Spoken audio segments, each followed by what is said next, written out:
So good evening. I'm calling this meeting to order. The time is 5:32 p.m. In accordance with the Texas Open Meetings Act, Texas Government Code, Chapter 551, this meeting is officially open with a quorum present. The following board members are present in person and or virtually. I will call on our colleagues that are joining us virtually to make sure that they're in attendance with us. So physically present with us today is District 2 Trustee Toby Jackson, District 3 Trustee Quentin Phillips, District 4 Trustee Daphne Brookins. Are you with us? Good evening, President Ramos. I'm here representing District 4. Thank you. District 5 Trustee CJ Evans is with us in the boardroom. District 6 Trustee Andar is with us in the boardroom. District 7 Trustee Norman Robbins is with us in the boardroom. District 8 Trustee Ana Luevanos is with us in the boardroom. District 9 Trustee Ashley Paz, are you with us? I am with you, President Ramos. How is everyone tonight? It's good to see all your faces. Good to have you with us as well. And I am Jacinto Ramos Jr., representing District 1, and I'm present in the boardroom. On March 16, 2020, Governor Abbott temporarily suspended certain open meetings requirements imposed by the Open Meetings Act to slow the spread of COVID-19. This action permits meetings subject to the Open Meetings Act to be hosted by telephone or video conference. This meeting is being broadcasted live via Spectrum Charter Channel 192, the Fort Worth IZ Live channel on YouTube, and a link provided in the agenda. In accordance with those suspended rules, we certify the following notice of this meeting has been posted for at least 72 hours. Although members of the board are not gathered in a central physical location, we do have a quorum present in attendance at this meeting by video conference or telephone call. We are meeting by use of Zoom software application, which allows two-way communication for members of the public. As we would at any in-person meeting, members of the public who have followed the instructions on the meeting notice for registering to speak during the public comment portion will be unmuted for 3 minutes to speak. All other meeting procedures will adhere to board adopted procedures to the extent practicable. An audio recording of this meeting is being made and will be available to the public at a later date. We apologize in advance for any unforeseeable difficulties and ask for your patience as we navigate unprecedented conditions. If you have any questions about these suspended laws, please call the Office of the Attorney General at 888-672-6787 or by email at toma@oag.texas.gov. We will now move to our pledges, which will be led by Mr. Clint Bond. Thank you, President Ramos. Please join with me. I pledge allegiance to the flag of the United States of America and to the republic for which it stands, one nation under God, indivisible, with liberty and justice for all. I pledge allegiance to thee, Texas, one state under God, one and indivisible. Thank you, Mr. Bond. At this time, we will hear public comment. Let me remind you that because of the restrictions by the Texas Open Meetings Act, board members may listen and take notes, but the board is prohibited from responding to any inquiries made during the board meeting on any topic not posted on the agenda. However, the board may reply with a statement of specific factual information given in response to the inquiry, recitation of existing policy in response to the inquiry, or direct a person to visit with staff about the issue. While the board listens to concerns of a general nature, speakers should refrain from mentioning names of individual employees or public officers during their comment. Any employee, parent, or other member of the public is asked to comply with the appropriate grievance policy to have a complaint heard pursuant to the applicable board policy. No presentation may exceed 3 minutes unless the speaker has prior approval for additional time because of the use of a translator. Speakers who require the assistance of a translator are permitted double the allotted time of speakers who do not require the assistance of a translator. Furthermore, a speaker may not relinquish his or her time to another speaker. I ask that you please observe these rules for the purpose of effectively accomplishing the business of the meeting in a timely manner. Because we're utilizing an online platform, all speakers will be announced to speak in the order they signed up. Mr. Clint Bond will announce the speaker's name, and at that time, his or her microphone will be unmuted for 3 minutes. Before making your comment, please state your name, then proceed with your comment. At the end of the 3 minutes, your microphone will be muted. Mr. Bond, would you please call on our speakers? President Ramos, our first speaker this evening is Stephen Poole. Mr. Poole, are you ready? Yes, sir, Mr. Bond. Thank you. Good evening, Mr. Ramos and members of the board and Dr. Scribner. I'm Stephen Poole, the Executive Director of UEA. And tonight I wanted to thank you in advance for your consideration of Agenda Item 13G, a resolution recognizing your employees, all of your staff and your teachers. And when I say all staff, I do mean all staff have been working very hard this year. And the resolution and what you have planned for them tonight is going to be greatly appreciated. I can't say enough thanks to Dr. Scribner and Ms. Molinar and Mr. Ball for their hard work to put this all together. And I'm looking forward to hear the discussion and the resolution tonight. Thank you very much. Our next speaker, our next comments come in the form of a statement that I will read. My name is Marilyn Christofferson. I hold a Master of Science in Social Work, am a cognitive behavioral therapist, a domestic violence treatment provider, a business owner, a teacher, trainer, and mentor, a prevention and intervention specialist, a mental health professional with experience working with law enforcement, the justice system, juvenile and adult probation, a substitute teacher, and an ordained minister from Life Christian University. And I teach anger management classes to those that are incarcerated. I specialize in repairing lives and restoring paths. As a school board, Texas has delegated much of the authority to the local community who elects you as school trustees to govern the school district. You as a school board guide the district and equip students for excellence. The community, parents, and students need more intervention help in order to function at a higher level and increase their students' learning, which is struggling, as evident by the lower school attendance. As an intervention specialist, I am asking for an increase of support groups within the district, offering help to students, parents, and staff. The support groups will empower students as we teach them how to fight the internal mind and emotional battle that is waging within. I am asking for a greater school involvement to help the community transition through these challenging times. Support groups are just one solution. I am asking for a broader and more intensive approach of helping students, parents, and staff by offering each a specific support group where they can discuss the challenges and concerns they face. The support group goals should be to will include also strategy development and option considerations for possible solutions for their specific concerns. Asking for a family liaison to be added to the school payroll. A liaison is needed to be a bridge between school and home, which is an excellent way of increasing communication and collaboration. Asking for 1.5 hours support groups in order for students to address social, emotional, and mental health challenges that they are trying to navigate without adult guidance or direction. Asking for no more STAR testing for this 2021 school year. This test alone being eliminated can significantly reduce stress for everyone. Please know that by helping the family, it helps the student, and this translates to improved school attendance. The family unit is where growth and development starts, advances, and matures. The family unit is the foundation from which the learning and training process begins, and the education system picks up and enhances the growth and development, preparing the student for college, a career, and for community leadership. Timing to help the students and parents is of the essence. Stress and anxiety are conditions that trigger physical and mental changes in the body, and the time has expired. Almost that concludes our speakers for this evening. Thank you, Mr. Bond. At this time, we will want to thank everybody for their comments this evening. And at this time, we will now turn it over to Dr. Scribner and his team for the next 3 reports, which is the Comprehensive Annual Financial Report, COVID-19 Update, and Lone Star Governance. Dr. Scribner?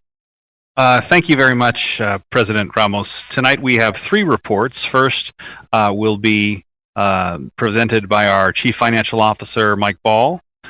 He will be followed by Deputy Superintendent Karen Molinar with COVID-19 update. Mr. Ball's presentation will be our annual financial report. And finally, we'll have a Lone Star Governance, Early Literacy, and Early Math presentation, which will be presented by several members of our team, Chief Academic Officer Jerry Moore, Chiefs of Students in School Support Raul Pena and Cherie Washington, as well as our Executive Director of Data Quality, Sarah Rispy. So with that, I'll turn it back over to Mr. Ball. Thank you, Dr. Scribner, President Ramos, members of the board. It's a privilege tonight to present to the board the comprehensive annual financial report. You may also know that as the audit report. This is an annual requirement that all Texas public school districts are required to do. And so we want to give you a really brief report on that and start out by talking about the audit work is required to be done by an independent external firm of certified public accountants, and the board actually engages that firm. And the firm that the board has engaged to do this work is Weaver and Tidwell, LLP, and they're commonly known as just Weaver. And so Weaver is a very reputable and experienced CPA firm. They work with some of the largest districts in the state of Texas. And so they are very well experienced and very well capable of doing an audit on a district such as Fort Worth ISD. And the partner at Weaver that leads the work in Fort Worth ISD is a lady named Jackie Gonzalez. And she is a CPA, and she's also on this this webinar, so that if the board has any questions of her, she certainly will be available to address any of those questions that may come along. The other issue that comes before us is the deadline for doing this work. There is a deadline in the administrative guidelines and also statutes for filing the completed audit report with the Texas Education Agency. And the agency provided the opportunity this year to submit a waiver for the deadline, to extend the deadline because of the COVID situation. And our normal timeline would be that we would be doing this presentation in the November board meeting, because the deadline for us typically is toward the latter part of November 27th. But because of the COVID situation happening really at the time that the external auditors would need to be doing a lot of their interim audit procedures, as well as some of their actual field work during the summertime, when we were closed and locked down as a community during those times.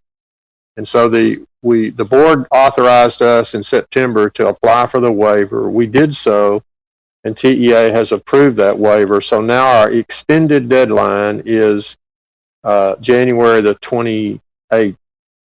And so we're pleased to report that we've completed the work, and we're presenting the completed report to you tonight. And so we wanted to give you the financial results just in very brief summary form. This is a 220-page report. I will not be going over the entire 220 pages. I'm sure you're happy to hear. But we did want to give you a brief summary of the general fund. We had total revenues of about almost $787 million, and we had total expenditures of about $783 million. So we just about broke even. We actually added $3.7 million to our general fund balance. And that leaves us at the end of the year with an ending fund balance in the general fund of $205.9 million. And that puts the district in very healthy financial situation, and we need that given what we're experiencing now and what we will be experiencing over the next year or two from our budget standpoint. So that gives us about 25% of the subsequent year appropriations, or the budgeted expenditures for the coming year. And so it puts us in a good position to deal with some of the budget issues that we will have over the next year or two. And so it is important to note that as required by our board policy, that the audit firm of Weaver and Ms. Gonzalez met with our board audit committee on December 1st. I believe that was last week, a week ago today, as a matter of fact, and went over this report in much more detail than I will do tonight. And the audit committee did vote to recommend to the full board that the report be approved by the board. So we had a good discussion with the audit committee last week. And then this is an action item later on tonight's agenda. There is a signature page that actually will become a part of the final report, where the board president and the board secretary actually sign indicating that the board did approve the report. Then we incorporate that into the report and submit that to Texas Education Agency. And so as an action item tonight, this will be it is on the agenda, and I will have very few, if any, comments at that point, unless the board has questions at that point. And that concludes the presentation at this point. And President Ramos, certainly if the board has any questions, either myself or Ms. Gonzalez, the partner in charge of our engagement with Weaver, would certainly be happy to address any questions the board might have. Thank you, Mr. Ball. And my colleagues, if we would use the raise the hand feature on the Zoom app, if you have any questions or comment. Looks like we have none, Mr. Ball. Thank you. Thank you. Okay, thank you very much, President Ramos. At this time, as per board request, our Deputy Superintendent will provide an update with regard to our COVID-19 dashboard and data. And with that, I'll turn it over to Karen Molinar. Thank you, Dr. Scribner, Board Trustees. I'm happy this evening to provide you an update with our COVID-19. As you are aware, we had an update in September, so we wanted to go ahead and update you on how we're doing as a district. The topics we're going to cover this evening will be about our PPE, our COVID training, as well as our district enrollment, some case trends, our staffing impact, some updated TA guidelines, our CDC recommendations that recently have been revised, as well as strategies that we're doing as a district. On this slide, you're going to notice we shared this beginning of October. All of the PPE supply that we have purchased as a district, as well as received from the state.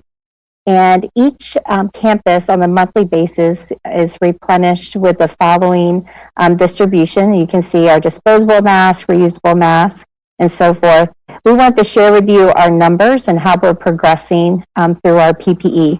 We're happy to say that we have completely utilize all of our state PPE allotments. So for our constraint number 2 of health and safety that the board adopted, we are at 100% of distribution of our state PPE allotments. And in our warehouse, we currently have our own inventory that Fort Worth ISD has purchased to replenish for the remainder of the school year. This next slide, as you recall, was also part of our constraint with our COVID training. When we first presented in October, we were at 93.7%. You'll see that we have increased to 95.6%. These are our 2 required trainings for our staff of our coronavirus awareness, as well as the cleaning and disinfecting your workplace. This does excludes our tutors and our substitutes. And each supervisor receives a weekly report, and we're still continuing to reach that 100% mark on a daily basis. But we're really happy to report we're at 95.6% of the entire Fort Worth ISD employees and staff. Here's an update. This is a snapshot from yesterday's Munis numbers, and that's our enrollment numbers as of December the 7th. December the 7th, which was yesterday, was the first day of our third 6 weeks. So as you see, we are at 50% hybrid and 50% in-person hybrid and 50% virtual every day. We did want to share the data from October to December and break that down in our student groups and share that information with you as well.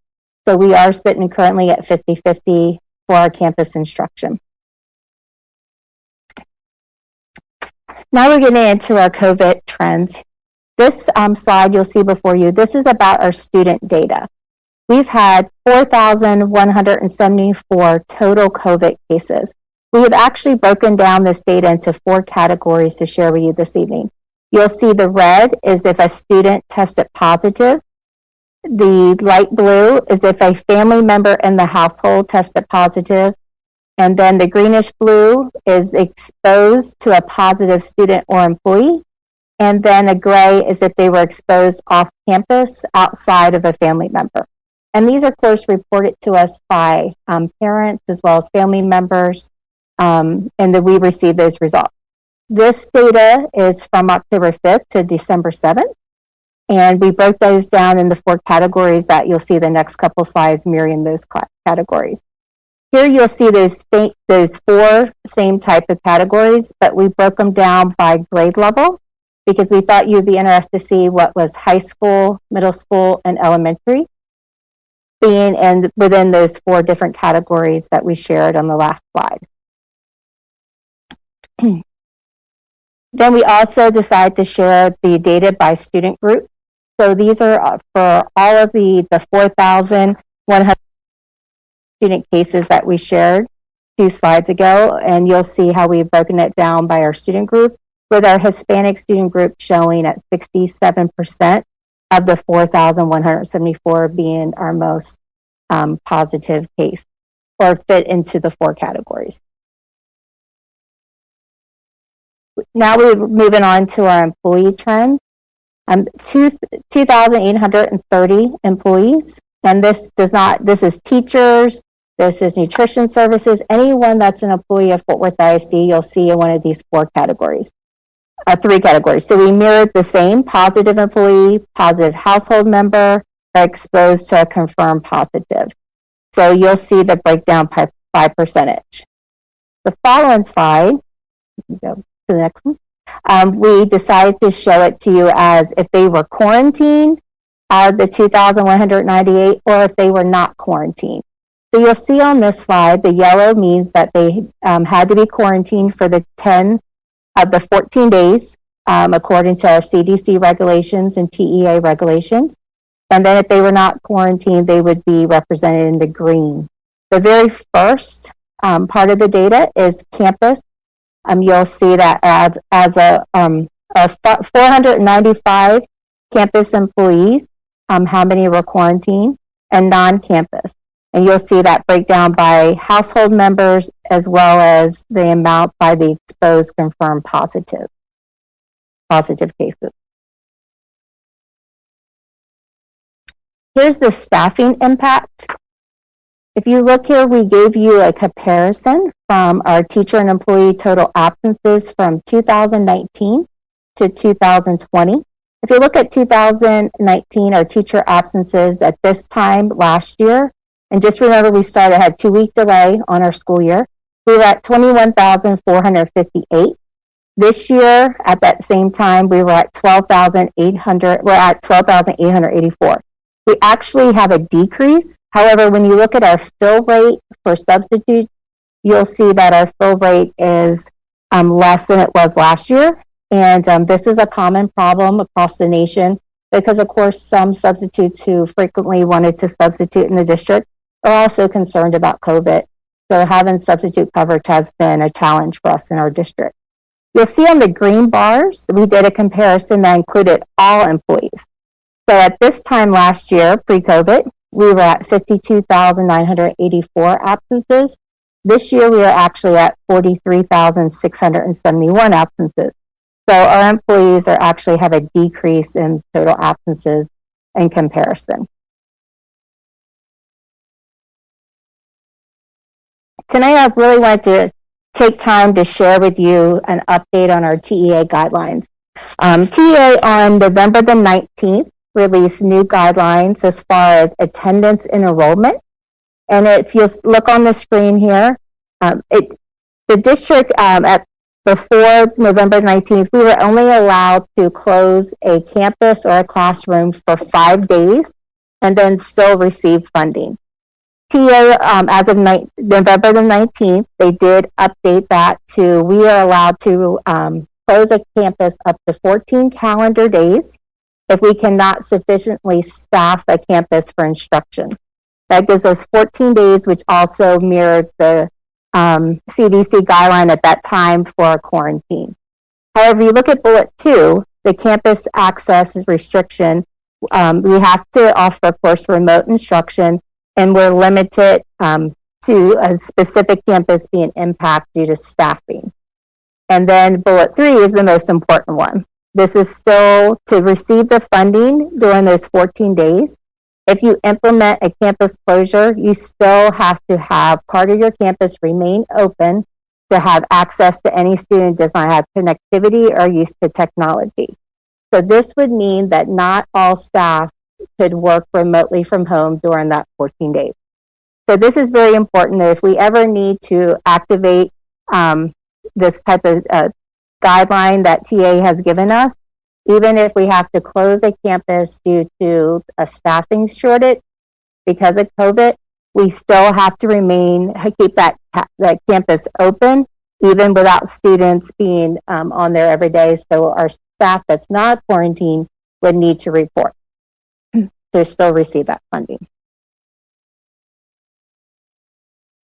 So now, on December 2nd, we got a new CDC recommendation and guideline. So the CDC now has updated and said they have given us permission that a non-symptomatic employee that does not show symptoms can be quarantined for only 10 days instead of 14 days. So the CDC has updated that guideline, and TA also updated and aligned that guideline.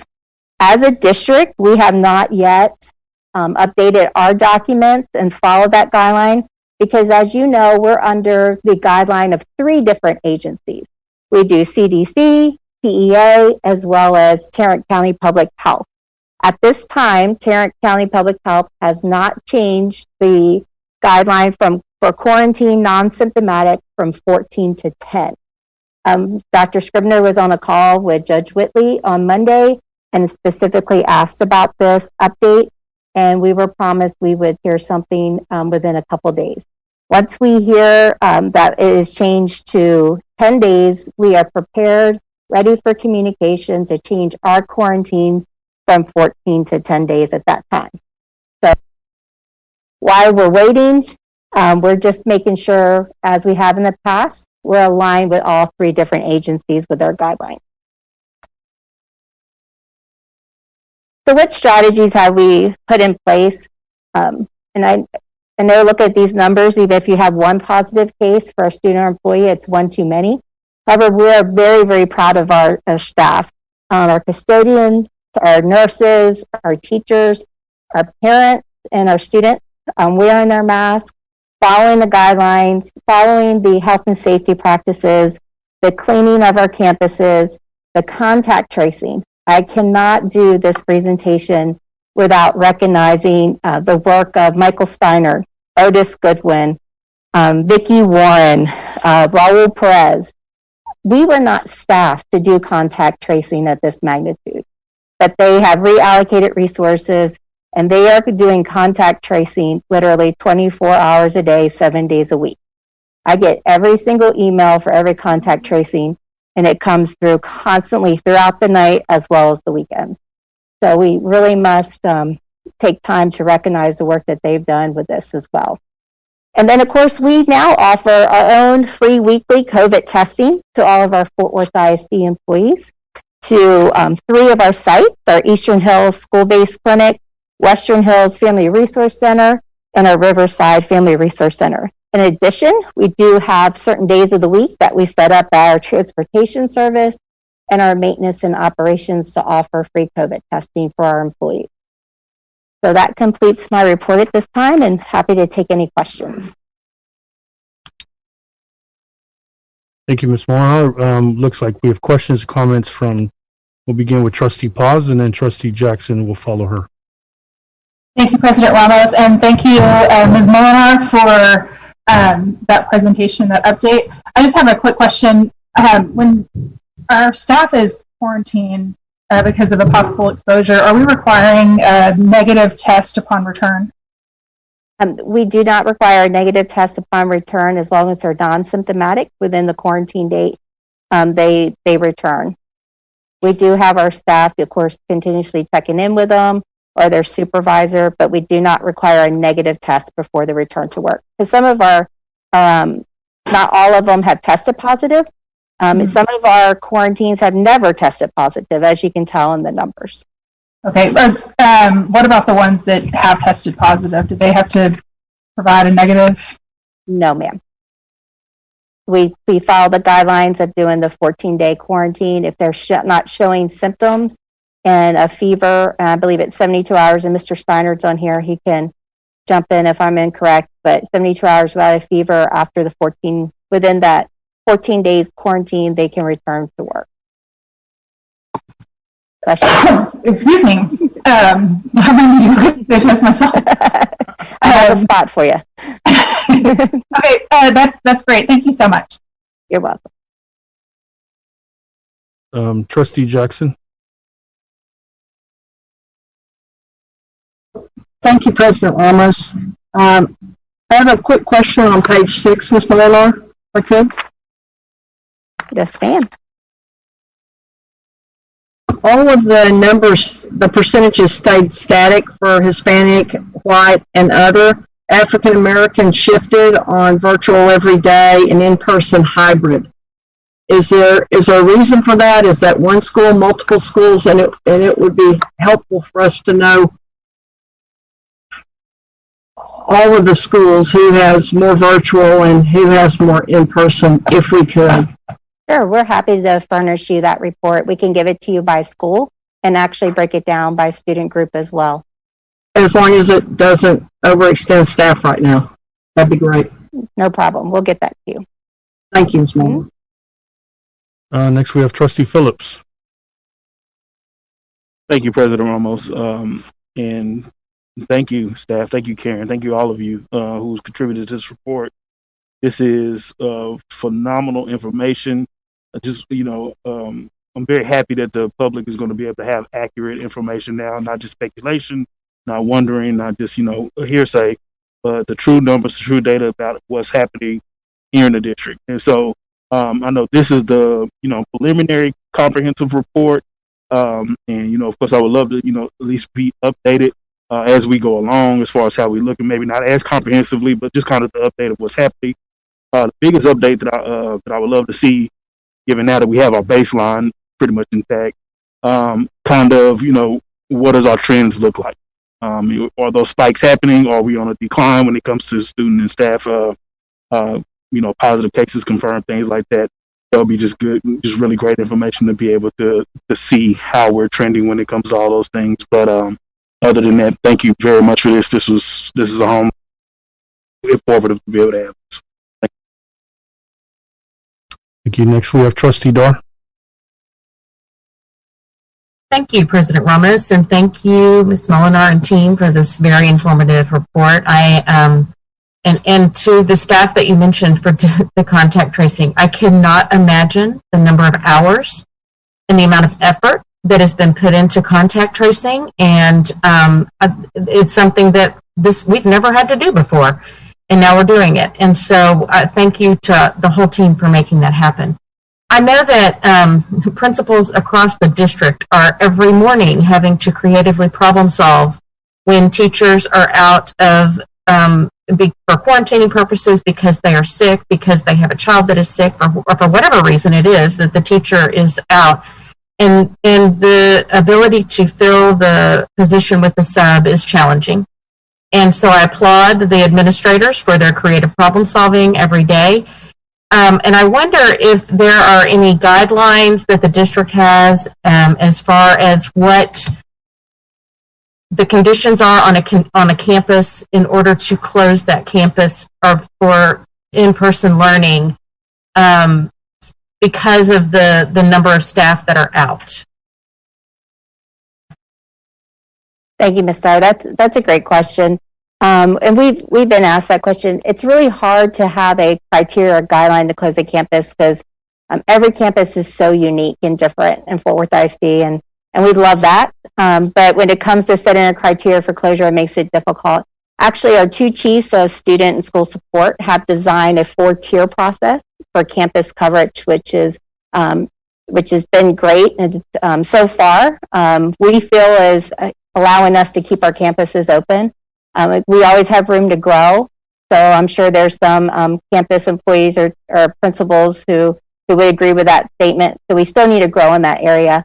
However, with the 4 tiers, which is our first tier, of course, is our campus staff covering each other because they do have some additional personnel on their campuses that can help with that. Our second one is our pyramid. One of the, the new, with the boundary lines being changed, we went into pyramid.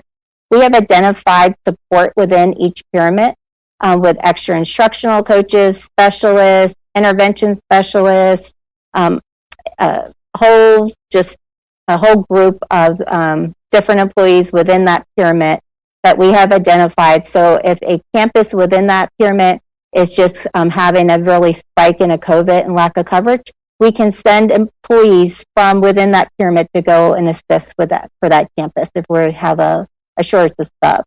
And then the third tier, of course, is our pyramid subs that we work with.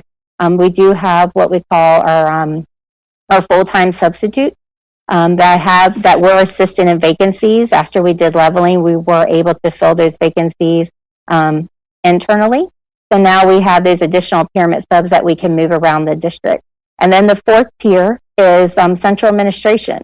And these are not our specialists because they're included in the first 3 tiers. So this is someone, and even in my office, that has some type of campus experience, that has worked with a campus, that has been identified, that I can say, hey, we need to go out in the campus, we need this class covered, or the principal just needs support today. And they're just down a couple key leadership personnel, and they just need support on that campus. So phase 4 is like all hands on deck in central administration that already has not been exhausted and identified. And that means someone that usually is not at a campus on a daily basis, they're going to a campus. And those names, we have been working with each of the leadership team to identify Dr. Washington. So that's our 4th tier. Our goal is to keep our campuses open as long as we can, because you saw the requirements from TEA. We technically can't shut a campus down. So once you try to shut a campus down and going through, for us, it's like we want to exhaust those 4 phases before we go into a shutdown mode. Thank you for that clarification. How do you know if a campus is low on staff for a day? Are you looking at the number of substitute jobs that don't get filled? Or are the principals, is it the onus of the principals to reach out to you and express concern, or do they wave a white flag? Do we send up smoke signals? How do people know, or how do you know when a campus is in distress and needs some assistance? Sure. So that's another great point to bring up. We actually have designed a system that we input our COVID absences are coded differently than regular absences to know if we get coverage or not. There's different codes that we use in the substitute office. But then also we do have a special email that's set up that directly links and to the chiefs of student and school support, our substitute office, or HCM, that alerts us they're having difficulty. Then, of course, we watch these numbers every single day by campus, and the executive director, the principal supervisors, are in touch with those principals like every day. If we already know we may have a slight increase at example at like a South Hills, then we're watching South Hills. We're talking to the principal the day before, the night before, the morning of. What's it looking like? What do you need? Okay. Go ahead, let's activate the pyramid. Let's go ahead and then activate the 180 subs. Then that's not enough. The ED's out there, and then we're getting another central support. So it's a little the old school with the calling and the texting, but we do have it and automated in the system where we're actually tracking how many are out for regular absences, because you still have people who are ill that are not COVID related, personal days, family emergencies, doctor's appointments, but then which ones are COVID related. To help, how can we impact that, help support that campus? Thank you very much, and thank you for that very thorough approach, but also that very thorough answer. So thank you. Next, we have trustee Luébanos. Thank you, President Ramos, and thank you for this report. Actually, and now, Trustee Lara, you asked my question, so no questions for me. Thank you for these answers. Thank you, trustee Luébanos. Next, we have trustee Brookins. Yeah, Trustee Jackson actually asked one of my questions, and then Trustee Phillips gave a comment that was similar to what I was gonna say. So I'm ditto to what he said. But my concern is the staff or the teachers that are at 95% that have gone through the training. Is there a timeline for the rest 5%? To get that training, because I'd hate for excuse me, any of them who have not gone through the training come up with COVID. Yes, Trustee Brookins, all of our safe school trainings, which is our COVID reports, are part of that as well, our COVID trainings. We do have a deadline in February. However, on this one, we monitor very aggressively. We actually have also under Art Cavazos, Carl Alfred, and his department, we find that we have to do some different types of access to the training for our bus drivers as well as nutrition services. So we're constantly working through the training for those employees because they don't always have access to the technology. So we're actually doing some different type of delivery, and then we actually do a certificate and we input it under their employee number. So that's very ongoing for us. And then with the turnover of the staff as well in some of those departments. But we're going to if I don't get you to 100, you're going to see an increase in that. You know how I am, I'm a little competitive. So we're going to be working at it. We do the reports. Araceli Chavez, who is under Arcavazos, does an excellent job with giving us reports on a weekly basis. And she helps us monitor that as well. Thank you. You're welcome.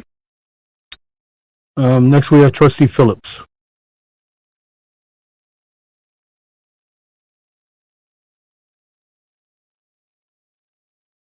No.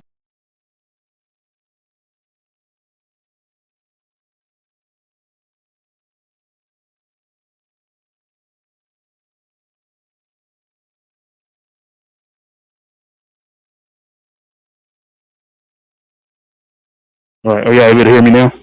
There we go. Yes, So thank you, President Ramos. And I neglected to ask during my portion there. We mentioned the allotment of state PPE that we were able to get out and everything. I guess through observation, conversation with campus principals, the pyramids, whatever. Are there any holes? Is there anything that we need to be looking at? Is there anything that we're lacking? Is there any new protocols we need to put in place? How's that whole ordeal going? And is there anything we need to be aware of as far as what we may need to be doing here very soon to try to make sure everyone still has all they need, or if we need to switch anything up in any way? So Trustee Phillips, we actually created a email that our campuses can do direct requests for any PPE. They don't have to do a specific order like we usually do through our system. This is just for PPE that goes directly to our warehouse. So any employee can walk up and they can say, I feel like I need another box of disposable mask, and the campus feels like they don't have enough or they need some. That email goes directly, and it's something that, of course, has immediate attention. That's why we set a whole different system up to it. We are currently working on gathering our order to finish out the second semester. We have a course inventory in our warehouse. We want to make sure we have plenty. So you'll see in the future come in before the board additional PPE. But I like what you're saying. So let's communicate. Let's ask the staff. Let's take this time before winter break.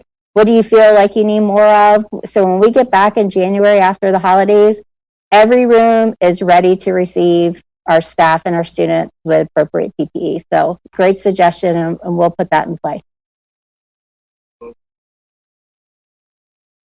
That's it for me, President Ramos. Thank you. Okay. Next, we have trustee Dar.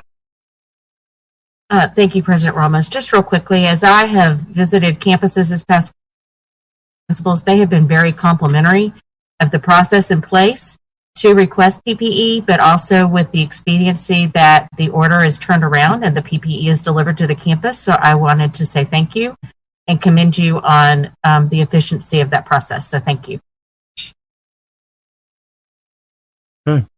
Dr. Scribner, it looks like that's all the questions or comments on this presentation.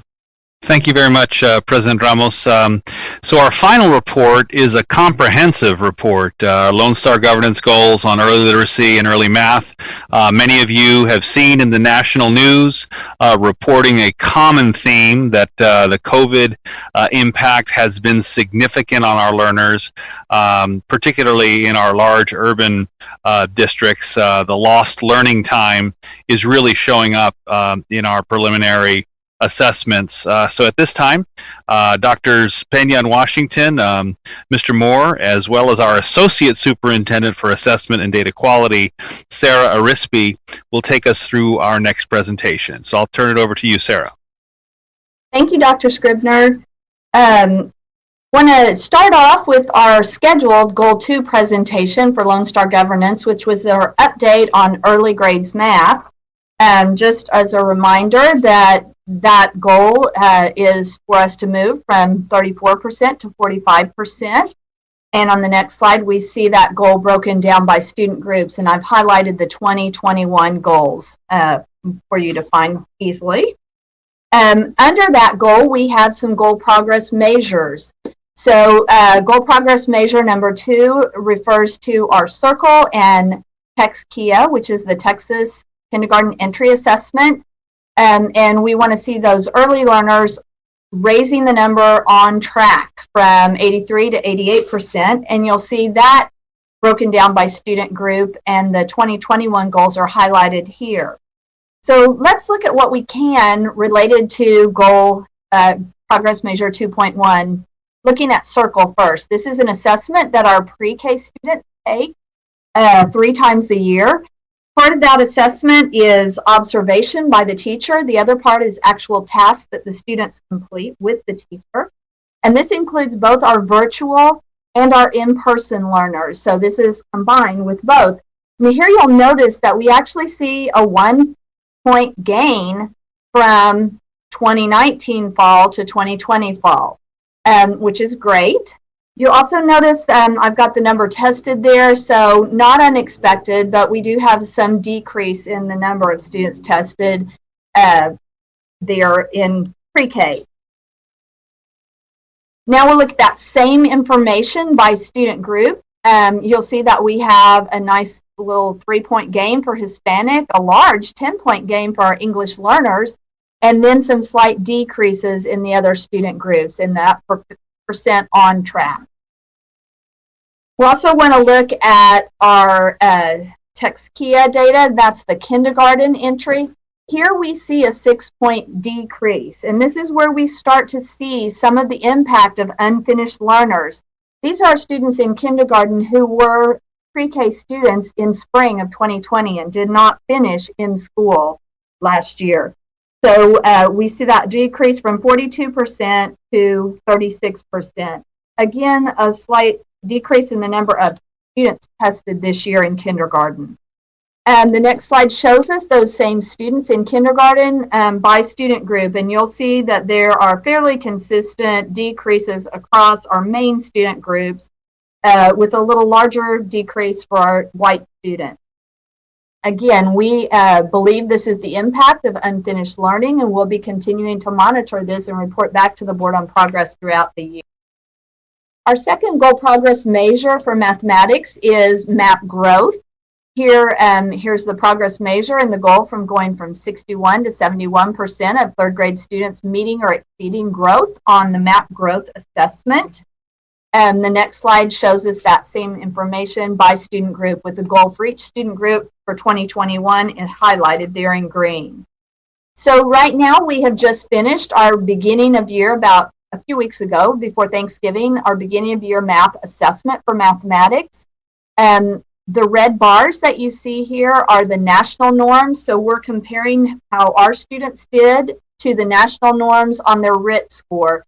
RIT is simply the name of the scoring units for our MAP testing. So you could think of, they use RIT just like we would use inches if we were measuring the student's height.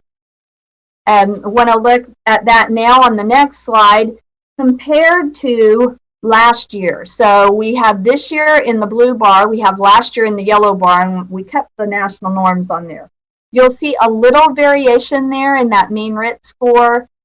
Grade 1 and grade 8 are actually a little higher than they were last year. You do not see a bar last year for kindergarten because we just added kindergarten to MAP this year.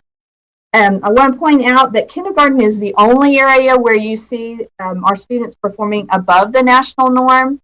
Just a reminder that our kindergartners for this fall administration, some tested at home and some tested at school. All of you that are parents, if you had a 5-year-old taking a test online from home and they were struggling, you might be tempted to help them out a little bit. And so we're not sure if that's a factor or not. We are most grateful for our parents for helping those young learners get on and engage with learning. So we'll be watching that, and teachers are aware that there may be some core differences that they wouldn't have seen had all kids been tested in the classroom. Next, let's look at Goal 2.2, Goal Progress Measure 2.2. This is MAP again, but now we want to look at the percent projected to be at the meets grade level on STAR. So our MAP data is used to project forward to spring STAR. Remembering that we're at the beginning of year now, and our board goal is set at the meets level. So students can pass the STAR test at approaches, but we want them performing at that higher meets grade level standard.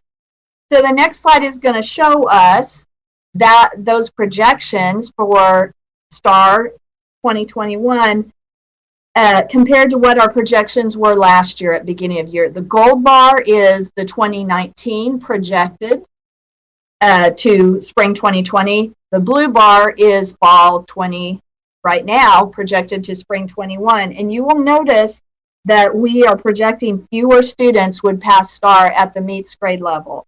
The only place where we don't see a decrease is third grade, which remained the same at 18. Again, we believe that this may be some of the impact of unfinished learning due to our COVID closure. And we will be monitoring that. Remember that we also have a middle of the year assessment for these same students. So we'll be looking for growth and looking for any changes in those projections, as we know that both our students and our teachers are working very hard to make sure all students are learning. Next slide shows us those projection differences by student group. So you see each student group is projected less than 2019. The least change is in African American, and that's our group with the lowest performance. So that's when we are, even though it's a slight change, we're really working to move that up with that group of students, as with all of our students. Next, we'll look at the other student groups, economic disadvantage, our English learners. You'll see the only one that had a slight gain, 1 point, was special ed. So we're pleased with that for those students with disabilities. As you're looking at these, you may be thinking, while our goals, your goals as a board remain the same and unchanged, looking at almost a new baseline of where our data is starting, we're going to just double down our efforts to meet those goals. But our data itself, we're starting from a place that is much different than we started from in previous years. Finally, Goal Progress Measure 2.3 is MAP growth in kindergarten. This is our baseline year. As I said, we just added kindergarten to our MAP testing this year. So we'll, I gave you a little bit of information on that on previous slides, but we'll set some targets there after this school year. That was our update on math. We really had early literacy update for Goal 1 scheduled in January, but we have beginning of year data now, and so we knew the board would be anxious to see it now rather than waiting until January. So Goal 1 is our goal around the percent of third grade students who meet grade level on STAR, moving from 34 to 47%. The next slide shows that grade level data broken down with targets for each student group. For 2021, those are our targets.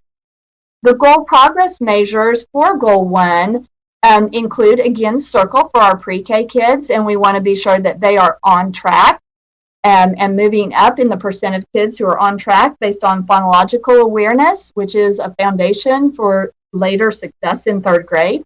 Next slide shows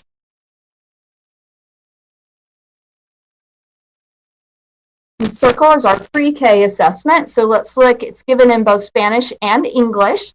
This shows a comparison of this fall, 2019, with last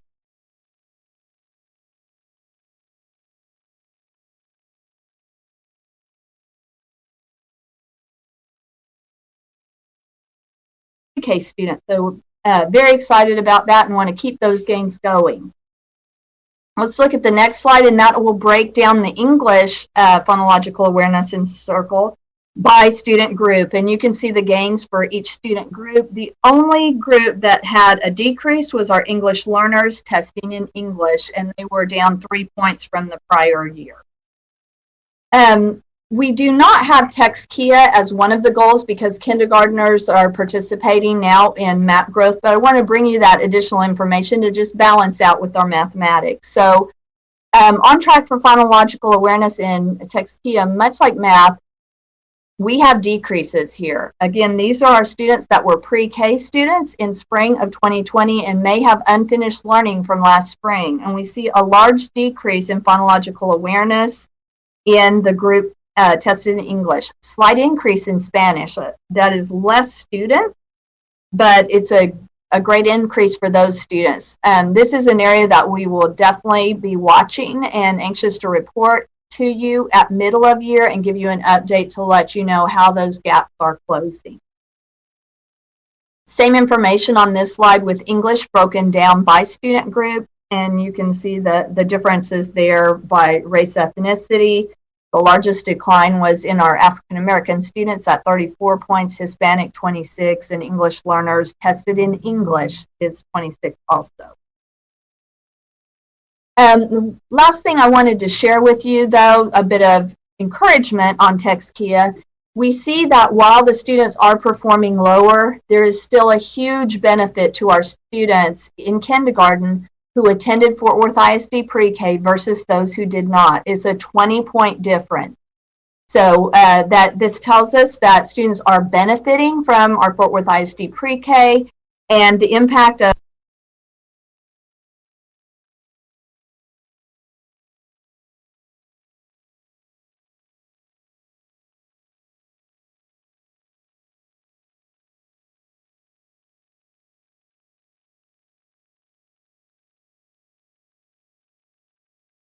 assessment, and then we have the map reading and the map math, which look at growth. So this is map fluency, and we have targets there to move from 39 to 49%. Last year was the first year we used this assessment. Next slide shows that same information broken down by student group. And so let's look at our beginning of year measure. We actually had higher percentages of students who meet or exceeded the standard for grades K, 1, and 2 when compared to last year, 2019. The only slight decrease was at 3rd grade. And I also want to call out to you 1st grade. It looks like, wow, why is that bar so much lower than the others? 1st grade is when that assessment changes to primarily looking at phonological awareness and foundational skills to actual oral reading. So at beginning of year, our 1st graders are not as high as they might have been in kindergarten. Also, we're tracking this toward an end of year goal. So we would not expect all those students to be on track for the end of the year at the beginning, and we will see gains in that for middle of year and end of the year. So I'll call those out to you when we look at it again at middle of the year. Next slide is that same information by student group. You see most of the groups had at least a couple of points increase. A slight decrease with our Hispanic students was 4 points there when compared to the prior year, beginning of year. Again, tracking toward the end of the year goal. And then finally, we have Goal Progress 1.3, which is MAP growth reading, which we began this year. And so we don't have the targets set yet. This will be our baseline year, but we're going to go ahead and report our progress on that so that you can see how students are moving. So let's look again at our mean RIT score. And RIT's just the scale. It's an equal interval scale that starts down in kindergarten and keeps moving up.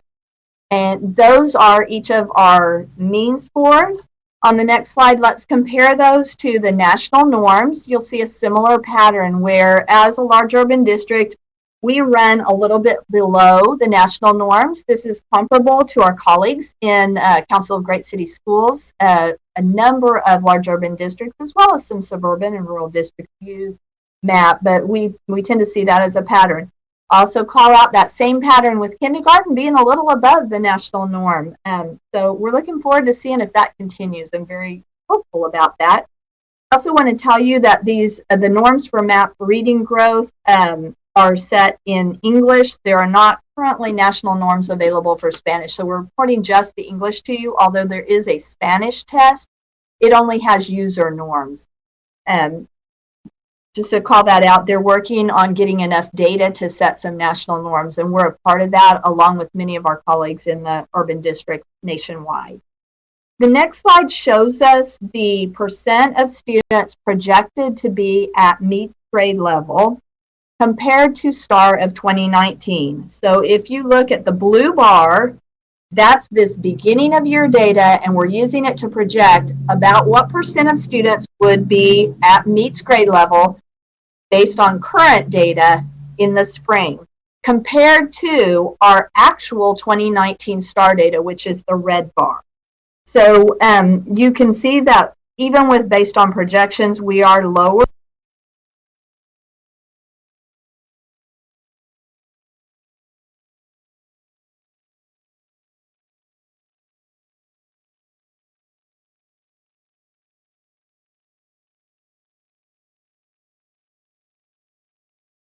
That we talked about earlier, and we will get an update of these projections based on students' middle of year scores, so we can see how the learning from when we started school until when we test in January has impacted that and projected closer to the time that we do our STAR test. The next slide shows those same data. So the red bar is our actual group performance.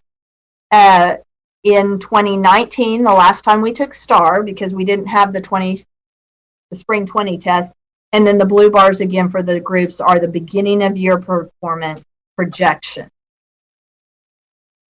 All right, I want to shift gears a little bit, and that was what we had for you on your board goals, and I want to switch to an update on the impact of COVID on student learning. We saw a little bit of that in the board goals, but I want to share with you some of our information from NWEA.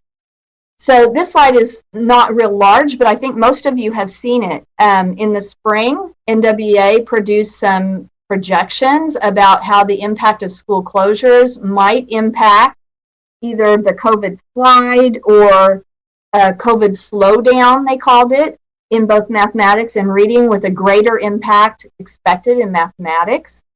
And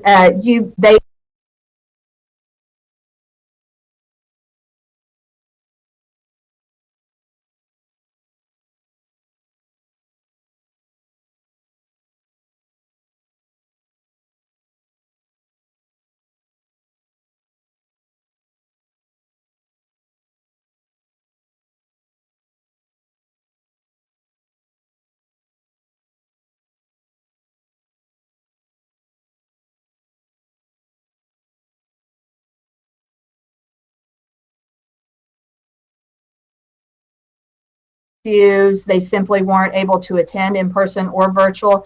So the gaps depicted may be greater than we see on these slides. The next slide, also provided by NWEA, a reminder that this impacts students at all grades and all student groups. And there are two things going on here. One is unfinished learning. So learning due to the closure and districts getting back up, pivoting to online learning last year, there may be unfinished pockets of learning for any student. Then we have students that within their grade level may have some gaps in learning. And we've got kids kind of in that cross. They had unfinished learning and they had gaps. And the only thing that I have seen that is very close to this, because we've obviously never had this before nationwide, is the shutdown and the impact on children from Hurricane Katrina. And you'll all remember that, where some students just didn't go back, others went to other districts. The research on that is very firm, that students took from 2 to 4 years for most students to make up that unfinished learning, because as they went back in school, they had to continue with that grade level and then get the unfinished learning added in along with that. So some really strong acceleration plans in place. Next slide from NWA shows us kind of how they're filling in the gaps and how they made those projections. So we tested in the winter of 2019, fall of 2019 and winter. Spring was kind of a question mark. No one nationwide almost could test. In the fall, our question was, how are Fort Worth ISD students? Again, we skipped over a long period of time, so we're kind of resetting where we're working from with these beginning of year data. We'll test again in winter of 20 and in spring of 2021 and start tightening down on those numbers. On the next slide, before I talk about the last few pieces, I want to be sure as I'm saying these things, I'm not using education terms randomly. So achievement, when we look at achievement, we know that we're comparing how a student performs at a given point in time on a tested subject to either the standard or to their grade level peers. And so NWA, as used by all of the large urbans, it's a national norm reference test. And so we're comparing to millions of students at the same grade and age nationwide. Or STAR, we're comparing to a grade level standard. When we talk about growth in a certain subject area, we're talking about growth relative to other students given a normal school experience. And we certainly understand that what we're doing right now is not a normal school experience. So thinking about those and what this means when we talk about that average performance and average growth, we all remember our old bell curve.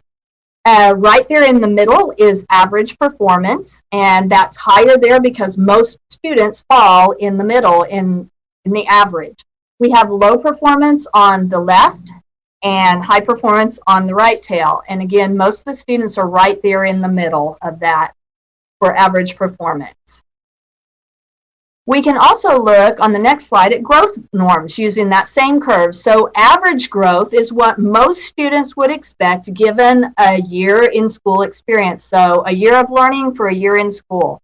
So we have average growth right there in the middle, less than expected, which we definitely don't want for students on the left tail, and then more than expected on the right tail. And again, with that average in the middle. So if we think about how growth and achievement are related, we have a student at a current achievement level, whatever that achievement level may be. If they get an average year of growth, they'll stay at that achievement level or maintain that for the next year. If they get more than expected growth, their achievement level goes up. If they get less, of course, their achievement level goes down. NWA sets these based on over 10 million students in the norm sample, so we feel very confident, and we've seen these projections be very accurate for Fort Worth ISD students as well. So let's look at two different student examples. If I am a student that is at the 90th percentile, and I get a year's worth of growth for a year's worth of learning, that's average, then I should expect the next year that I'm going to be at the 90th percentile again. However, if I'm a student, and we may be good with that, 90th percentile is very high and we want to maintain our high performing learners, but if I'm at the 30th percentile and I get a year's worth of growth for a year in school, the next year I'm still at the 30th percentile. So in order for me to ever catch up to average, I have to gain more than a year's worth in a year of schooling. That leads us into these last couple of slides from NWA. They call this the COVID impact slide, and these are our Fort Worth ISD data. So it's comparing students at a grade level in mathematics from fall 19 to fall 2020. you can see the totals down there at the bottom of students that had both a 19 and a 20 score.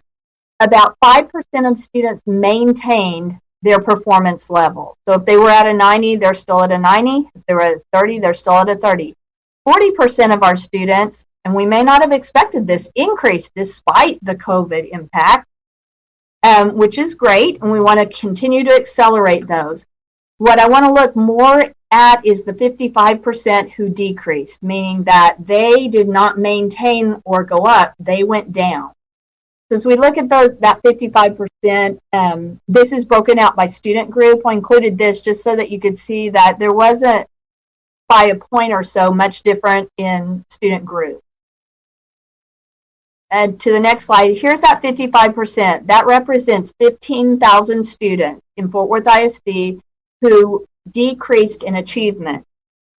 This slide NWA called COVID recovery. What we're looking at now is what will it take from fall 2020 to spring 21 for those students who decreased to get back to where they were in achievement level.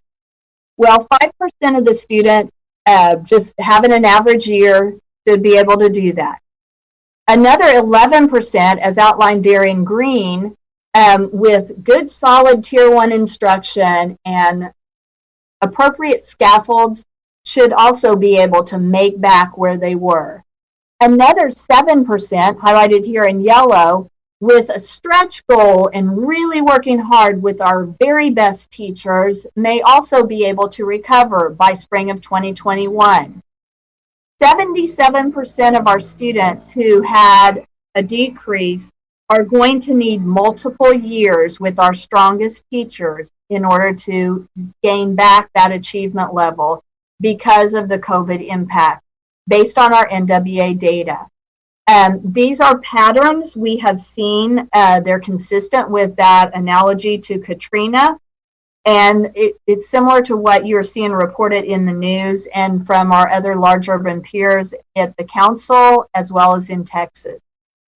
And this next slide will show you that, again, there aren't huge differences by student group there in how those shake out compared to the total. So let's go back to our bell curve. If average growth is there in the middle, we have that green group of students that we should reasonably expect to make it back to where they were pre-COVID. We have a stretch goal for this next group of yellow students. They should be able to make it this year with solid tier 1 instruction with our very best teachers and all the supports and scaffolds they need. And then we have that group in the red who we need a multi-year plan to ensure that those students not only get back to where they were, but exceed where they were in achievement level. On this final slide from NWA, this is their recommendations to districts nationwide after seeing these sobering data and that we've discussed with the council, we've discussed with large urbans nationwide and our peers in Texas, that we need to reset and identify each student's starting point. So using these beginning of year data, principals and teachers are doing that now. Then we need to respond by maximizing our instructional time for those students and make sure that they get every minute focused and on target. We need to set realistic student and school goals. NWA has been really advocating for this because that group of students in the red, if we set goals that are unattainable, it's very defeating to teachers and to students. So we need to let them have the time they need while not taking our foot off the gas. And then finally, we want to reinforce by driving growth for all students, even those that are not in the red, obviously, with quality tier 1 instruction and the student supports that they need. So I'm going to turn it over to Mr. Moore, Dr. Washington, and Dr. Pena to talk about the supports that are already in place and those that are planned. Mr. Moore? Thank you so much, Mr. Rispy. Or to say the least, there's a great deal of vital data in this evening's presentation, but with stark realization of what this loss of learning opportunity has done, not just for the students of Fort Worth ISD, but the students across the nation. This evening, we didn't want to bring this presentation to you and just represent the data that's in front of us. We wanted to come to you with our plan, our action, how we're going to respond to this COVID slide that our students have experienced. The next part of this presentation, Dr. Pena, Dr. Washington, and I would like to identify for you our district supports and goal priorities that we've established that are going to respond to the COVID experience our students have. I will tell you, I feel like we're fortunate here in Fort Worth ISD. I say we're fortunate because pre-COVID, if you will remember, we started a shift in our instruction. As a part of our Lone Star governance work, this board supported a reorganization that we move forward both in student and school support and the academics division. A reorganization that put a focus on high quality, daily, grade level, challenging tier 1 instruction as the driver for what's going to make a difference for our students, for what's going to get us the academic outcomes that we want for the students of Fort Worth ISD. If this COVID time has taught us anything, it's taught us that focus, that work is the right work. That is the area that we must continue to focus on. A multi-year approach of how we ensure that all students are exposed to high quality, daily, grade level challenging instruction is the only way that we're going to get our students to recoup the losses they've experienced. Students nationwide have experienced throughout this COVID time. As you will see on this slide, we have 5 areas that we would like to share with you today that relate to our district supports and goal priority. We're going to share with you work around our instructional and literacy frameworks. We'd like to share with you adjustments that we're going to make to areas within our professional learning plan for our teachers and staff. We'd also like to talk to you about some adjustments we're making to our district assessment plan, how we're connecting our assessment plan to national global norms, differentiated supports we're providing to our campuses that are aligned with our school performance framework and supporting our campuses of greatest need. And then also a focus that we are establishing on campus-based instructional leadership. I'd like to start out by sharing the Fort Worth ISD instructional framework and literacy framework. These are the 2 instructional priorities we have launched this year. And I said 2 instructional priorities because those are the only priorities we are focused on. We have purposefully narrowed our focus and aligned our campus support and our resources so that all students and all teachers can benefit from a pinpointed attention to improving quality instruction in all content areas and specifically our instruction in our literacy block. These priorities support 3 essential shifts that we have to have established in Fort Worth ISD for our students to achieve at the levels to respond to this COVID experience. 1, it focuses our instructional time. It makes sure that teachers have the adequate time in front of their students in which they can work effectively. It focuses on quality instruction, quality curriculum for our students, and it also focuses on quality instruction, how we've defined what instruction looks like in Fort Worth ISD. I shared these documents with the board, the group shared these documents with the board previous to this presentation. I'll encourage you to take a look at those and feel free to reach out if you have any questions or would like to go more in depth. On this next slide, I would like to start off and look at a couple of components in our instructional framework. For those of you who were with us back in 2016, I'd like for this board to remember a process we began called Innovative Learning for Our Future, part of the master planning work that we did here in Fort Worth ISD. We brought a community focus group together, a large community focus group that identified our highest hopes for learners in Fort Worth ISD, and also identified what our learner expectations were. Dr. Sorensen, our Assistant Superintendent of Teaching and Learning, and her team took this work that we started back in 2016 and expanded this work to identify a common definition of what teaching and learning look like in Fort Worth ISD. 2 areas of the instructional framework I'd like to talk with you about today are classroom and school culture and our lesson structure. Here on this page, you will see our purpose and goal around our classroom and school culture is to provide a culture in our schools and classroom that foster a safe environment for students to excel and achieve at high levels. We know if students are going to be exposed to quality daily instruction that is challenging and exposes students to grade level, that we have to have an environment in which students can learn. That classroom environment needs to be safe and orderly so that the student can learn. that all students can learn in our classrooms. We want to build classroom communities and that foster student social and emotional development. Our experience can't just be academic.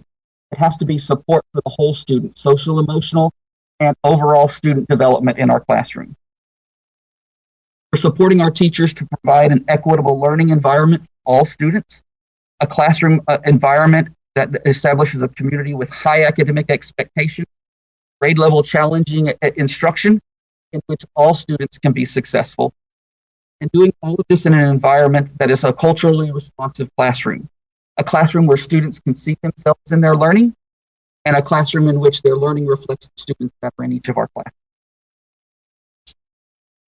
On the next slide, we'll share with you information around our lesson structure, an integral part of our instructional framework.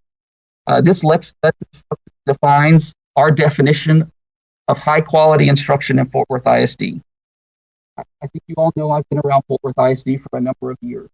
And from my experience, this is the first time I think we have defined one common definition of what quality instruction looks like in Fort Worth ISD. You know, instruction is subjective. Quality instruction is defined by the person who sees it.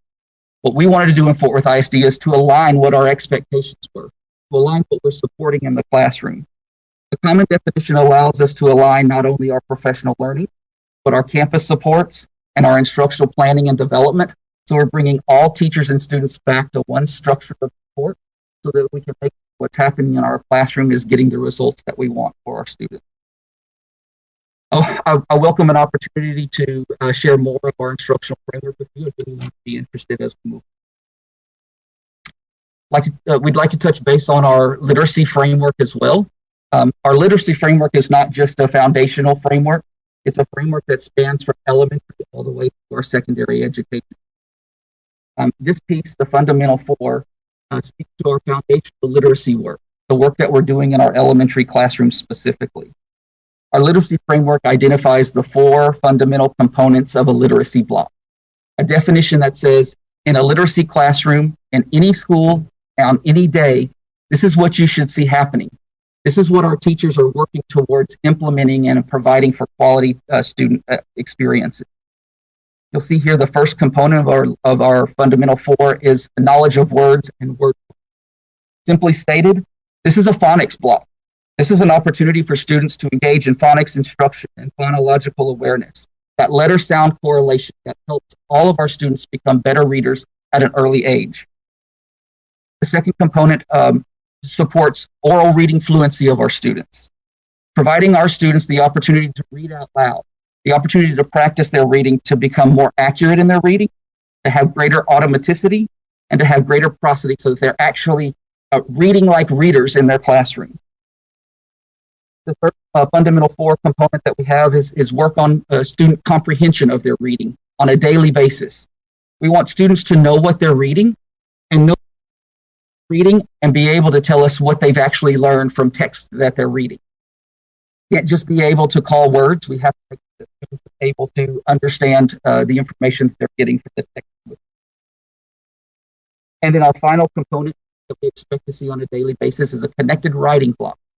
An experience where our students are not writing in isolation, but an experience where our students are actually writing about what they've read, where writing is not disconnected from what they're reading. It's all connected together and students are experiencing writing on a daily basis. For the secondary level of support for our literacy framework, we talk about disciplinary literacy. Disciplinary literacy component of our framework provides support for our middle and high school level students and teachers. I'm sure you've all heard the saying, all teachers should be teachers of reading. Well, we believe that. However, we believe that all teachers need to be teaching literacy within their content area. The disciplinary literacy framework provides guidance for reading, writing, and thinking in any content area in Fort Worth ISD. It's grounded in research-based disciplinary literacy practice, and it targets those higher order reading, writing, and thinking skills that students need to be college and career ready. Simply stated, in a math classroom, we're teaching the literacy elements in the math content area that allows students to be thinking like a mathematician. in science, it provides the skills and terminology that students need to know to be thinking like a scientist. The next area of focus that we feel like is essential to improve our student outcomes is professional learning. It's great to have a plan in place, but the importance is being able to implement the plan. And the way we implement the plan is to make sure we have strong professional learning structures in place. I'd like to share 2 professional learning priorities that we feel will support a focus on improving high quality, grade level challenging instruction. First is our Reading Academy. I think you all are aware that back at the 86th legislative session, House Bill 3 was passed that established a state requirement for school districts and a high quality literacy achievement academy all across the state of Texas. Here in Fort Worth ISD, our reading academies are delivered by Fort Worth ISD staff. We are an authorized provider. We have staff full-time and staff across the district that work with our Fort Worth ISD teachers, seamlessly aligned to our literacy framework, so that we can support our teachers to learn what does it mean to teach reading in Fort Worth ISD, and how do I gain the skills to implement in my class. Our reading academies are not just for our teachers. Our reading academies are for all staff that interact with K through 3 students. So any teacher that works with a kindergarten through 3rd grade student, or any campus administrator that works in a K through 3 environment, are required to go through our literacy academies and develop their skills to become a more effective literacy instructor. We prioritize the implementation of our literacy academies. This year, we have our tier 3, 4, and 5 campuses, our highest needs campuses that are going through our literacy training. We recognize that this is a very busy year for our teachers. We know that there are a lot on our teachers' plate. So we've worked hard internally, as well as with our community partners, to provide a stipend to our teachers, to incentivize our teachers in our campuses with greatest need to complete their reading academies this year. And we'll finish up the cycle of implementation with tier 1 and 2 campuses in the 21-22 school year. All of our campuses will be completed with a reading academy by the end of school year 21. The next area that's in our professional learning plan that I'd like to identify are our flex day. I think all of you have heard about our flex day plans. We've had 30 hours of summer flex professional learning that we've had for our teachers over the last 2 years. This past year, we had to make a minor adjustment to our plans as virtual learning came in, and we had to make some adjustments to how we're providing that training to our teachers. We've been very supportive of getting training completed over the summertime so that teachers could implement this work in their classrooms this school year. However, we're looking at a little bit of an adjustment moving forward. We're looking at breaking up the 30 hours of professional learning into 3 different buckets. One bucket of summer training, where we're supporting teachers to get that training in the summertime so they can implement during the school year in their content area, but in areas that they work with their principal to identify as priorities for the teacher, him or herself. Another 10 hours will be used throughout the year to provide training on district priorities, so that we're not asking additional time of our teachers. We can use some of this flex time that we have built up throughout the year, so teachers can continue their learning throughout the year. And then a final 10 hours that will be principal directed, priorities that address the campus needs, whether it be collaboration between teachers, lesson planning, or practice, to give the campus the opportunity to identify the areas of greatest need at the campus. I believe that takes us to our assessment plan, and I'd like to turn it over to Dr. Pena to. Thank you, Mr. Moore. As alluded to earlier, we've had a shift in practice in developing our assessment focus for the school year. There was an intentional redesign on reducing the amount of assessments and focusing on the assessment data to inform instruction and student learning. As such, our assessment plan is now tightly aligned to nationally normed standards versus our district-created common assessments. As such, a heightened focus has been placed on utilizing student data and district curriculum to inform instruction. This process aligns well with our district curriculum and our instructional framework. In addition, we're using NWEA data to inform fluency and comprehension and aligns well with our 4 fundamental practices within the literacy framework just described by Mr. Moore. Similarly, we're using our NWEA data in math to inform instructional practice. Next slide, please.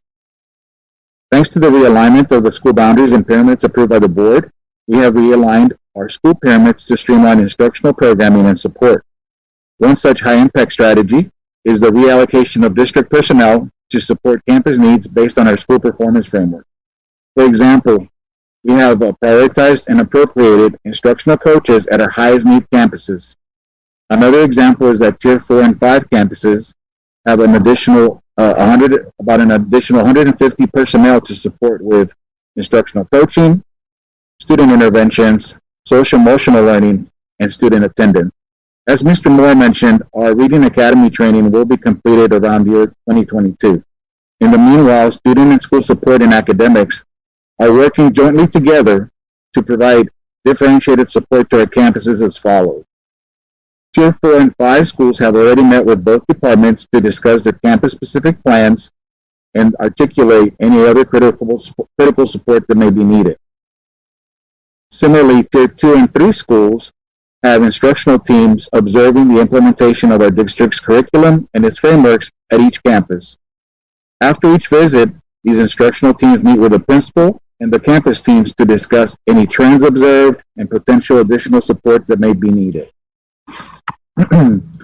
As mentioned earlier, our main focus is to provide support with increasing Tier 1 instruction in every classroom in Fort Worth ISD. Thanks to our board's commitment with the redesign of academics and student and school support, this opportunity is now a reality.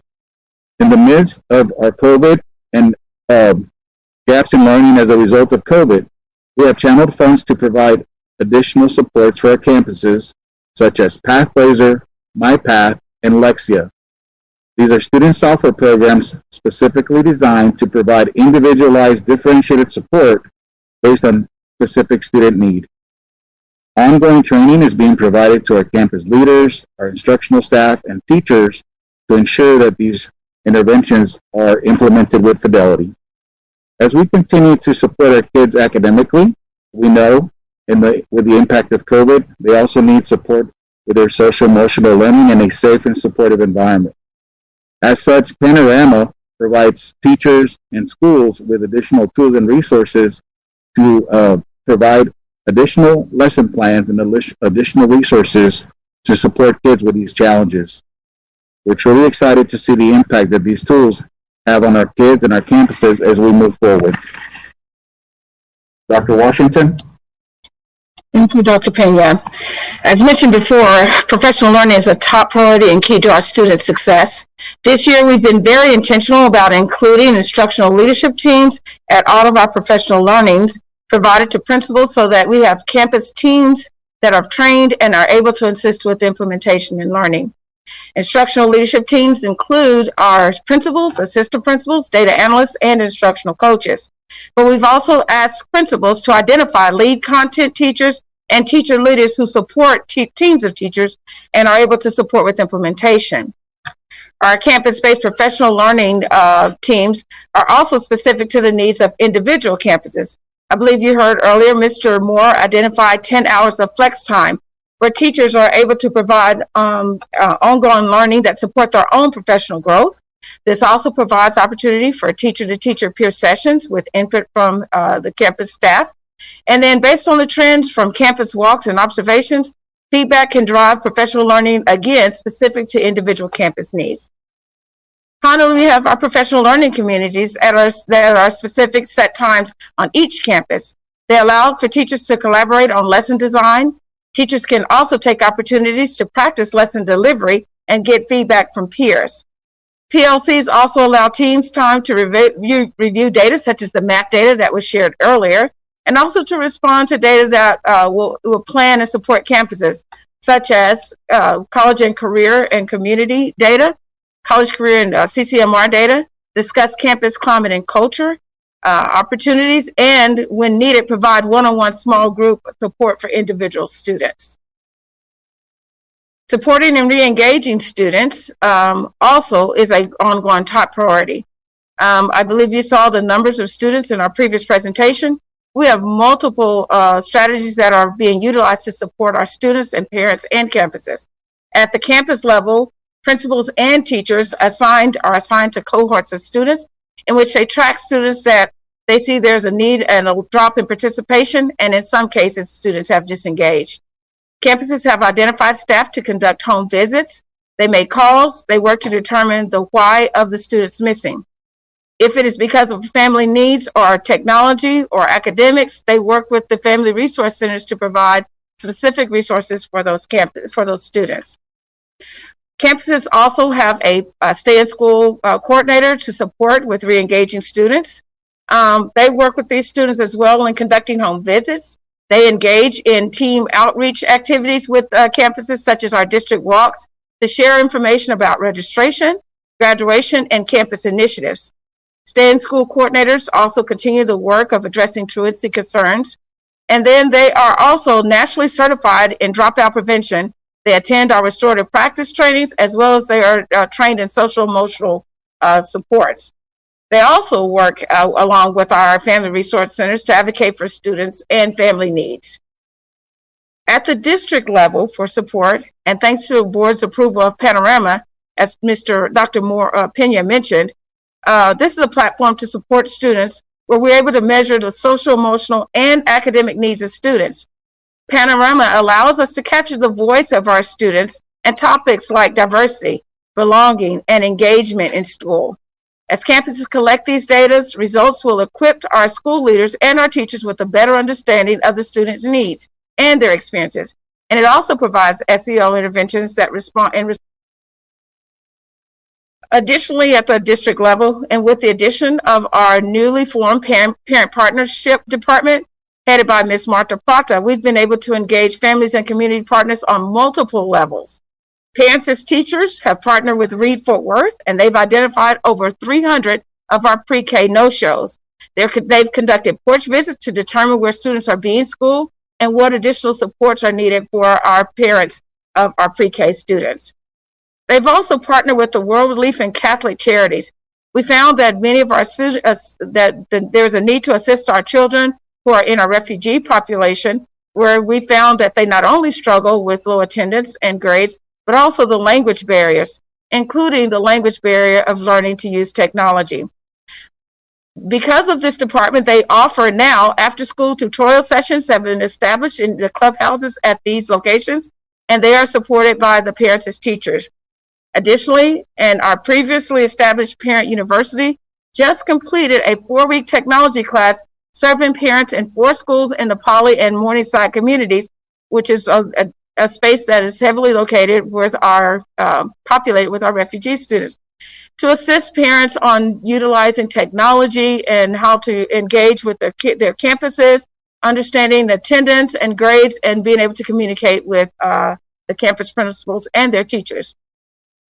We not only focus on the school day, but work with engaging students during the out-of-school time is critical as well.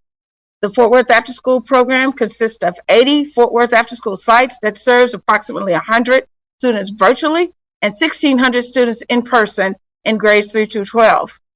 Academic supports for students are offered Monday through Thursday and Sundays from 6 to 8 p.m. Teachers across the district have provided homework assistance and tutorials through their teleteachers via Google Meets or Zooms, and they support approximately 60 students each session.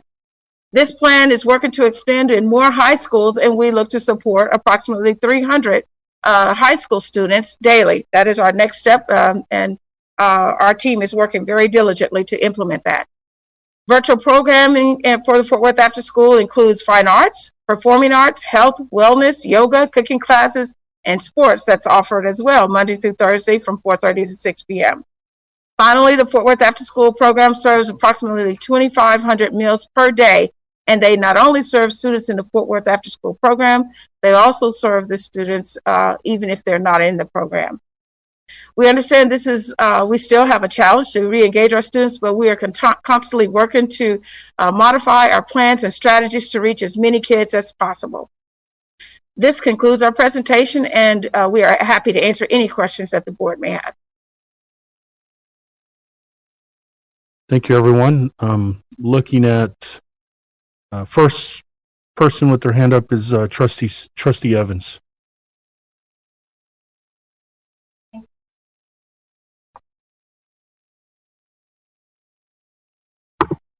How about now? Okay. Let me get to my note here. Thank you all very much for this very thorough report. And knowing this is going to take a multi-year approach to redress the decline we're seeing, can we break down by school to determine the campuses with the most decline and offer some sort of summer program? I know we're going to be working on the 21-22 budget soon, and now is the time to plan for how we're going to pay to finish this unfinished learning.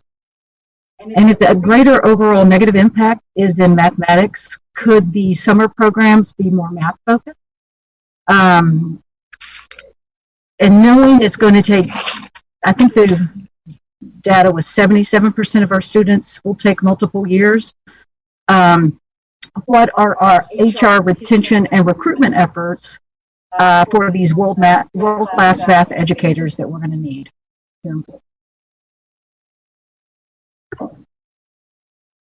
You are right about the 77%. The 77% as of the 55% that had a decline, Trustee Evans. And so just to get that out there, and we can tighten up those numbers as we get closer to the end of the year before summer by looking at our middle of year data, which will report back to the board in February. Mr. Moore, I know, can answer about the plans for summer. Thank you so much, Sarah. Trustee Evans, thank you for the question.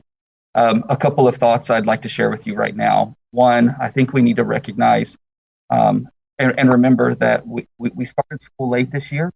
So for this summer, we're going to be engaged in school through the middle of June, at least.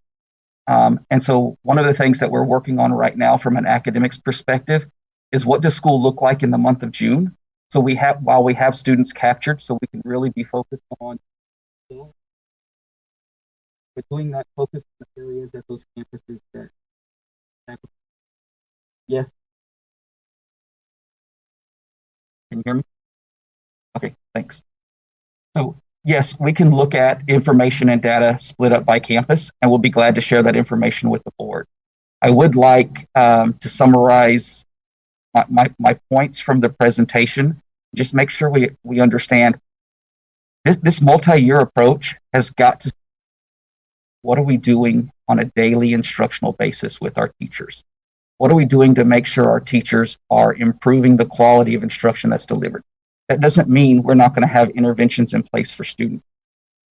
We're looking at the response to our MAP data through MyPath and PathBlazers. We're looking at literacy interventions through Lexia for elementary and secondary students. We will develop a COVID response plan for this coming year. And yes, we do need to look at what our summer programming looks like for our students over the next 3-4 years. But I want to make sure we don't fall into this category of going back and remediating our students. We have to accelerate our students. One of the biggest challenges our students have, and one of the things that we have to address if we want to get our students to the level they need to perform, is that we can't continue just to remediate. We have to expose our students to grade level challenging instruction. They have to be exposed to grade level standards. And we have to provide scaffolds and supports for students to get successful on these grade level standards. That's going to be the only way we can combat this COVID slide. Yes, we will, and we'll be glad to bring more information about what our summer planning is. What does our COVID slide response look like more specifically, and give you campus specific data. But I just want to share with the board, our main focus is going to have to stay on improving our quality of tier 1 grade level instruction. And I think, I don't know if Mr. Spears is on, but I know that we've held meetings with Mr. Spears from HR, myself with many of the campuses where we've looked at data that are high need and the areas that they are struggling with staffing, as well as Ms. Breed with a lens of equity and how we're supporting our students that most need. We've held a couple of sessions, and that's ongoing and being proactive in staffing and looking at data trends where we know that those are areas and the subject areas where we're going to struggle to staff. So we're already have plans in the work and putting a purpose and a plan and purpose in session to work on that. Thank you all so much. Next, we have Trustee Andor. Thank you, President Ramos. And thank you, Mr. Moore, for reminding us that we are focusing on where the students are learning right now, not just on remediation. And that is what I've read regarding this situation that we all find ourselves in nationwide, is that to just focus on remediation would be detrimental to our students. So I'm glad to hear you say that. The MAP test appears to only go up through 8th grade. What, if anything, are we doing to better know where the learning loss is for our high school students, and how are we addressing that? Certainly. We have a couple of different plans within our assessment, our district assessment plan as well. At the high school level, we're focused on our collegiate testing, so SAT, ACT, PSAT, as well as district benchmarks. We've tried to establish national norms for our district assessment as well as state released assessments so that we can track periodically throughout the year the progress our students are making. We can share more information with the board about what our secondary assessment plan looks like moving forward, knowing that we have to stay focused on, especially when we get into high school, on the content areas, on the classes our students are taking, on working with our students to be proficient in the classes that they're taking. And there are so many different pathways for students to engage in that there's not one assessment that's really going to tell us, because students are so differentiated when they get to high school. But that college and career preparedness and readiness has to be a standard that we continue to work on and look at for all of our students, and then differentiating the supports we're providing to them within the course selections they have. Thank you. It does get a little bit trickier when they get into high school. That is certainly true. With the adjustments that have been made for the flex time, when does this new plan kind of kick in, so to speak, or start? Because I know that some teachers have already gotten all of their flex time for this year. So when does this officially kind of kick off? Yeah, that's a great question. We had a plan in place for this year's flex credit already, the 30 hours. And honestly, the vast majority of our teachers completed their training in the summertime. Adjusted 3-bucket plan is an improvement that we're going to put in place for next school year.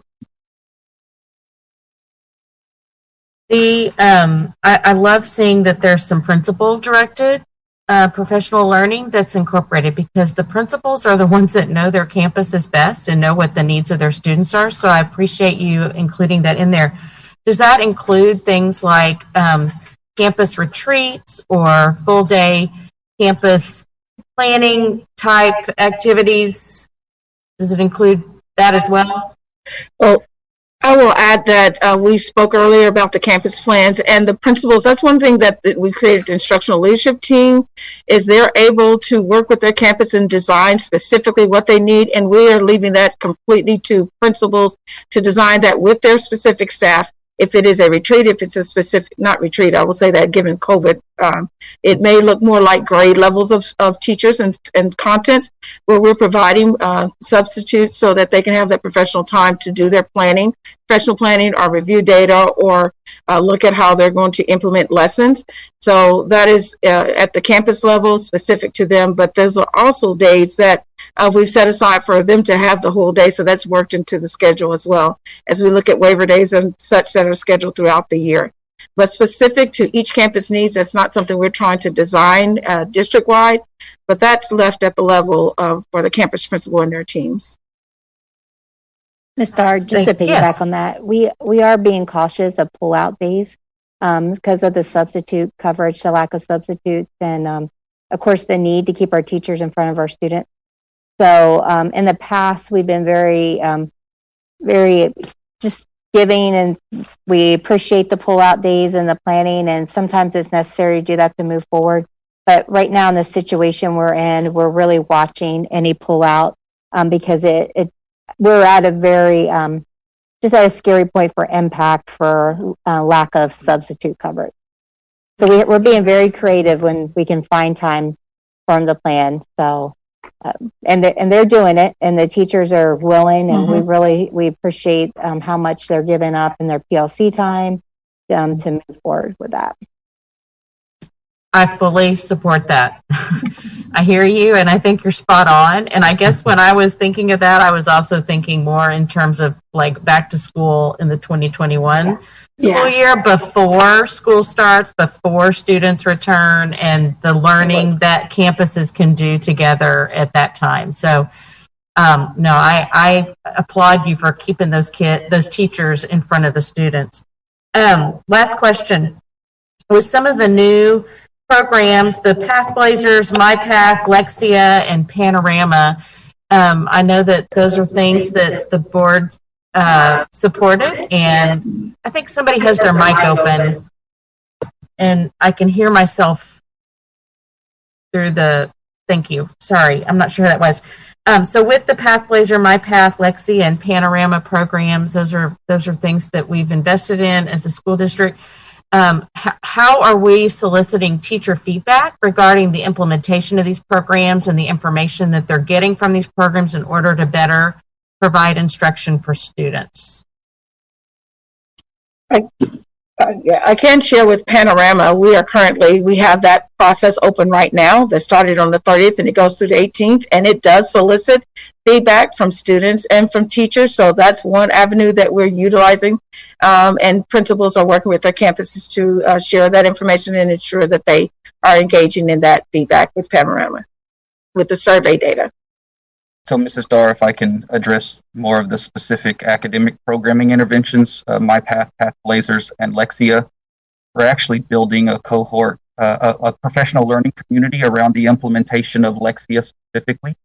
So we're talking to our teachers that are in our structured literacy classes. That's the group that's going to be providing the instruction at the middle school level, and also including the principals and some of our elementary teachers that will be utilizing the programming to develop an implementation plan together instead of just saying this is how it will work.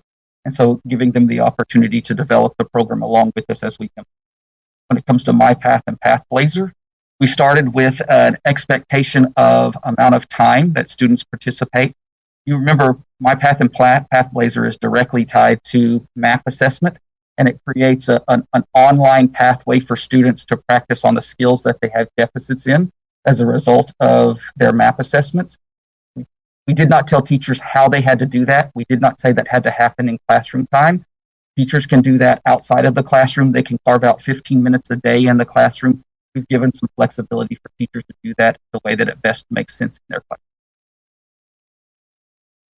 I appreciate you gathering that data, and I know that the data is not available now, but I would love to revisit this in 6 months or 9 months, not necessarily in some format, in some way, shape, or form, to make sure that the money that we're investing is that we're seeing the returns, because that is information that not only we need as a board as we continue to approve future purchases regarding this or something else, but that's something that our community should have access to, that what we're investing in as a district is actually, we are reaping the returns that we expect, and that students really are learning, and that these programs really are benefiting our students. So thank you very much.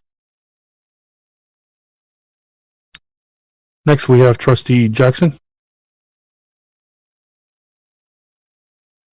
Thank you, President Ramos. I have 4 questions. The first one is, what percentage of your plan involved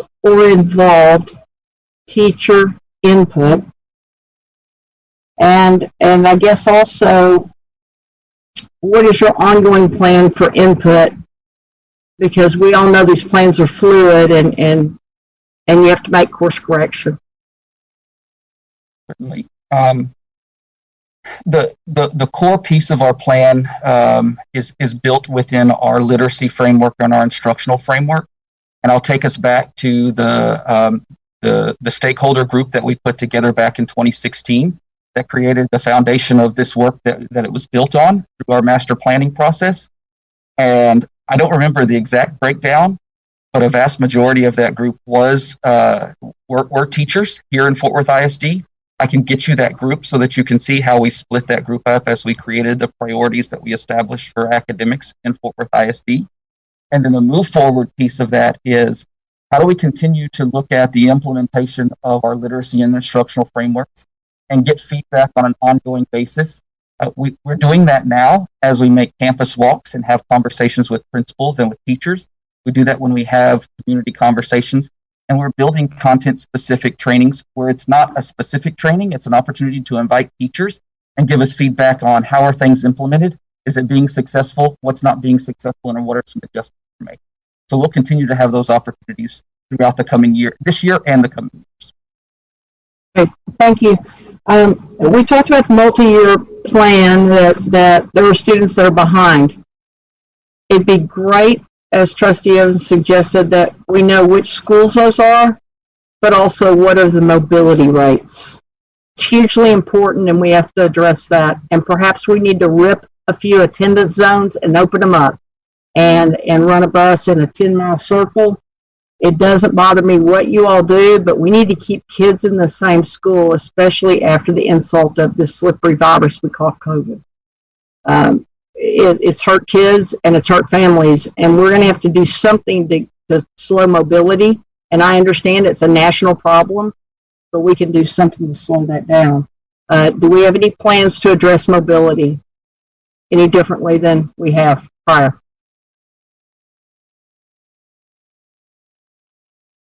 I would say one of the things that has probably been made mobility a little bit easier is being able to provide instruction if a kid is at one school and they can still get in and be engaged with their campuses and get that learning wherever they are. So I think being able to have virtual learning has actually helped support that. And Trustee Jackson, I would add also that our parent partnership office is under Martha Plata is really redesigning the work. As Dr. Washington alluded earlier, her and the parents as teachers have already identified, made contact with 300 kids that we had not been able to capture before. So I know as we redesign that and have an update for you, you'll see an increased boots on the ground approach to capture kids, and especially at our highest need zones. Mm-hmm. Great. Thank you. And then when we identify children, especially pre-K4, we're working so hard with early literacy and with our youth and engaging these families. When are we going to provide bus service for pre-K4s? Because we're going to have to catch up. And we should be in a proactive mode. And I know we provided it at 2 locations, but do we have the capacity to cut something and deliver pre-K4 transportation?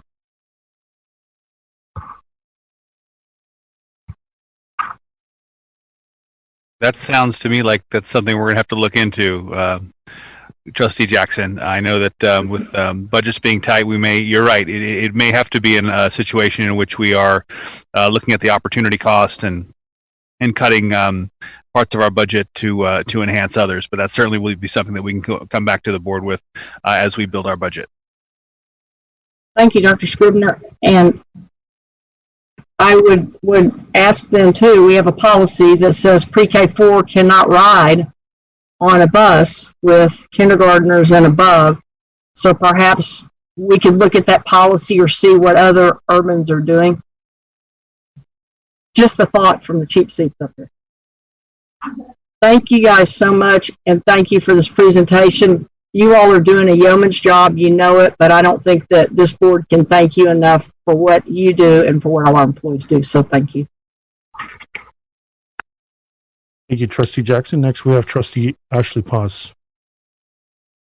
Thank you, President Ramos. I have a few comments and a handful of questions, so I will try to keep them brief, but you know me by now. So I want to kind of reiterate or to support what Trustee Evans had, her questions about a summer program. Believe it or not, I know it's going to be difficult. I spent quite a few summers in summer school. It is, it was something that was very helpful for me growing up, and I know that we have summer school programs.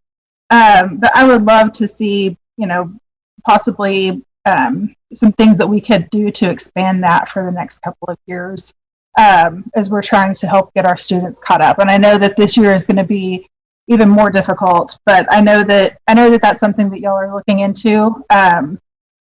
That I'm really excited to hear, if we can maybe use that opportunity.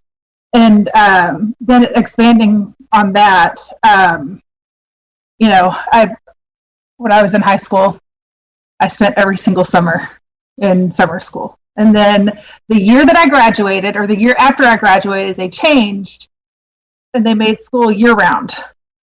Like, man, I was already in school year round. So I thought it was just the most unfair thing ever.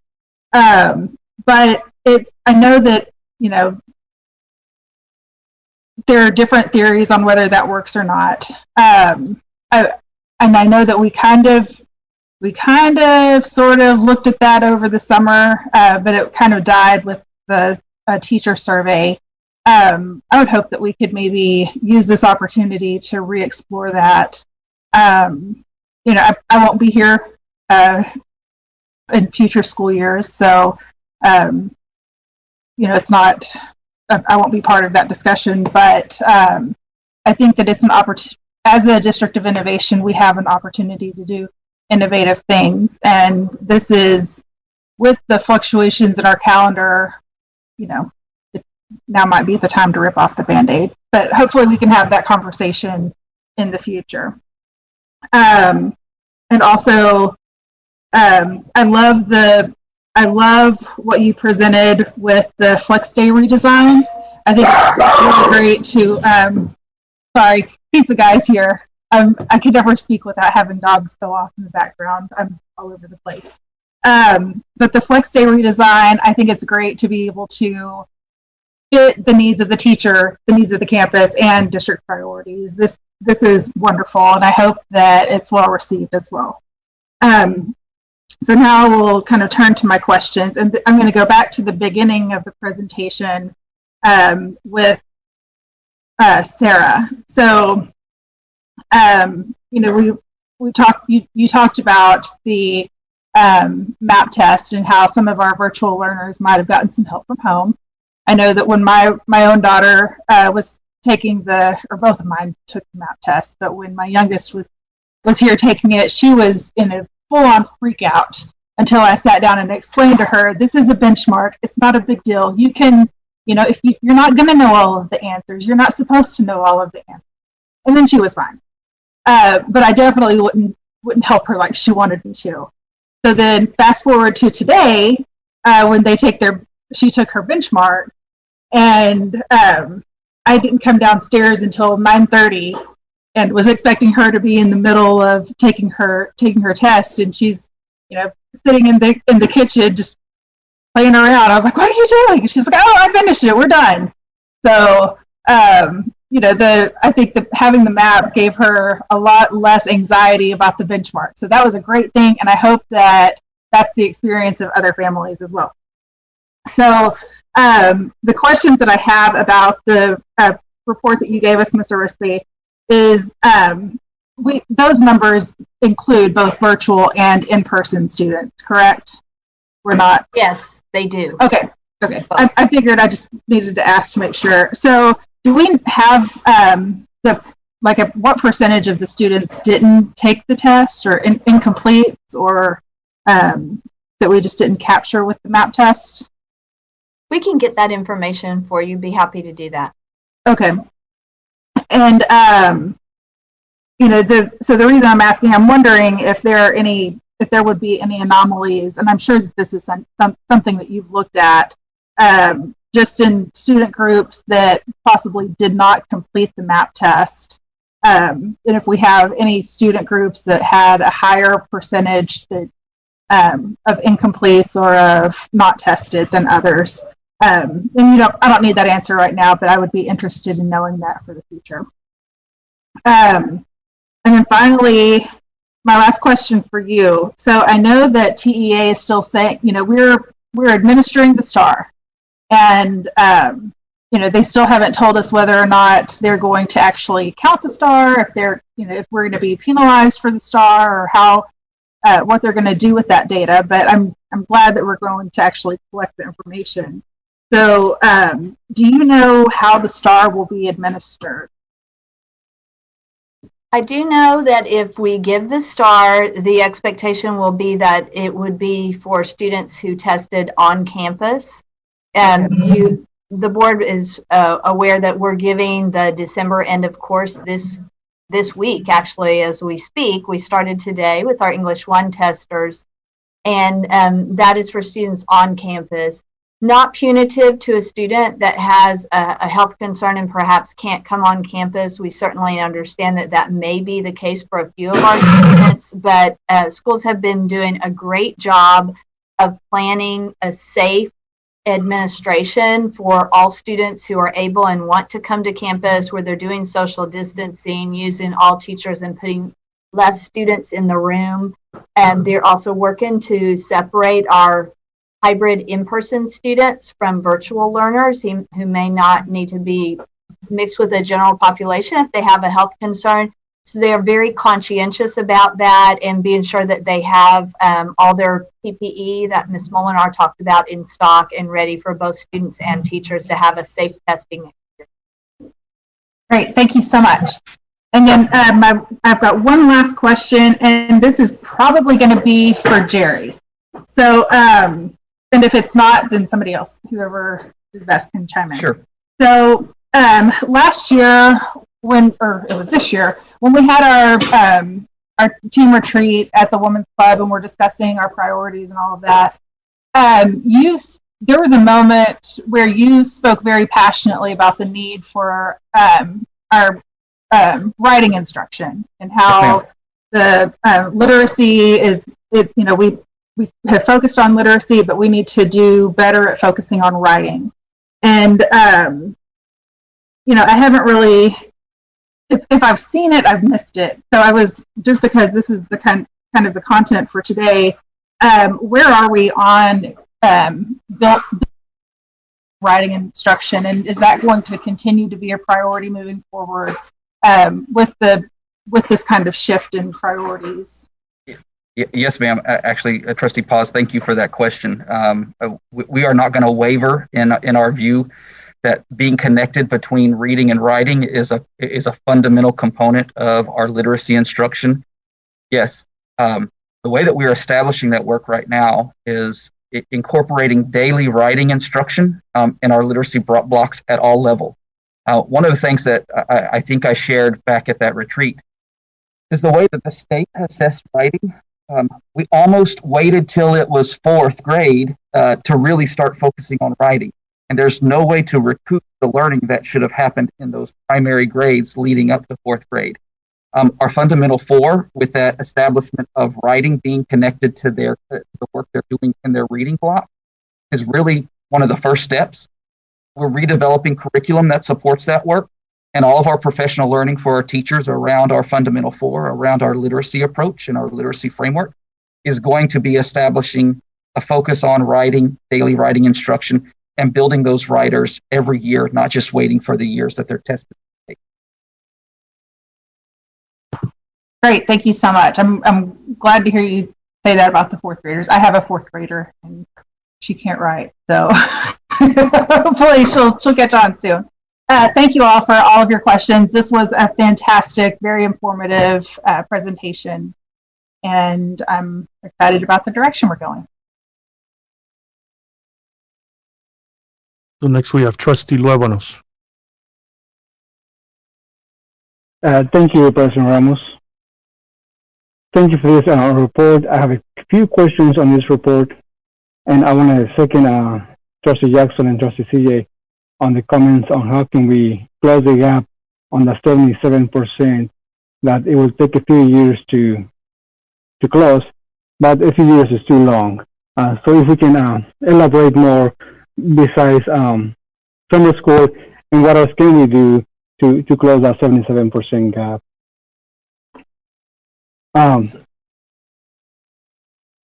And then on the reading, so despite all the efforts by the nonprofits and the community, we are almost at 50% of our goal of having also grade students reading at grade level by 2025.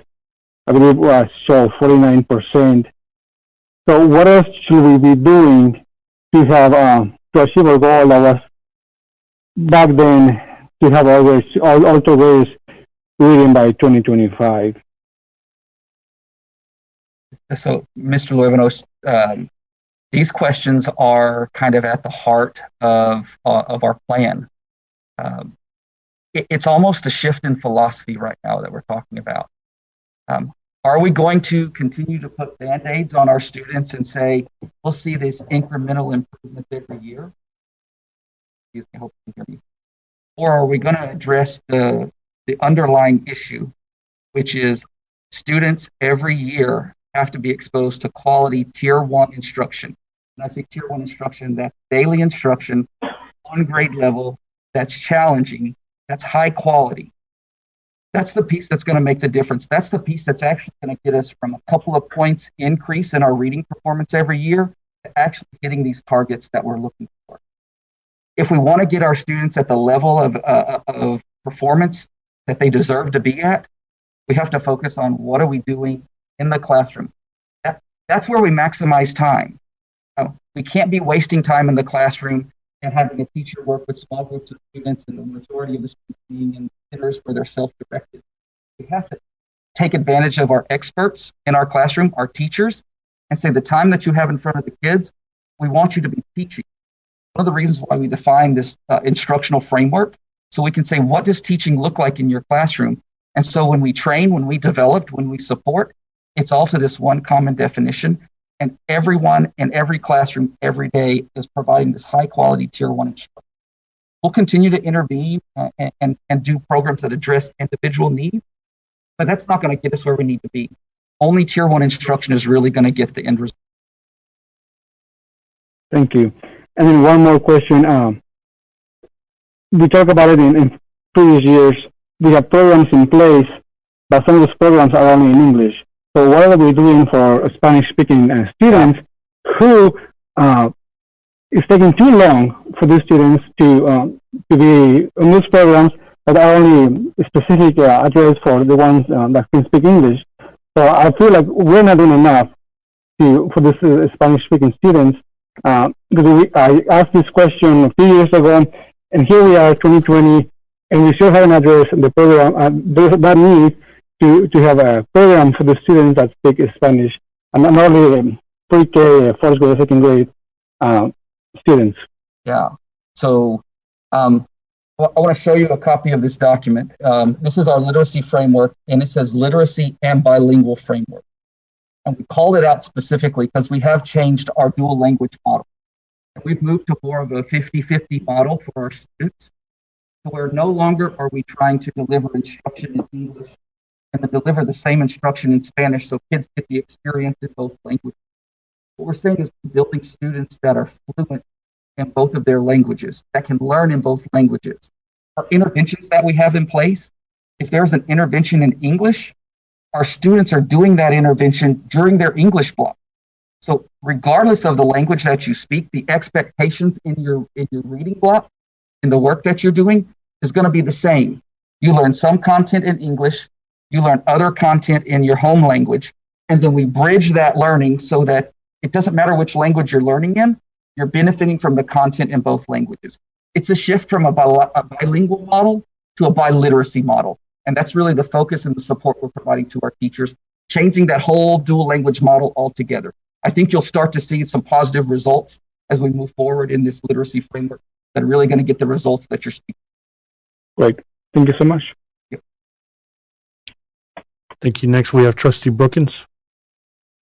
Okay, Trustee Jackson actually asked part of my question But the front part of the question was knowing what we know now about the low enrollment and participation for our pre-K. What is our action plan to increase participation and enrollment, especially for our underserved Black and Brown students? And is part of the plan to work with child care agencies, nonprofits, and even churches? Trustee Brookins, I know we've been working with Barbara Griffith with marketing, and that's just one step. The other piece is triangulating those efforts with our Parent Partnerships Office and also with our Equity Office. And in meeting with Ms. Plata, we put a plan in motion to make sure that we are addressing these needs actually starting now as we start looking at pre-K and K roundups coming up here soon to make sure that we are having more, again, boots on the ground to make sure that we're reaching out to those places.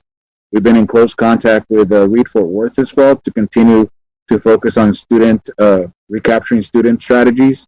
And so we will have more information for you, but please be certain that we're working with our equity teams and our parent partnerships and communications team to have a triangulated effort to make sure we're capturing our students, especially our pre-K ones. Because that's where we lost many of our students in elementary. Right. And also we need to make sure we include our neighborhood associations, because if we're not reaching them through those other entities, you definitely will reach them through those. Will do. Thank you. Thank you. Next, we have Trustee Phillips. All right, thank you, President Ramos. So thank you, each of you, for this report. It's reality based, and I love the way that our reporting is starting to happen now. I'm seeing a shift in that we're telling the truth. We're just reporting what the story is, right? And that by itself just leads us to be able to actually go in and solve issues because we're aware of them. As disappointing as it is for all of us, I mean, I don't think it is shocking to any of us that these numbers are where they are, and they're going to be going down like this, unfortunately, through circumstances that are outside of our control, of course. And so the beautiful part about what you all did with this whole presentation is every time I had a question that popped into my head, it was like the next section or the next slide somehow addressed it beautifully, which is that's it. I mean, that's the way it should be. So that was excellent on all of your behalf, that you're answering the questions as we're going. And I appreciate you, Jerry, for what you even just said about even the philosophical shift, right? I mean, that we're going into a new mindset about the way that we're doing things, and I can appreciate that. And I guess with my question here, it speaks along that line. It's more general than it is with the specific, because I do think the plan is comprehensive. Y'all really went through everything you could, saying what do we have to do here in order to make those drives happen. So, and I know Dr. Scribner, I would love to hear you speak to this as well. I guess more so, how do we? I see what we need to implement. This is the thing that we're going to put in place to say, yes, this is how we're going to, curtail that learning curve, get students back where they need to be. Pushing us even further forward, how do we lead on this nationally, right? Because everyone across the nation is suffering from COVID-19. Every district is dealing with it, and we're all going to have those post-COVID numbers whenever post-COVID really happens for us, right? We're going to have that, going into COVID, we were here, but COVID did this to us. We're going to see those rise, right? About, okay, now we're coming out of that and we're seeing students begin to progress.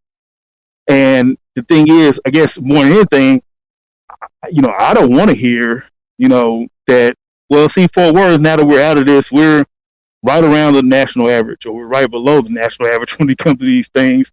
I want us to be able to say, wow, in Fort Worth, when we hit post-COVID, we got our kids back where they needed to be quick, and look how they're now thriving, right? And so I don't know what that is all the way, what's going to take that, but I guess I want that to be our mindset.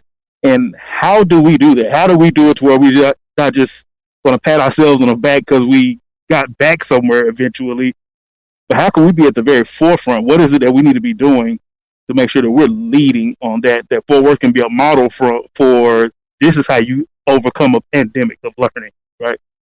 So yeah, so I'll open that to Dr. Scribner or any of your team you want to. Well, no, absolutely. I think that there is a realization that we are not going back to the normal scenario that existed prior to this COVID-19 pandemic. We really, I think it's an opportunity to reset and restart. I think the slide that NWEA forward with regard to the four aspects of our reset is key. I think Jerry makes a great point where historically we have been focused on intervention. We have been focused on extra tutoring, extended school day, and all of those things matter. But they alone will not change the game. It's about tier 1 instruction for all students in the classroom on a regular basis. So I agree that that's a great opportunity for us to think differently and implement a program. I think the biliteracy aspect that Jerry talked about, with almost half of our students coming from homes where English is not the primary language. I think the board's focus on early mathematics in addition to early literacy is going to result in a great foundation for growth.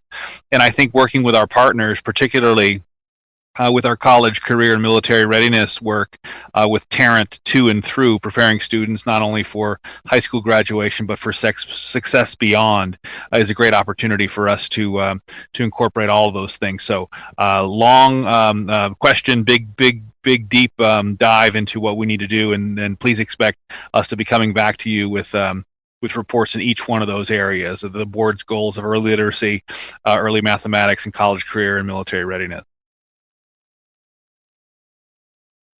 I appreciate that. I don't know if anybody else wants to speak to it as well, but Karen, I'll let you go ahead and speak to it, and then yeah. So, Trustee Phillips, I love your passion, and we feel it. The first thing is we got to take care of our teachers. That's the first thing. We got to take care of our teachers. We have to take care of our principals, and we have to prove to the community that our schools are safe. We were seeing gains before COVID. We were finally turning that corner. We were seeing the gains where pre-K, first and second graders, into third. This is devastating to us as a system that was turning that corner. So now we got to retract, but we can do it because we were doing it. But now it's like doing less to go faster. So we got to take some things off the plates of the teachers, take some things off the plates of the principals. We know what the issue is. We don't need to go identify it. We don't need to keep collecting data to, address it. We have the data. Now let's get down and dirty with the data. And let's let our teachers teach. Let's build their capacity, help them fill in any gap, because they don't know. This is something new they're dealing with. They're used to students coming in behind grade level, but this is even more extreme. So how can we help them scaffold and accelerate through tier 1 instruction? And that's like as Jerry was saying, it's a philosophy approach, but it's a system approach as well. Like we really have to, everything is about the campuses right now. It has to be, and beyond. The next 2-3 years, it's campus-based. And it's not we are going to have to put those extra supports in. We'll have our tutoring. We'll do, all of our programs and volunteers. But what do our teachers need? Keep them healthy, keep them their professional learning up, but then implement the professional learning. We have wonderful professional learning. Now we need to see it implemented on a daily basis and support that implementation and support our principals to support that. So it's back to almost a customer service base. How are we supporting our campuses right now? And how are we communicating to our parents? Bring your kids back. I know it's scary, but I'm really hoping second semester, February, please bring them back into the school. We need them face to face. And you know what? Some of the parents, I'm sure, could use the break who are doing virtual learning as well. So, but I mean, I'm sorry, I'm just passionate about if we're not taking care of our teachers, we're not taking care of our principals, that's how we're going to be the lead urban district across the nation.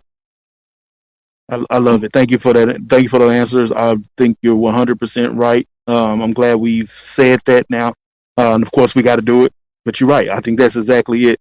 And and even asking this question is not about bragging rights or somebody that's for us to be able to say. It's really about if we there in my estimation, and this is where everybody's going to be able to teach me differently if it's not the truth. But in my estimation, we have everything we need in Fort Worth, whether it be money, whether it be personnel, people with intellect, experts. What we can hire the best people, have the best people hired already. All these things, to where we should be leading in the forefront of what it looks like educationally. I mean, and then in the state of the state of Texas nationally, we're always in that last quadrant, right, when it comes to our education. But at Fort Worth ISD, one of the large urbans, is the middle of the pack on that. Then that means we're really behind so many others. When I just think we have the capability to not be in that boat. And the thing is, if this pandemic has in fact is causing us to hit the reset button, sending us backwards first, getting us in debt. I mean, as far as academically, this is the time for all of the smart people and all the people involved. And like you said, the system, we're that system though, to figure out how do we overcome this and really go out and lead in it. And I think what you were saying, Karen, is absolutely on point with it. I think the plan is great. It really is comprehensive. I think that if we do this with fidelity, we should get there. I guess I want us to have that mindset of not only just getting back to the base, but really being able to lead and be in the forefront. And then even you all being able to tell us as a board what you need from us for us to be able to help you do that, right? You guys are the ones in the trenches doing the work, implementing all these programs, doing the stuff. I know I speak for my colleagues when I say we want to be able to help you in that. Show us what that is, tell us what that is, so the excuses will be gone, and all we'll be talking about is how Fort Worth is leading in education. I don't see any reason why we can't be that institute. So, thank y'all for that. I appreciate it.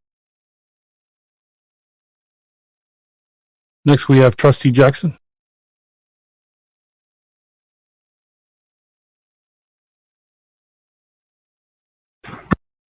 Thank you, President Ramos. You all made me think about mobility and virtual learning. This is germane.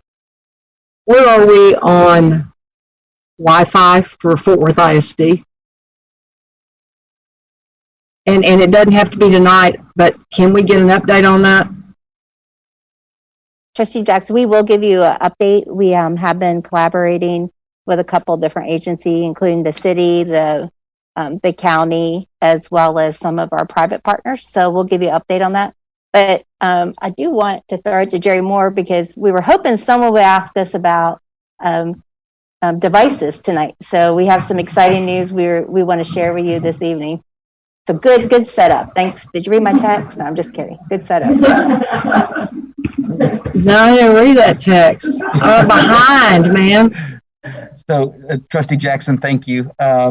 We've been working diligently on our intermediate solution for Wi-Fi. We have an additional 10,000 hotspots coming in from a 10 million hotspot project. That's not the end result. The more exciting news that we have to share with you is that on December 14th of this month, 3,000 Chromebooks will be in district that we will deploy to our Tier 3 campuses. And in the first week of January, actually January the 5th, 24,000 Chromebooks will be in Fort Worth ISD that we will deploy to our elementary students, starting with our Tier 5, 4, and 3 campuses first. That will take us to one-to-one devices for all students. So we now have a date, and it's right in front of us.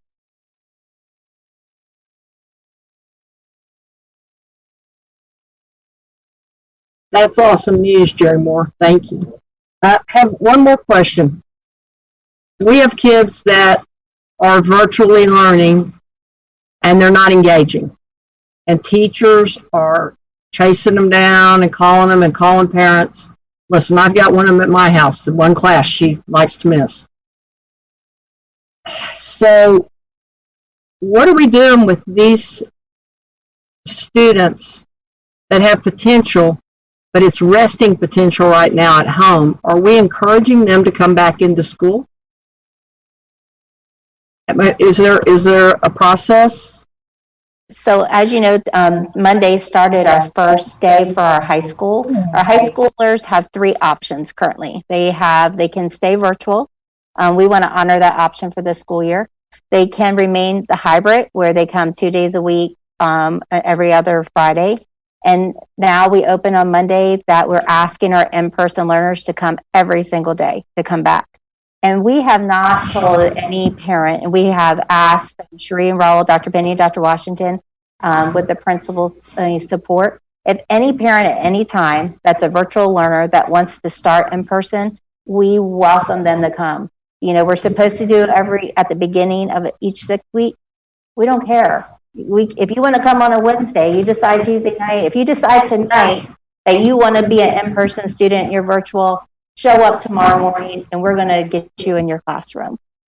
So we are encouraging it to our parents, to our community, and we're going to work harder at that. And we're going to keep working. I know our teachers, for our virtual learners, they are making contact. Our counselors are making that contact. Our principals, assistant principals, just like, hey, you know, so-and-so wasn't on today. You know, they're doing that. But we need to get back to school's not an option.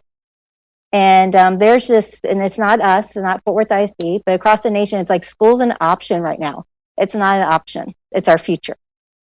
And so we need to get back that as a society, that it matters that we're engaging with your child. And we want to be there. We want to engage with your child. So we really all need to just, you know, come together, talk to our neighbors, if you see a child, you know, or somewhere, it's like, hey, are you virtual? Are you in person? Where are you going to school? Like, you know, we would like to have you back in school. It's just saying it's safe, come back, let's get back to that type of a normalcy.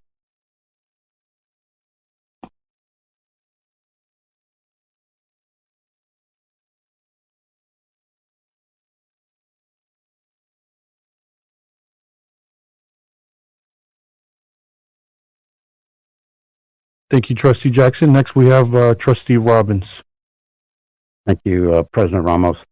I was very pleased to hear the work we're doing to find the kids that aren't in school, to tag on what we're talking about, the 300 kids, and also the use of parents as partner universities.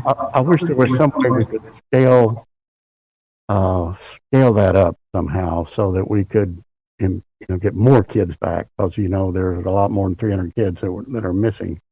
So any thoughts of how that might happen? I alluded to earlier is that Ms. Pratt is working closely with this program to redesign it, and we're looking at exactly what you said, not just impacting that 0 to 4 group, but why don't we cover a broader scale of kids and that more meaningful grade levels. And so that's a work in progress this school year, and we'll have a plan for you by before the start of the next year. So we're reevaluating personnel, and you know that with personnel we have to reevaluate and do through attrition what we need to do. But looking at the effectiveness of the programs, the return on investment, the number of students that are being impacted by the current program, and to your point, it's not maximizing the number of students that need to be served. So it's a work in progress right now.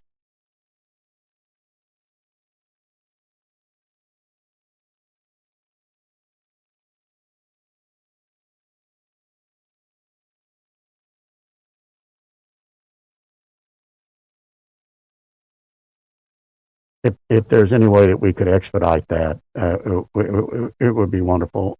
Waiting, and I know you just can't flip a switch and have it happen automatically, but waiting till next year seems like, I wish there was a way we could build on it as we go. So it's very important, I think. So thank you. Will do. If I may, Trustee Robbins, I was part of a meeting on Friday afternoon with a potential solution to finding students who have disappeared. We know that while there are some families who are in contact with us, there are many others who are not, and there is a service actually that we find that most of our kids and most of our families have a cell phone. So there is public information about cell phone usage at a specific address.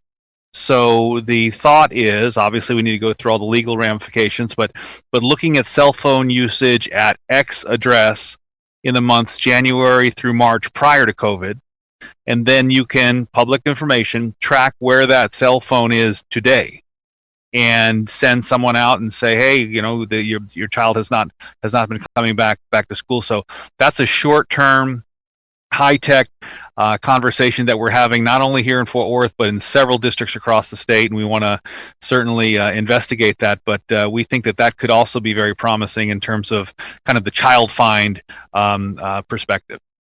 Thank you. That sounds like it could have some real potential. So thank you for pursuing everything that we can.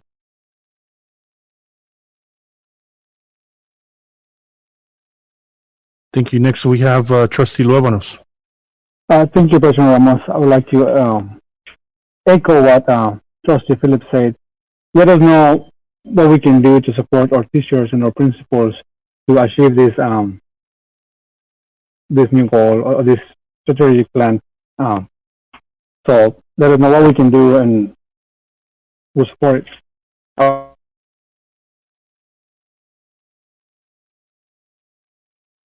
Next, we have Trustee Phillips.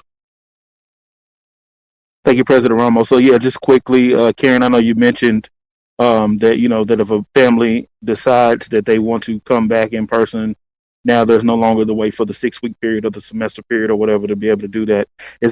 Was that simply high school, or is that all across K through 12, pre-K through 12 now, I guess? Across pre-K through 12. We'll see you tomorrow morning. Okay. All right. Nice to know. All right. Appreciate it. Okay.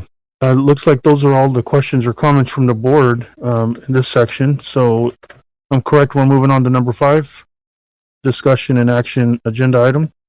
So the agenda calls for a discussion of the Lone Star Governance Quarterly Board Progress Review, and Mr. Del Latham from Region 11 will be collaborating with the board for this discussion. So I'll turn it over to Mr. Latham. Thank you, President Ramos and Board of Trustees, Dr. Scribner and Ms. Molinar and Mr. Moore. Wow. I just want to say unbelievable. If anyone had any question about what Lone Star Governance looks like in action, you just took them to school in the last 2 hours. Phenomenal training. So we want to shift gears, and I want to keep that momentum going. I'm really glad to be here with you this evening, but the administrative team, y'all get to put your feet up now and kind of watch the board work. We go through our self-evaluation. I've had the pleasure over the last couple of weeks of having opportunities to meet in small groups with teams, just kind of give a background, and President Ramos, jump in there and add anything to this as we go. I hate to steal any thunder that you might want to share, but I wanted to share how my gratitude for having the opportunity to visit in small groups. What we did was we took the Lone Star Integrity Instrument, all 8 pages of it, and divided it up amongst team members and had small group coaching conversations with them so that we could come here this evening and let our board lead the discussion around our personal self-evaluation around small components, smaller pieces of the integrity instrument. So I want to go ahead and say, give us grace tonight. This is a first. This is a first for Fort Worth board members to lead their own self-evaluation. And so it may be a little messy. It's okay. I'm here to lean on it. But we just want to have a conversation, because what we did was we took the integrity instrument, dividing it up, and had small conversations with a team that was empowered to really kind of evaluate the documentation that we've done up to this point, based on our previous quarterly report to tonight, to present to the rest of the board and to make a recommendation to the rest of the board about what our next steps might be in order to keep our trajectory moving towards the master's focus performance on the integrity instrument. So just, President Ramos, thank you for this opportunity. I didn't mean to cut you off, but did you have any questions or any comments that you wanted to start off, or you want me to just take the ball and go? Mr. Latham, please take the ball and go. Love it. Well, just to bring us back up to speed, I believe everyone has a packet of what I tried to do was to consolidate all of the different team meetings and the notes that we took so everybody can follow along with some of the documentation and some of the conversations. But we do have some teams here of trustees that will want to lead this component of the conversation. And then we have a couple of other pieces within the integrity instrument that I may take the lead on, but just want to kind of have a round robin discussion around this scoring out there, but just kind of bring us back to replay the game film. It was back in August 17th that we had our first quarterly review. And what we did with that initial quarterly review, we'll call it quarter zero. What we did was we did a reset for this board, since this board had recently gone through Lone Star governance training again as a board. We tapped the brakes and reevaluated and did an initial baseline, if you will, of where we were. And at that time, we were pretty much on does not meet focus in a lot of the areas. But if you're kind of like I am, you may have already thumbed through the back of the book and found the final score. And we've made some progress. So I don't want to be a spoiler, but we have made some progress in putting in some systems and some components that are helping to kind of create what we had in place tonight, what we witnessed tonight. So initially, I guess we can go down through this in order of the integrity instrument. And as the trustees, one of the things that we didn't finalize in a lot of our coaching discussions was the who's going to lead the discussion. Some of us are going to tag team, and some of us are going to take a lead on one piece. And so I didn't have that written down specifically, but as we go through this, you may see one of the trustees jump in there. And if we don't, then I'll take the ball and go with it. And we'll just keep progressing through this. So with Vision 1 and 2, those two were combined together for a team. And so looking at Vision 1, who was Trustee Robbins, I see you're on mic. Did you want to go ahead and talk through Vision 1 for the group? Yes, thank you, Yes, sir. Mr. Latham. I would like to discuss briefly Vision 1, and Trustee Louis Banos will discuss Vision 2. And then Trustee Jackson had some wonderful thoughts on the whole process, which I hope she'll share with us to close this out. What we're going to do tonight is talk about where we were last quarter, where we are now, and how we know where we are, and where do we want to be next quarter, and what are some of the things that we can do to get there. The mission statement for our district is to prepare all students for success in college, career, and community leadership. And in Vision 1, the board has adopted student outcome goals to accomplish that. Student outcome goal number 1 is to increase the percentage of third grade students who score at or meets grade level or above on STAR reading from 34 to 47% by August of 2024. Student outcome goal number 2 is to increase the percentage of third grade students who score at meet grade level or above on STAR mathematics from 34 to 45% by August of 2024. And student outcome goal number 3 is to increase the percentage of students graduating with a CCMR indicator from 43% to 48% by August of 2024. The previous quarter, we were at does not meet focus, and we had a score of 0. We think our current status is that we meet focus and have a score of 12. We adopted student outcome goals and GPMs at our board meeting on September 22nd, 2020. And you can go back and look at the minutes of that if you would like to verify that. Our next quarter target is to move to masters, or a level of 15, a score of 15. And we think the next steps to do that will be to continue receiving and approve monitoring reports per the monitoring calendar that we have set earlier. Secondly, the board and the superintendent committed a vision and SOGs to memory so that we'll all know what these 3 SOGs are.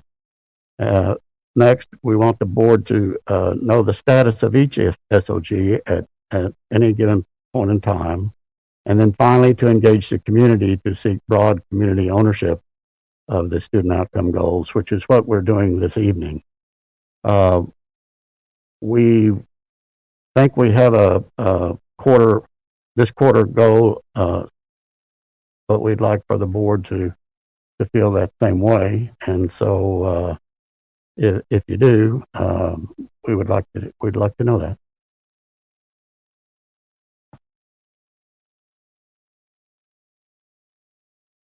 So turn it over to Trustee Louis Banos, please. Sounds good. So right now we're currently in Vision 1 at 12, and our target for the next quarter will be at 15. I'll record that as we go. Thank you. Yes, sir. Thank you, Trustee Robbins. So Vision 2, the board has adopted goal progress measures allowing to reach student outcome goal. And in our previous quarter, we do not meet focus, so we had a score of 0. And we believe that right now, our current score is a 4, preparing to focus. So we adopted these goals on September 22nd, 2020. And our goal for the next quarter is to move to 12, which is meet focus. And how can we get there? We can get there by reducing the number of GPMs for student outcome goals, 3 to calendar monitoring reports, and by continue receiving and approve monitoring reports for the monitoring calendar schedule, and by engaging our stakeholders in local governments. Board and the superintendent agree there is a broad community ownership of goal progress measure. And that's it for Vision 2. Jackson? Thank you, Trustee Luebanos. I want to thank Dale Latham because he has really demystified Lone Star governance, but I still believe that the public doesn't know enough about what this board is doing. And I just want the public to know that and I'm Trustee Robbins, please correct me if I leave something out as to what you wanted me to say. But there are only 100 of 1,200 districts in the state of Texas that are participating in Lone Star governance. And that puts us right now in the top 8%. So this is leading work. It's not following work. And it features a framework, and that framework keeps our board aligned with administration. And it also allows us to focus our time, which I will talk about when I discuss Accountability 1, but it allows us to focus our time on students. And so you'll notice trustees moving back to students each time. And so I just wanted to make sure that we could clarify that for the public so they know the reason that we spend time on this and why it's so important, and the end result is to improve our children's education. Thank you, Trustee Robbins. Thank you. Trustee Luebanos. That's perfect. Thank you.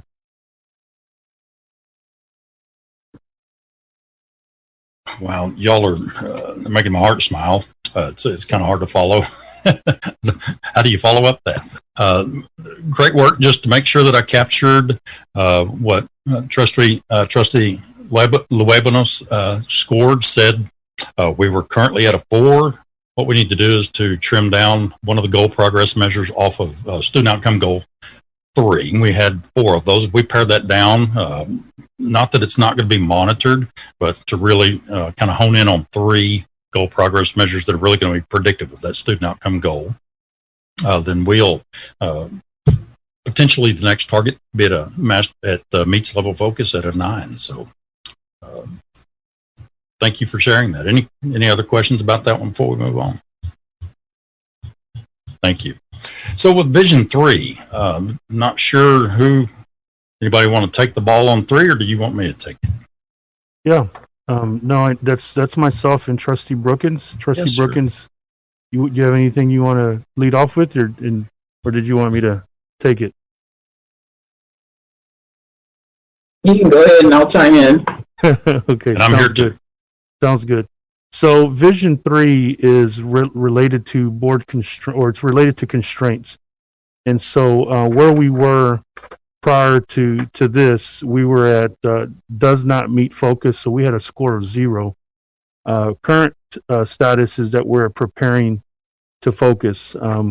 So as my colleagues will see on Vision 3, preparing to focus was that the board has indeed adopted 1 to 5 superintendent constraints and owned the constraint development process while working collaboratively with the superintendent. Where it approaches focus, because the other marker there is that each superintendent constraint describes a single operational action or class of actions the superintendent may not use or allow. We've got some next steps that would ideally get us to meets focus, which would get us a score of 12. And what we've got to do is work on our own board constraints. So while we've taken care of superintendent constraints, we as a board now are charged with identifying 1 to 5 board self-constraints. That'll get us at that marker. And the other part to this is that we continue to receive and approve monitoring reports per the monitoring calendar schedule, which I will thank Trustee Evans for that push and duly noted for how important that is, so that we as a board have enough time to prepare and the staff for them to know what the information it is and what the presentations are going to be. And also, from my understanding, is that keeps us from going too long at board meetings, that pulls us away from student outcomes focus. Mm-hmm. So, Trustee Brookins, anything to add on Vision 3? No, I was just going to say exactly what you just said at the end. We want to make sure that we stay focused on student outcome. Yes, ma'am. So Vision, I'm sorry, go ahead, Mr. I was going to chime in to show, to also add on to that I'm committed in this next quarter to work with the board, and we'll get your board constraints propped up and get those ready to go for adoption whenever we get ready. So I believe that team's looking at possibly bringing some recommendations. So thank you. I'm sorry for interrupting. Not a problem. Thank you, Mr. Latham. So Vision 4 is that the board has adopted superintendent constraint progress measures, which we reference as CPMs. And so we have met the part of preparing to focus, which included the board has adopted CPMs for each superintendent constraint.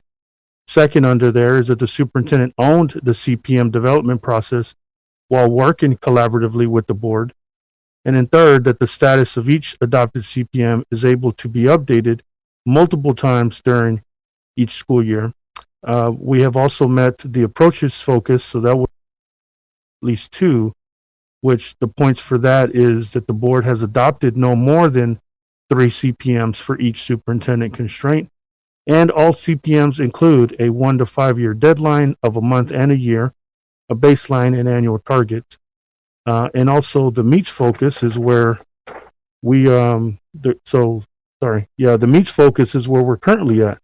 We're at a score of 4 points because all board members and a superintendent agree that the CPMs, well, as Trustee Phillips charged tonight, will challenge the organization to focus on the vision, will challenge the organization to uphold community values, are all predictive of their respective constraint and are influenceable by the superintendent. So next steps for us is to continue to receive the board monitoring calendar, which we've discussed, and engage stakeholders in Lone Star governance. The board and the superintendent agree that there is a broad community ownership of the CPMs. Anything to add, Trustee Brookins, on Vision 4? No, that's good. You covered it.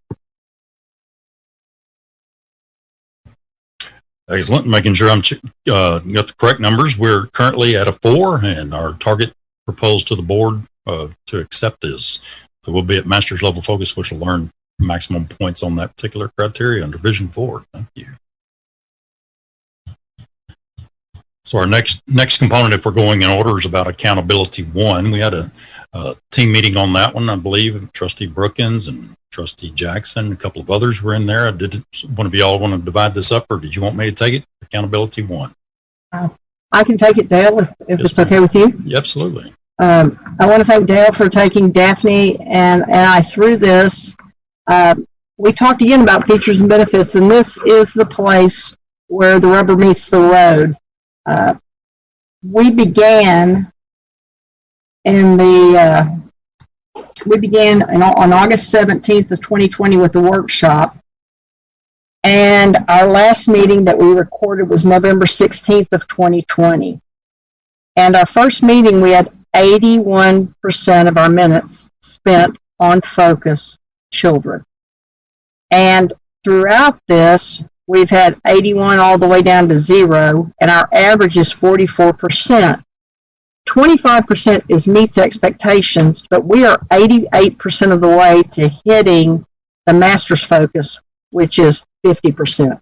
And I believe we can do that. And I do think one thing that would help us is we could get the agenda out a couple of days earlier. We worked really hard in November 2017 to get the agenda out 10 days ahead of time. And I know it almost killed everyone that gets the agenda out. But if we get out a couple of days earlier, we can call in with questions, and then we won't ask them here unless they're pertinent for the public. And I think that's it, Dale, unless you have something else you can add, Daphne? No, I just, I think that we're already on the right track from just the meeting that we had tonight is exciting. And it shows how we keep coming back to the main focus, and which is our students. So I believe we are on the right track. So we just need to keep it going.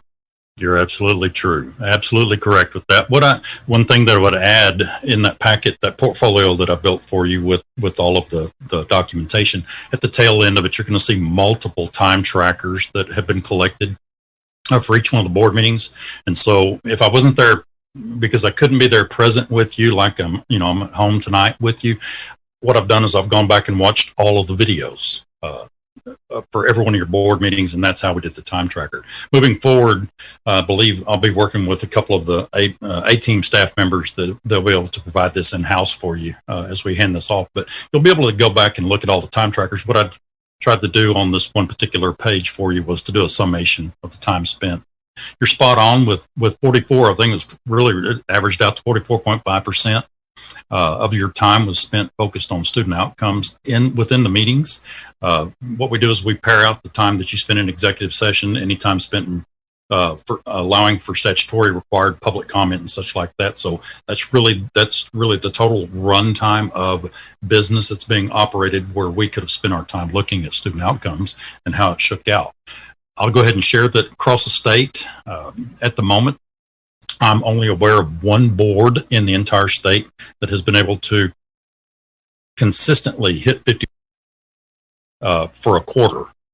It's tough. That is really an aspirational goal because of all the other things that we need to work on to have school. But it's an aspirational goal. Hopefully we reach that. We're knocking on the door, but we're right in there at that 40 to 45%, and that's 45% of our time that we're focusing on kids. And that's time well spent in my book.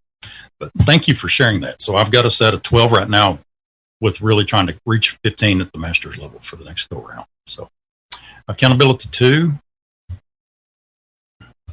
Anybody want to chime in there, or do I get to play? Sure. Yeah. No. I know that this one falls with Trustee Webb. I know it's Trustee Jackson and myself. And then my colleagues, feel free to chime in. Previously, and then I'll note that the accountability 2 relates to the board evaluates, but does not interfere with the progress toward improving student outcomes. So previous quarter, we were at approaches focus. And current status is that we're still at approaches focus. The next steps for us is going to be the staff use tracker to be shared annually. And that on the Lone Star governance model speaks to the board receives at least annually a report on the average cost of staff time spent on governance using the staff use tracker. And then it'll say that 1 quarter ago, the board performed a self-evaluation using the LSG integrity instrument and voted to approve the quarterly progress tracker. I get the significance of that one as well, so that we're being mindful of the dollars spent on the work that we're doing as a governing team. So currently we are at approaches focus, and we hope to move to meets focus by the next quarter.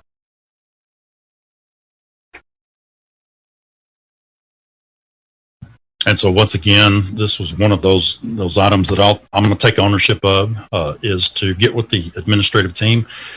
We were really focused on getting school established and get our student outcome goals monitoring. And so the next step for us, I didn't want to put any more on their plate. So eventually I'll get with the A team. We'll work on a staff use tracker, provide that to you in a board report, meet that annual requirement. You're exactly right. It gives us an opportunity just to ensure that we are identifying efficiencies and effectiveness of how we're running our board meetings. So good call. So I've got us now to 2 with a target of 4, going to the next one. So our next team was the structure team. Had an opportunity. Anybody want to jump in on that one, or do you want me to take it?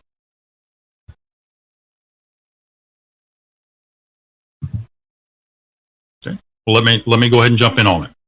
With the structure team, what we're looking at is how the board structures its time and its work to operate in a way that allows the superintendent to accomplish its mission. And if you're following along with your integrity instrument, when we were at a does not meet focus, but in order for us to score in the preparing to focus, what we began to do after we adopted our student outcome goals is we began to see these monitoring reports coming to us that we had calendared on our monitoring calendar. And so making sure that the board's informed and staying current on the student outcome goal data. We saw some of that data this evening being shared by Dr. Rispy.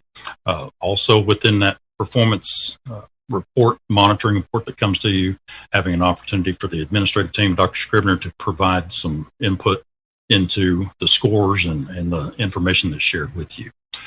One other thing that we've been looking at is analyzing our board meetings and how we structure the board meeting itself to really kind of free up time so we can spend more time focused on student outcome reports and goals and such. And so looking at and analyzing our board agendas to put information into the consent agenda so that can be taken off of the action items. And then also we adopted a monitoring calendar, and that monitoring calendar in this past quarter has not been modified. It probably will need to be modified now that we've had some information coming in from map testing, and also we may see it get some tweaks being made to it here in this next quarter, but that's going to be natural because that's just the response we have to have in this environment to ensure that we're getting the reports to you in a timely manner as they come in. One of the things that we also look at is amount of time spent on meetings. And so what I did on this particular monitoring report for you on this particular one was I took all the board meetings, all 9 that we've had since the last quarter, including the quarterly review, looked at the total runtime on those, and then how many topics have we worked on in that meeting. Now, what a topic is an action item that requires board consideration and a vote. And so what I did was break down for you under the column of topics were the number of action items that required board consideration and a vote, and did an average. And what we're looking at is over the quarter, trying to maintain the best we can an average of no more than 5 action items that require board action, so that we can, like I said, try to carve out as much time as possible for us to really focus on student outcomes and such. So with that one, where we were, as I said in the baseline, was we were at does not meet focus. Currently, looking at the steps that we've put in place in the system so far, we're at a solid approaches focus. To keep moving forward, probably the next target is going to be for us to get to the meets focus. The meets focus would be our target for the next go around. And I misspoke on the numbers. It would be 12 for that one. So questions about the structure component or any of the data that was shared with you in that portfolio?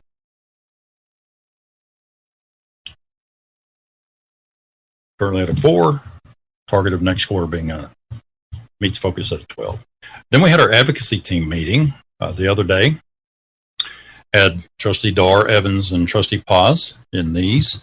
And so we had a conversation around our advocacy efforts and some of the systems we want to put in place to ensure that we have a solid 2-way communication opportunity. So I'm going to be quiet and turn it over to, I'm not sure, was it Trustee Paz or somebody going to, yeah, Trustee Paz? Yeah.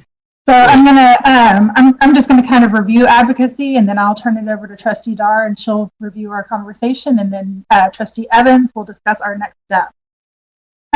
So with advocacy, the advocacy portion of this framework, the whole mindset behind advocacy is the concept that we as a school board have a responsibility to seek out feedback from our community that we serve, and that this also requires us to educate our constituents about the needs of the school district, where we are as a school district, and whatnot.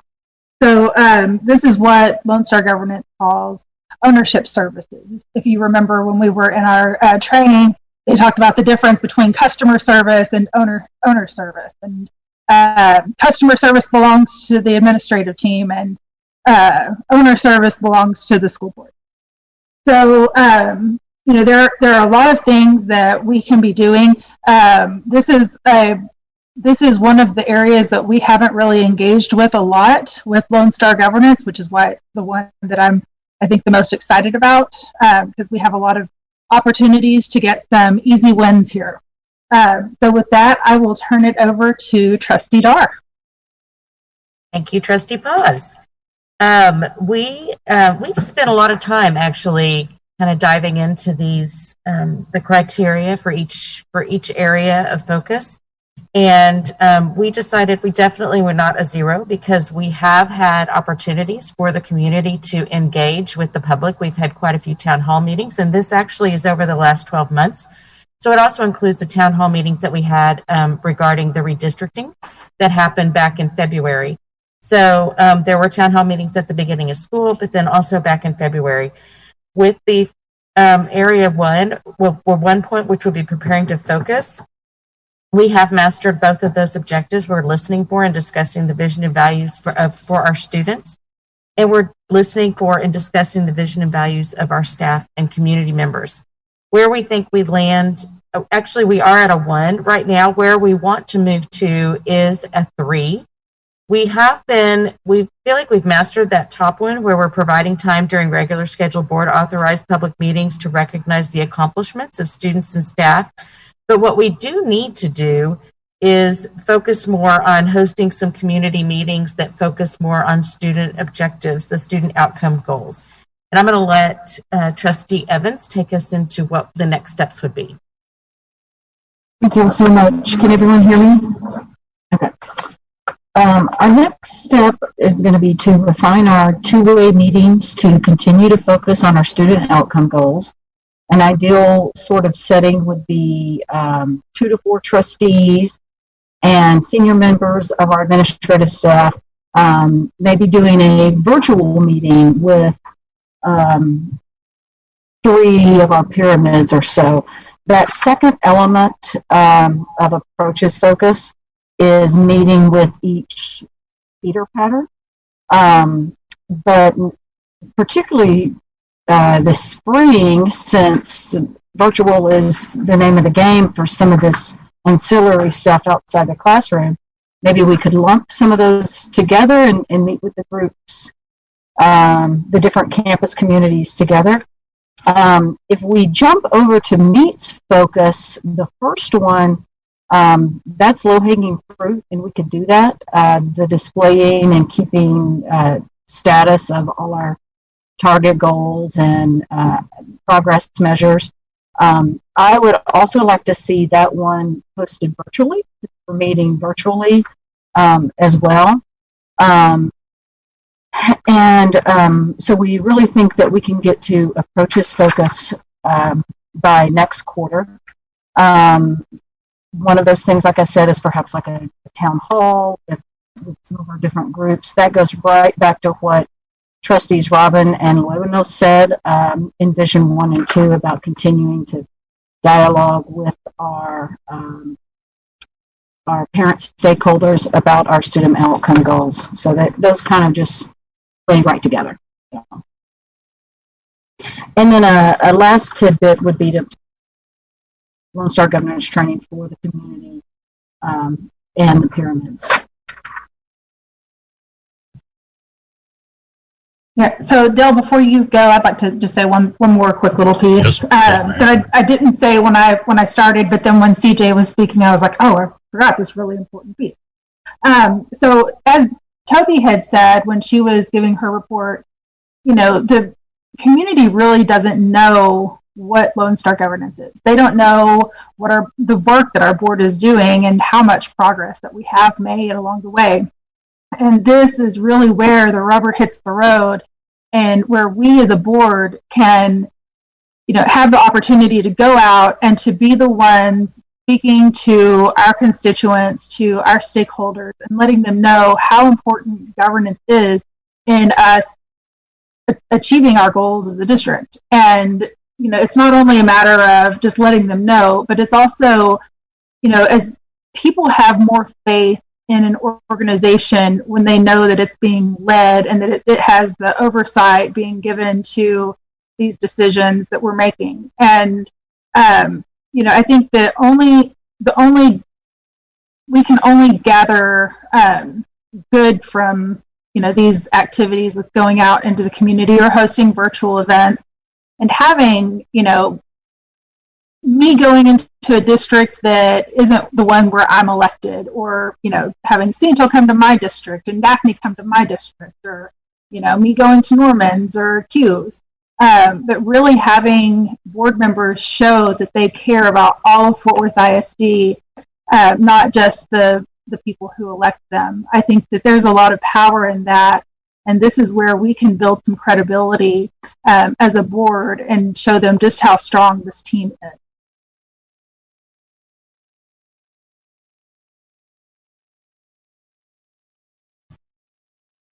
Oh, so well said. I was kind of pausing to see if anybody else wanted to piggyback on that message. This is one that we did have a conversation around.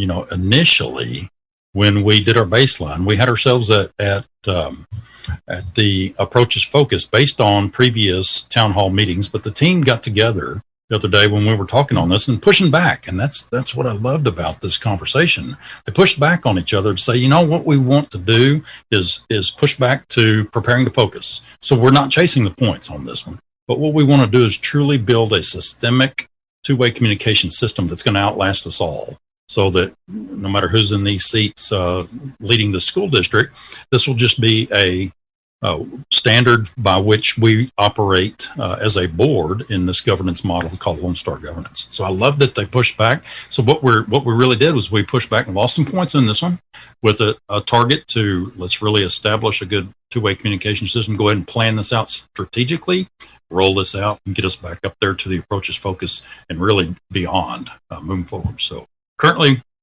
what our trustees will see is the baseline. We were at 3. We're dropped back down to 1 for the current status, and we're targeting to go back up to 3 on that.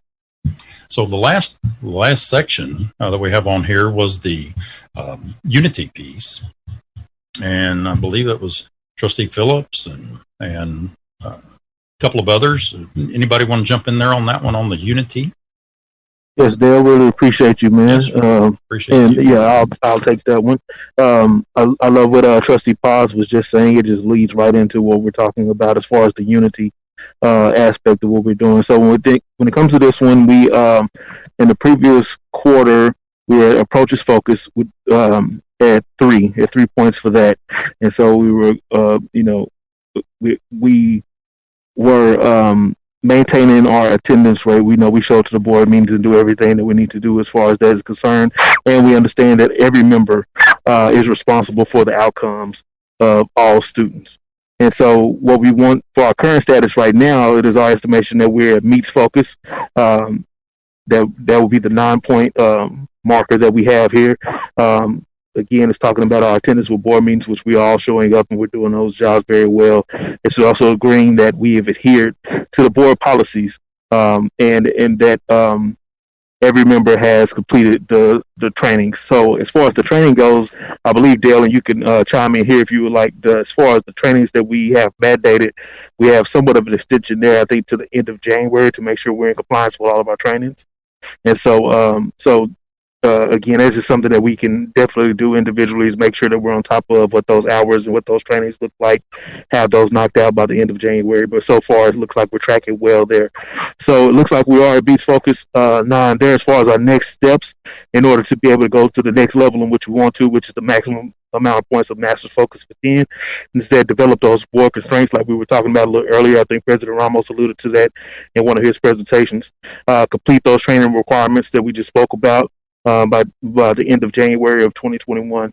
Adhere to the board operating procedures like we've been doing, but continue that, and then continue the success rate we've had as far as our attendance at board meetings, and then we will have maximized our points there.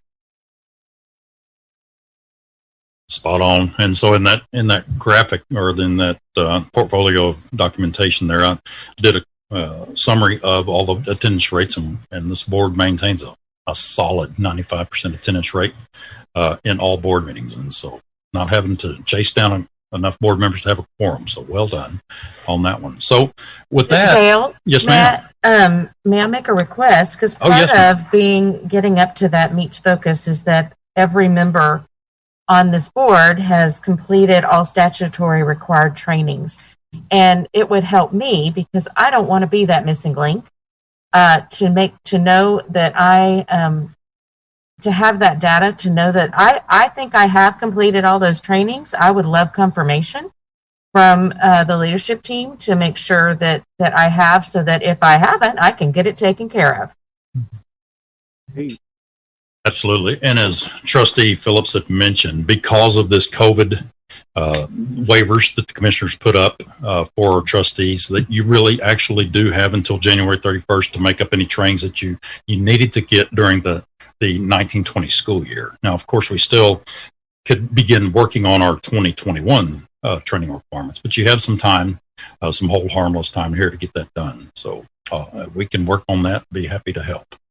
So President Ramos, anything for the greater good before we do the big reveal on our new scores for this quarter?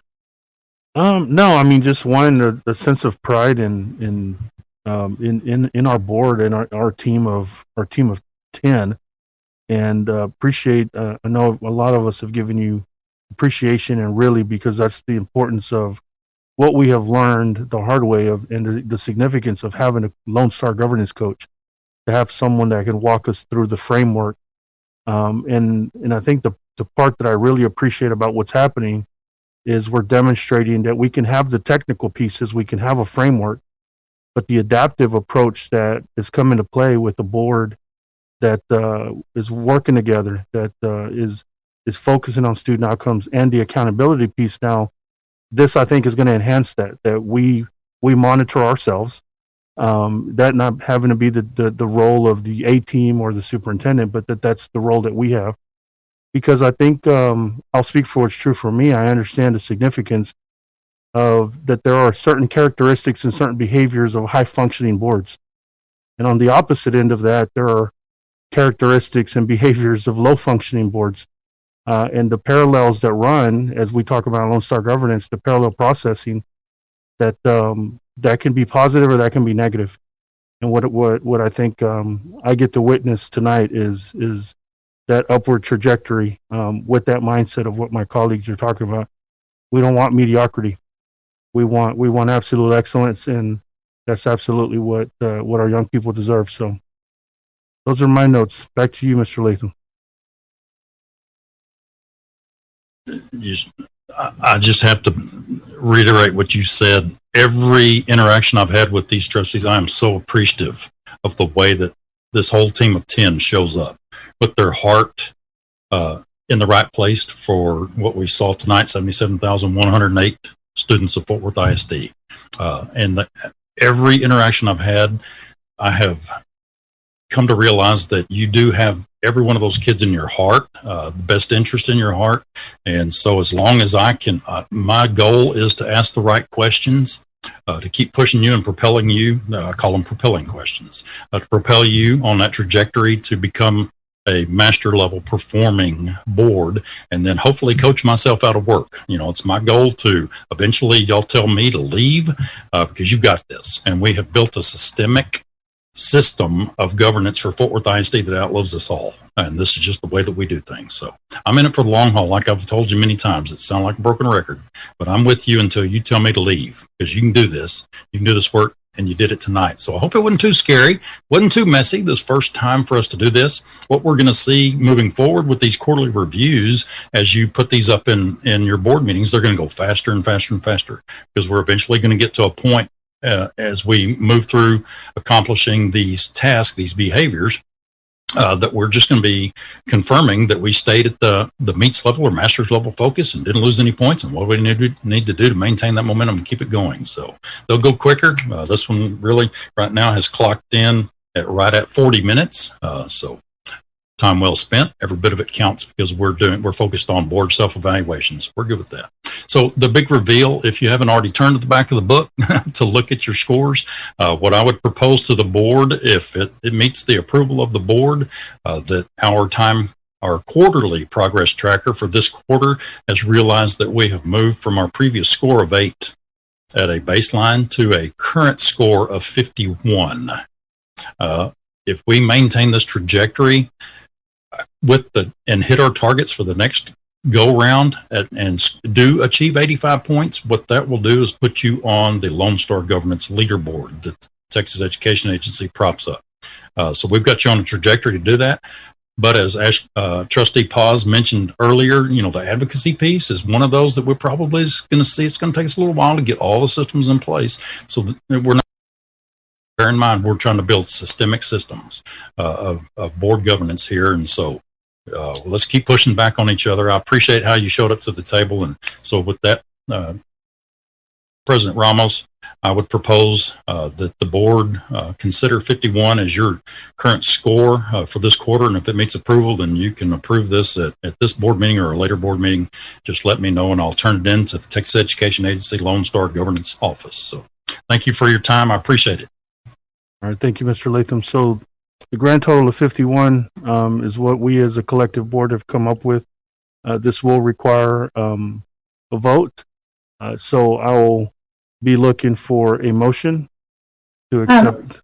Sorry, go ahead. So move. So we have a motion by Trustee Ashley Paz. Second. We have a second by Trustee Toby Jackson. Any discussion? Trustee Paz? I just have a brief discussion, more of an announcement. So the policy committee, so some of the things that we have on here, the policy committee is working on, such as the board governance manual, and reviewing our policies to ensure that none of our board policies cross the line into management. We actually have Leadership ISD fellows who are going to be supporting us with that this year, and some other things that will hopefully help us move forward. So expect to see some of those things hopefully as early as this next month. So I'm excited about that. Great. Thank you, Trustee Paz. Next, Trustee Dar. Thank you, President Ramos.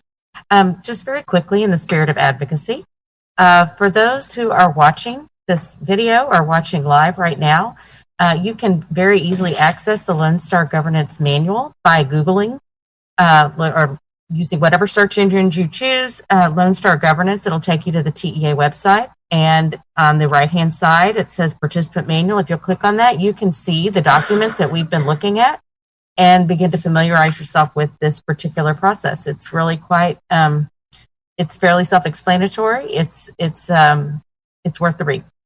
So. Okay. Looks like there's no more questions or comments. We have a motion by Trustee Paz, a second by Trustee Jackson. I will call on each trustee to vote, and please say yes, no, or abstain. We'll begin with District 2 Trustee Toby Jackson. Yes. Thank you. District 3 Trustee Quint Phillips. Yes. Thank you. District 4 Trustee Daphne Brookins. Yes. Thank you. District 5 Trustee CJ Evans. Yes. Thank you. District 6 Trustee Andar. Yes. Thank you. District 7 Trustee Norman Robbins. Yes. Thank you. District 8 Trustee Anael Luebanos. Yes. Thank you. District 9 Trustee Ashley Paz. Yes. And I'm District 1 Trustee Jacinto Ramos Jr., and I vote yes. So the motion passes 9-4 and 0 against. We'll move on to discussion of consent agenda items. As Board President, I'm making the following statement in accordance with the Board Policy BBFA Local. This is a reminder to all board members of the legal conflict of interest requirements and disclosure requirements you may have for matters under consideration on the agenda for this meeting. If required by law, board members shall recuse themselves from all discussion and shall abstain from voting on any matter pertaining to such a disclosure. Please note that item B11, which was approved purchase of library books at Madre M. Walton Elementary School, has been removed from the consent agenda items and will not be addressed at this evening's meeting. Are there any questions or comments concerning consent agenda item? Looks like we have Trustee Jackson. Thank you, President Ramos. Quick question about consent item B3, approved purchase of bipolar ionizers for elementary campuses with rooftop air conditioning units. My apologies for not calling earlier. I just saw this as HVAC, but it's not at all. I guess these questions would be for Art Cavazos. Are you there, Art? Yes, ma'am, we're here. First question, does this kill COVID-19? What the ionization does is it treats the air, makes the virus larger so that it can be caught by the existing filters and not recirculated into the air. So it doesn't kill it, it captures it. Thank you. And is there any other district utilizing this technology, and do we have any data from other districts?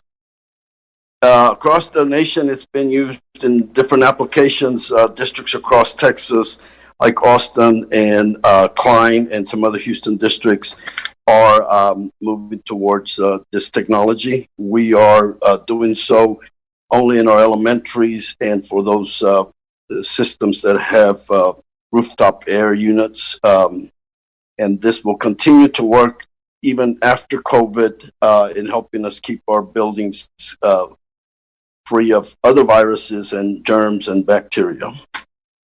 Well, it also works on solvents and things like that, odors in the air and all that. Is that correct? Pollutants, that's correct.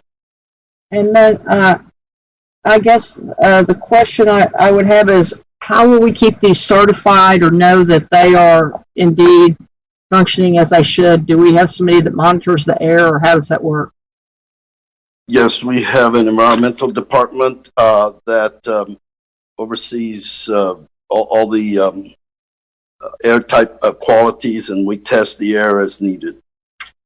Okay, thank you very much. And I think this should be something that the public and our students and our employees should be very encouraged by. And thank you for moving this forward, Mr. Cavazos.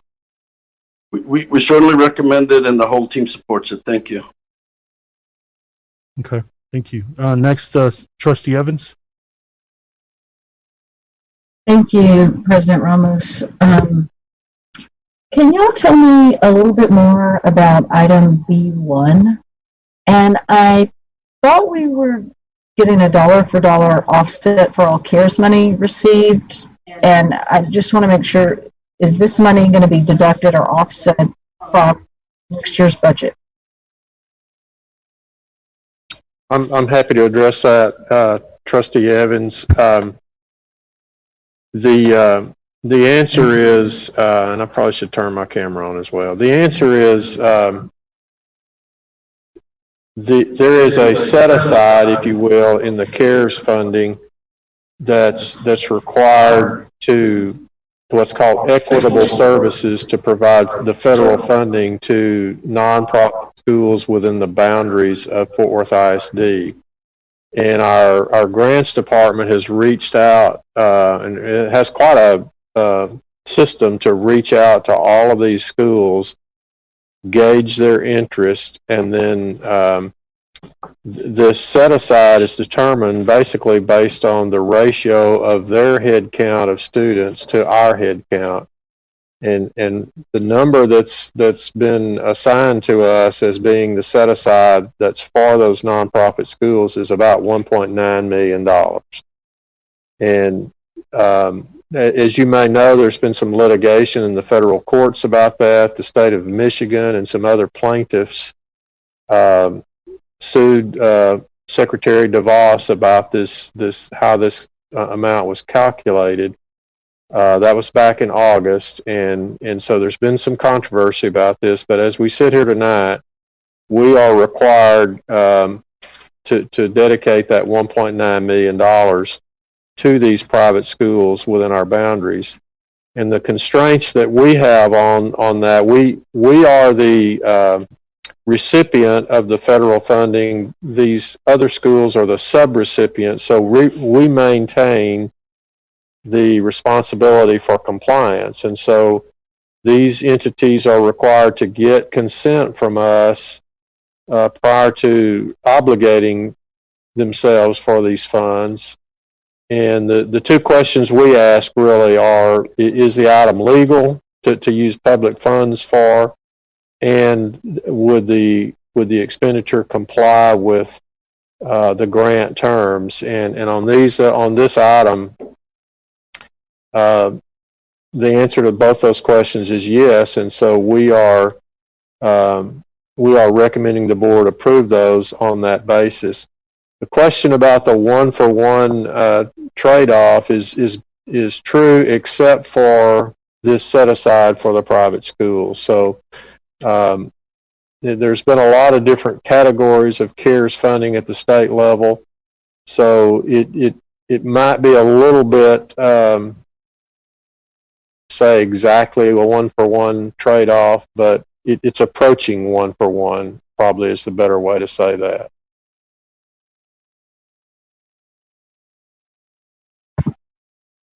Thank you.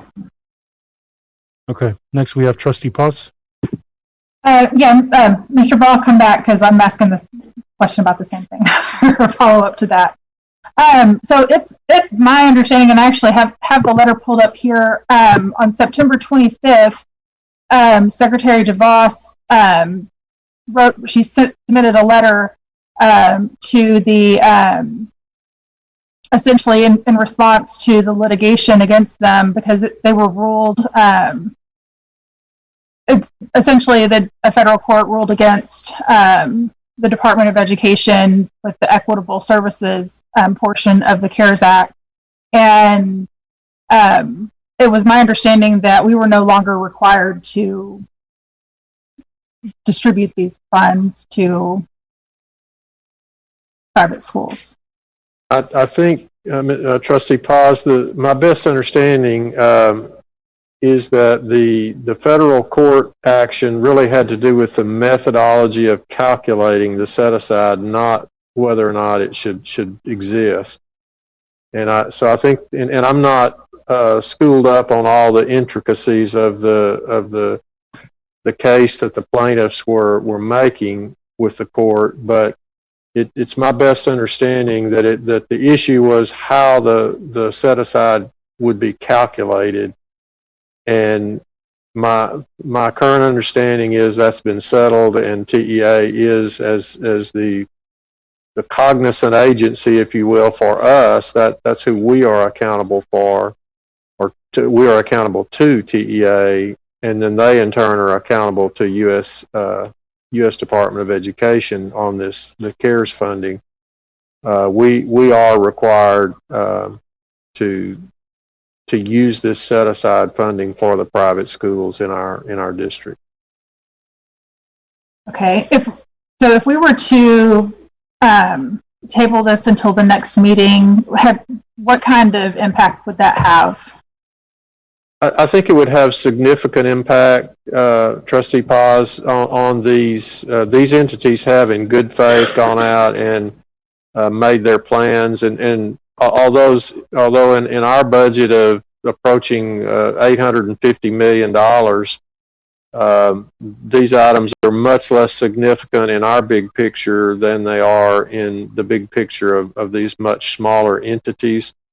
So I think it would be placing significant hardship and could make us look to both to them and potentially to TEA as us not operating in good faith with them. Okay, I'm not going to request that we pull it and table it, but I would, moving forward, could we please get some legal interpretation on this to make sure that we're, not.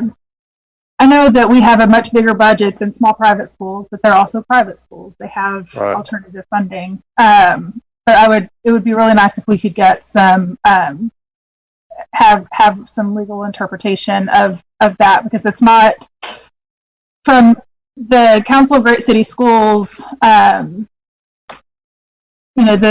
reports that they've been giving us, that's not really consistent with what we've been told. So I would, we need every penny we've got. Absolutely. We will certainly provide that, Trustee Paz. Great point. We're happy to do that. Thank you. It looks like we don't have any other questions from the board on consent agenda. We will reconvene and close meeting in executive session here in a bit. So the time is 9:07 p.m. The date is Tuesday, December 8th, 2020. We will now recess and reconvene virtually for executive session as authorized by Chapter 551 of the Texas Government Code under sections 551.071, 072, 074, and 076.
Hello, parents and students.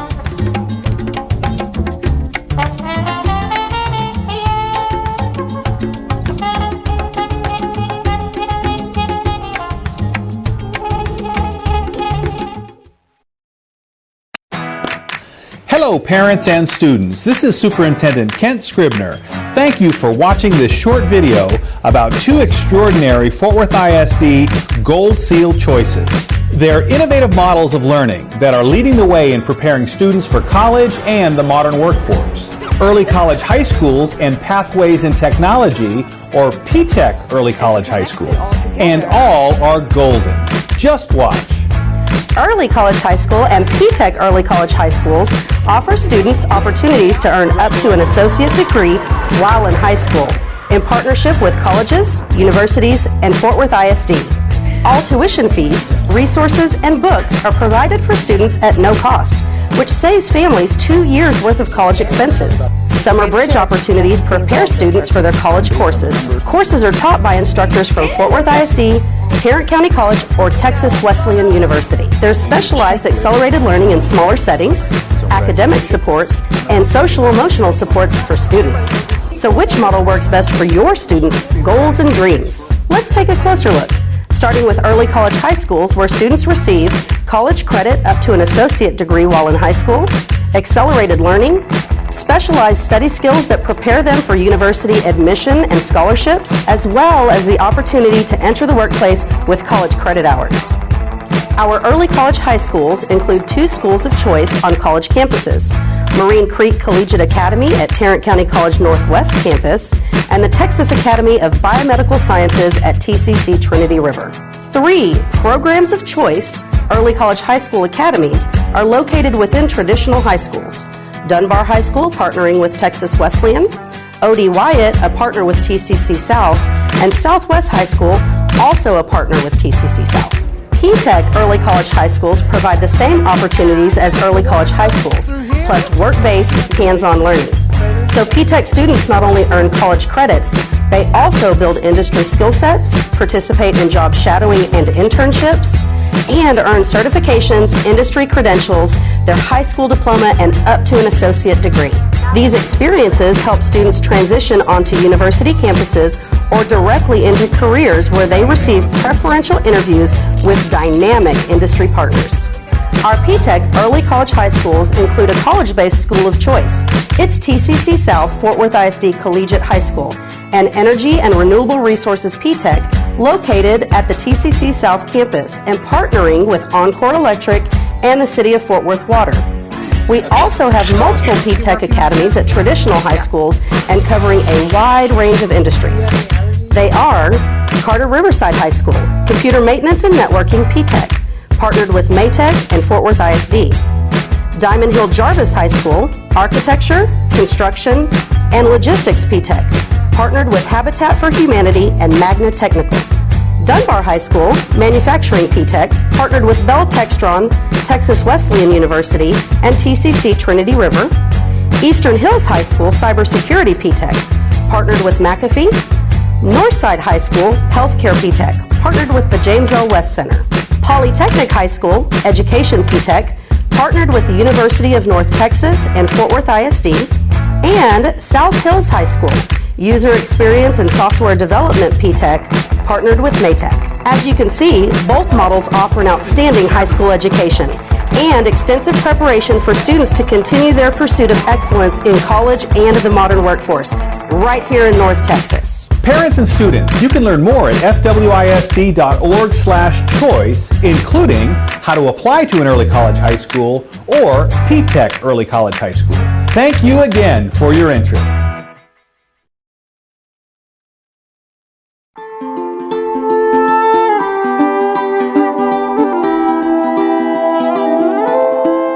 Think it. Being named a teaching chair is really all about our students at the end of the day, because the beneficiaries of this award is really for our students.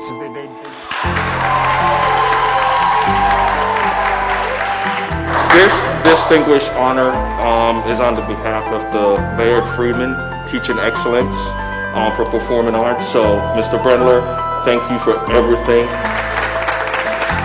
What a great honor it is to be recognized for this award. So, thank you.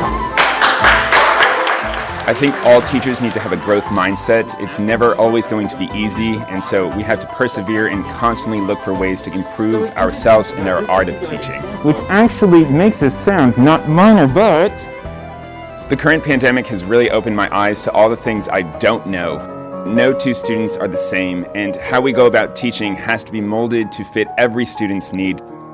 This has been a great challenge for me as a teacher to continue to explore new ways to better engage my students. They are a part of my journey as a teacher because without them, I would not be the teacher I am today.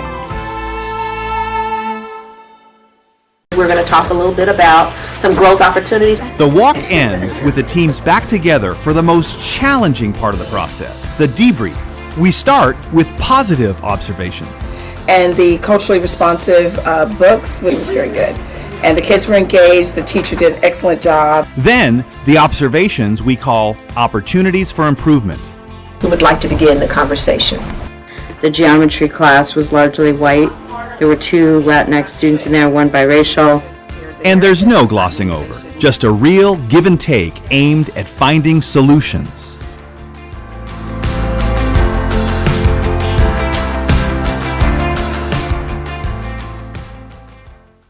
In early college high school, students receive college credit up to an associate degree while in high school, accelerated learning, specialized study skills that prepare them for university admission and scholarships, as well as the opportunity to enter the workplace with college credit hours. P-TECH early college high schools provide the same opportunities as early college high schools, plus work-based, hands-on learning. So P-TECH students not only earn college credit, they also build industry skill sets, participate in job shadowing and internships, and earn certifications, industry credentials, their high school diploma, and up to an associate degree.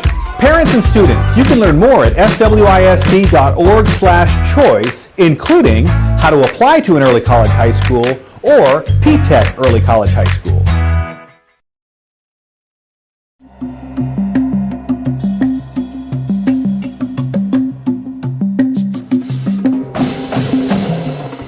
Being named a teaching chair means everything to me.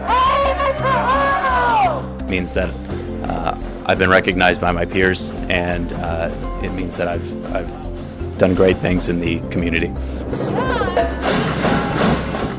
Mr. Honor, we are pleased to announce that you are the recipient of the Sue Alexis Teaching Chair for Outstanding Instruction in Humanity. Really Congratulations. Thank you so much. I got a lot of kind emails from my former students and current students. My kids were all really proud of me, and it made me feel good.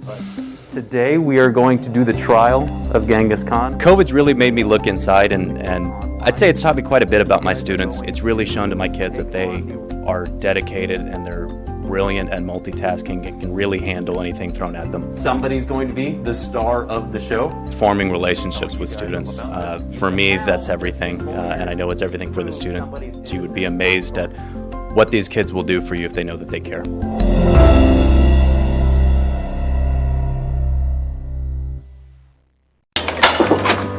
If you walked into a classroom, could you spot racial bias or racial inequity?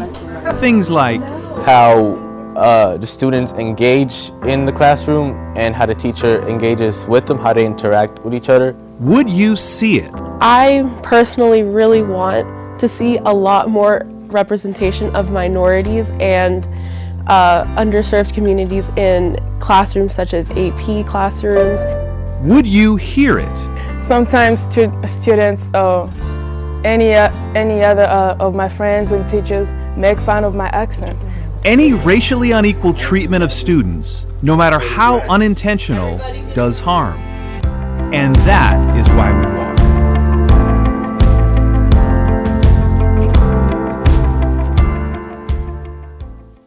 We're going to visit classrooms using our lens of racial equity. We run through the protocol, things like observing, asking questions, and gathering information by isolating race. There's also a checklist of things to look for. We're going to look at the walls. We're going to look how teachers interact with students. I would ask that we also have a lens on what are students being asked to do. And there's a reminder of the seriousness of the task. We're going to experience some discomfort because we're going to ask some tough questions today.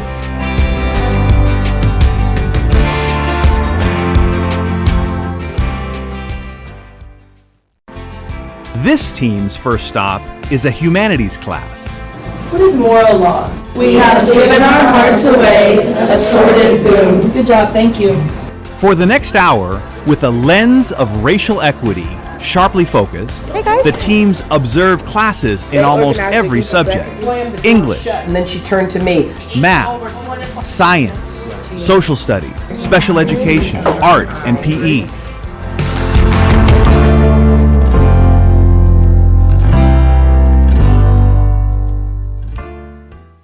Each team member refers back to their list of look-fors, including the lesson materials. Do they reflect the student body? Are there opportunities for students to speak and listen? Where are the students seated? Is there small group instruction? Does the art and pictures on the walls depict multiple cultures?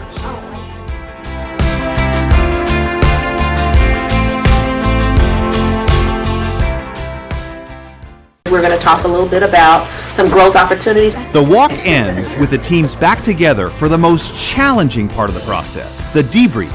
We start with positive observations. And the culturally responsive books was very good. And the kids were engaged, the teacher did an excellent job. Then, the observations we call opportunities for improvement. Who would like to begin the conversation? The geometry class was largely white. There were 2 Latinx students in there, one biracial. And there's no glossing over, just a real give and take aimed at finding solutions.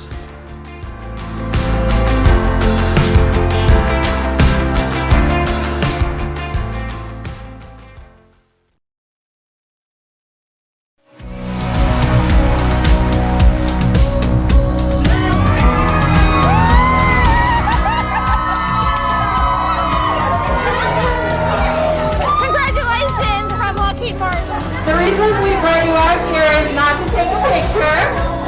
We actually called you out here to announce that you have been named the Lockheed Martin Chair for Teaching Excellence in Elementary Math and Science. Being named the teacher chair is just an award that gives us a recognition in our district, and I'm very proud of it. Today we're going to practice our instruction. The award to our students, they said they had the best teacher in the school and in the district, so that was pretty exciting.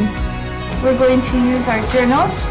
My students are just as adaptive as teachers. They're adapting to different situations, being at home or in person. They're really stepping up to the challenge.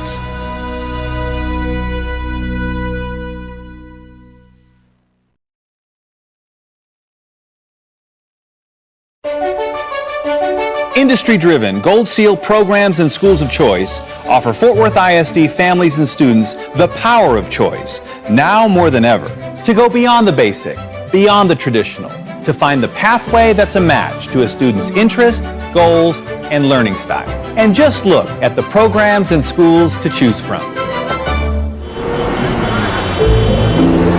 You've got goals and dreams for the future. We've got a high school experience to match. There you go. They can sign up. Fort Worth ISD Gold Seal programs of choice are built for dreamers like you. The problem solvers, the curious minds, the creators of art and idea. Gold Seal programs deliver expert guidance, Your checklist. hands-on learning, certifications, college credits, and community partners who support your learning. A great example? Our P-Tech early college high schools that combine high school, college, and career. So the idea is to grow. Students can earn an associate degree, Ready to go? visit job sites, build relationships, and develop workplace skills and knowledge. Our partners enrich every Gold Seal program, open doors to careers, and put you ahead of the herd. There's a Gold Seal pathway to fit your interests. So let's give it a shot. Whether it's making machines run better and fly higher, Sales inside up. Can't place is better. or improving health Do you have any allergies? and housing. Whether it's serving on the front lines Are y'all set? All right, we're ready. or protecting citizens online. Yeah, moving on the frames.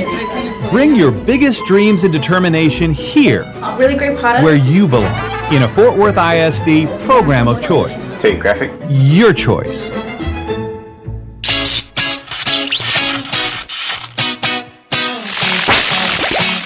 The atmosphere is electric at Fort Worth ISD Gold Seal Schools of Choice.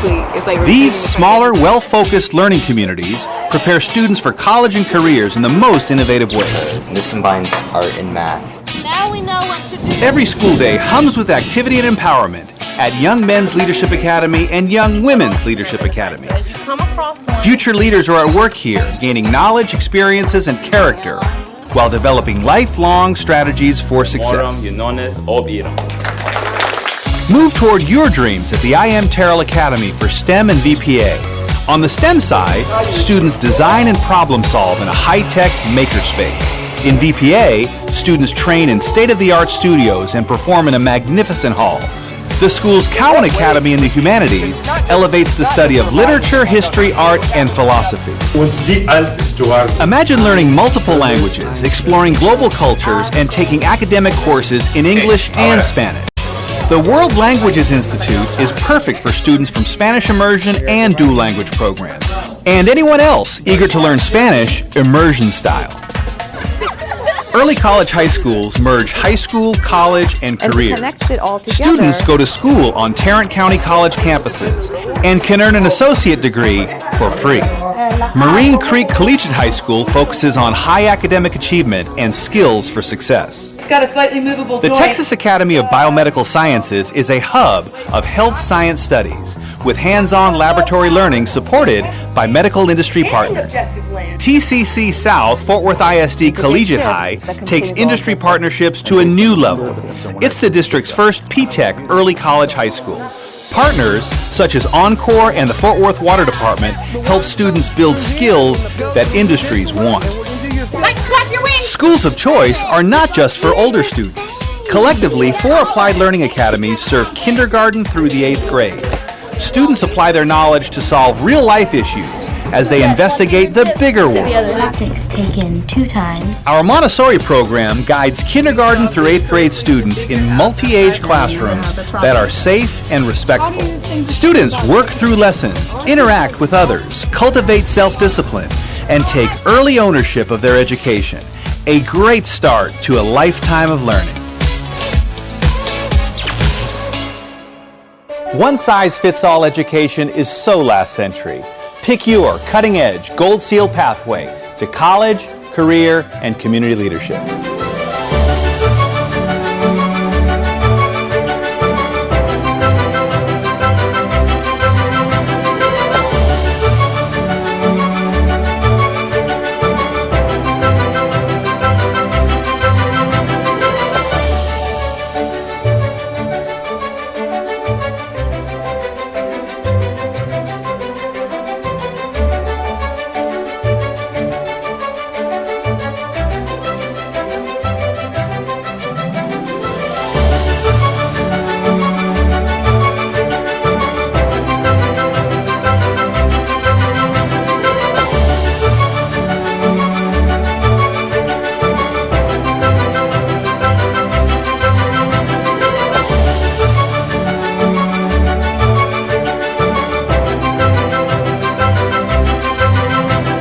For more information, visit fwisd.org/choice, where you'll find the Gold Seal catalog and the Let's Talk link for your questions. You may also call the campus of the program or school you're interested in.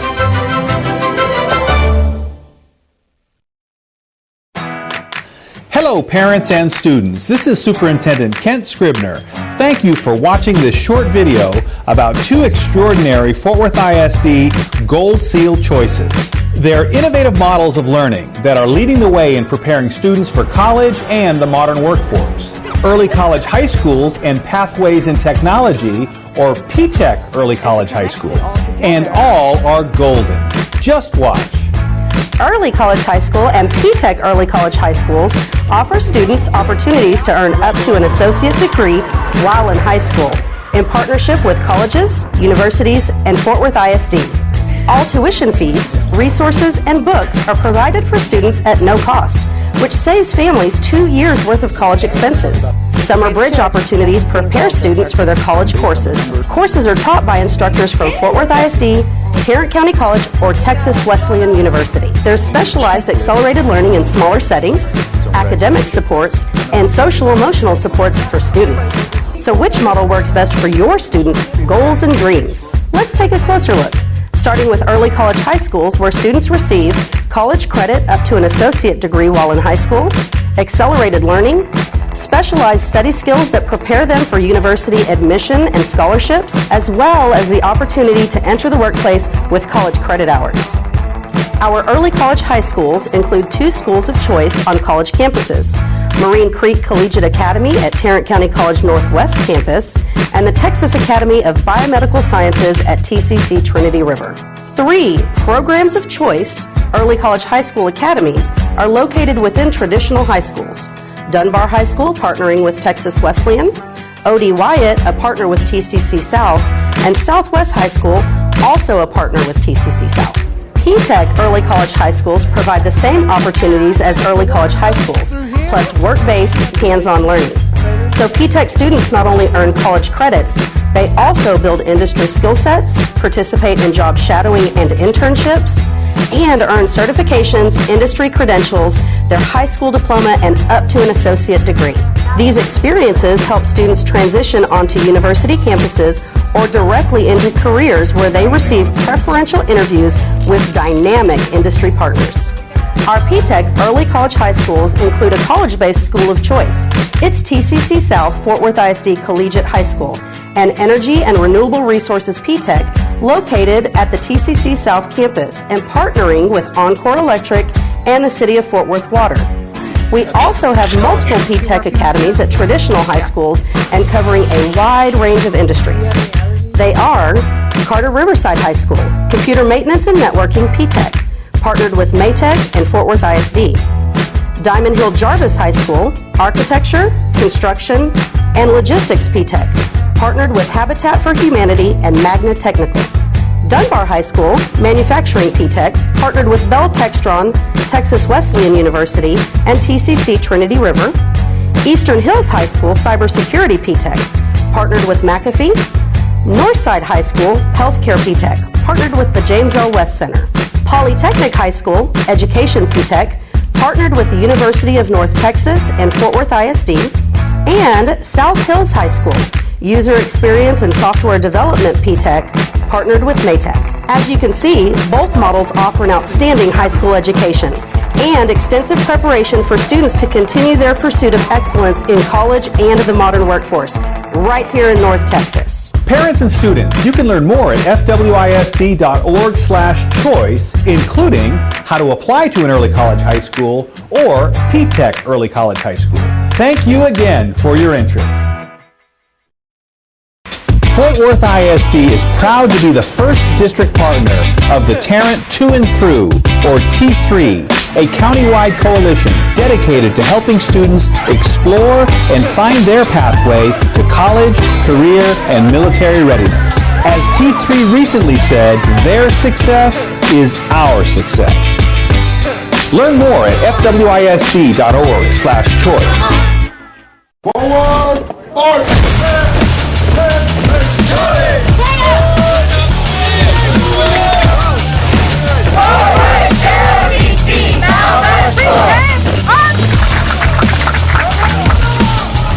Everyone has a skill.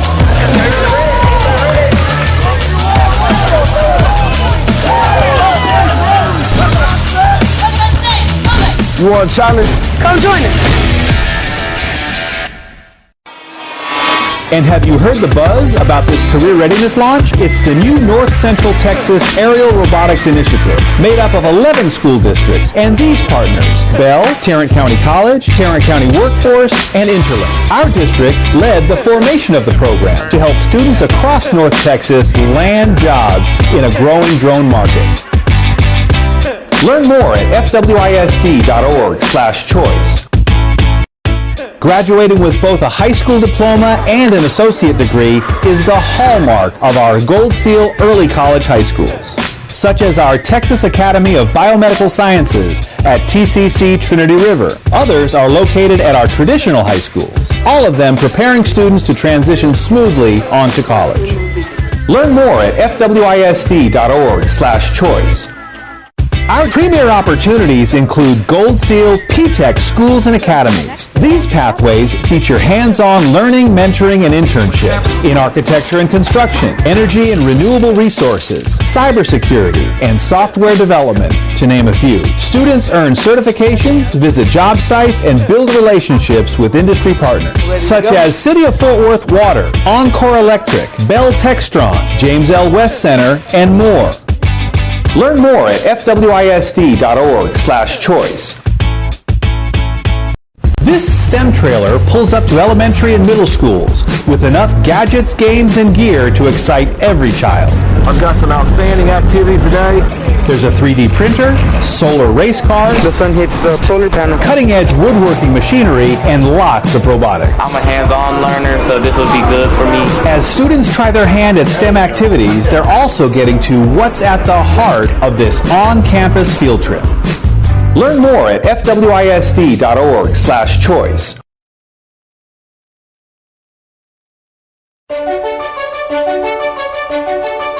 Gold Seal Schools of Choice offer Fort Worth ISD families and students the power of choice, now more than ever, to go beyond the basic, beyond the traditional, to find the pathway that's a match to a student's interest, goals, and learning style. And just look at the schools to choose from.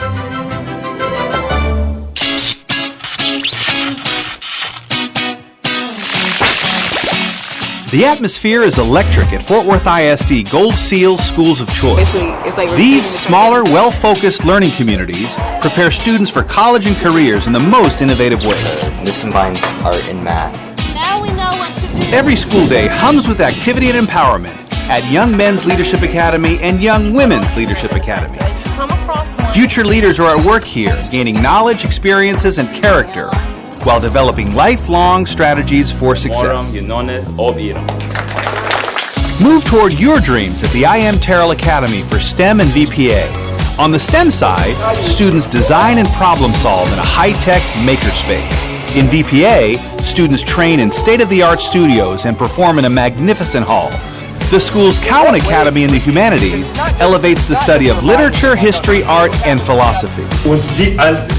Imagine learning multiple languages, exploring global cultures, and taking academic courses in English and Spanish. The World Languages Institute is perfect for students from Spanish immersion and dual language programs, and anyone else eager to learn Spanish immersion style. Early college high schools merge high school, college, and career. Students go to school on Tarrant County College campuses and can earn an associate degree for free. Marine Creek Collegiate High School focuses on high academic achievement and skills for success. Got a slightly movable The Texas Academy of Biomedical Sciences is a hub of health science studies with hands-on laboratory learning supported by medical industry partners. TCC South Fort Worth ISD Collegiate High takes industry partnerships to a new level. It's the district's first P-TECH early college high school. Partners such as Encore and the Fort Worth Water Department help students build skills that industries want. Schools of Choice are not just for older students. Collectively, 4 applied learning academies serve kindergarten through the 8th grade. Students apply their knowledge to solve real-life issues as they investigate the bigger world. 6 taken 2 times. Our Montessori program guides kindergarten through 8th grade students in multi-age classrooms that are safe and respectful. Students work through lessons, interact with others, cultivate self-discipline, and take early ownership of their education. A great start to a lifetime of learning.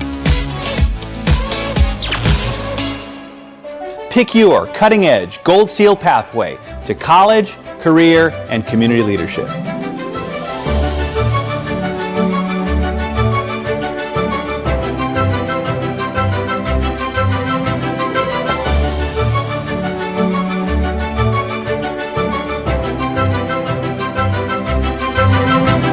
For more information, visit fwisd.org/choice, where you'll find the Gold Seal catalog and the Let's Talk link for your questions. You may also call the campus of the program or school you're interested in.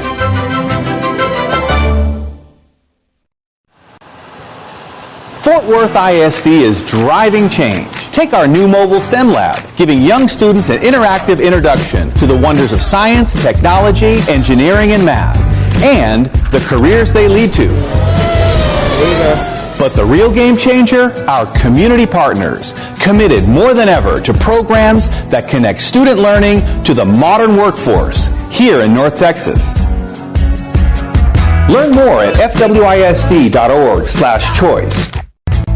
Early College High School and P-TECH Early College High Schools offer students opportunities to earn up to an associate degree while in high school. in partnership with colleges, universities, and Fort Worth ISD.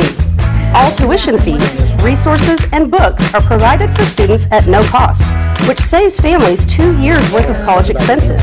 Summer Bridge opportunities prepare students for their college courses. Courses are taught by instructors from Fort Worth ISD, Tarrant County College, or Texas Wesleyan University. Parents and students, you can learn more at fwisd.org/choice, including how to apply to an early college high school or P-TECH early college high school.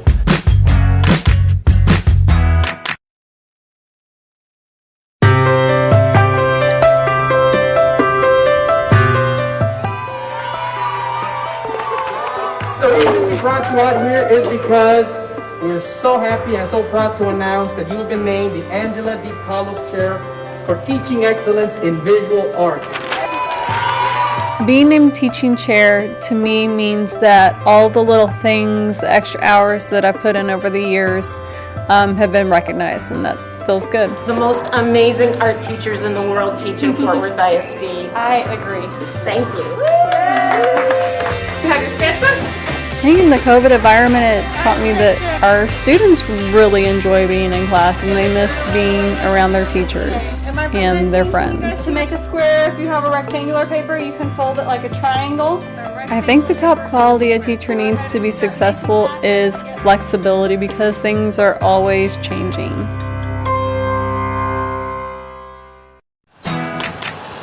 Fort Worth ISD is driving change. Take our new mobile STEM lab, giving young students an interactive introduction to the wonders of science, technology, engineering, and math, and the careers they lead to.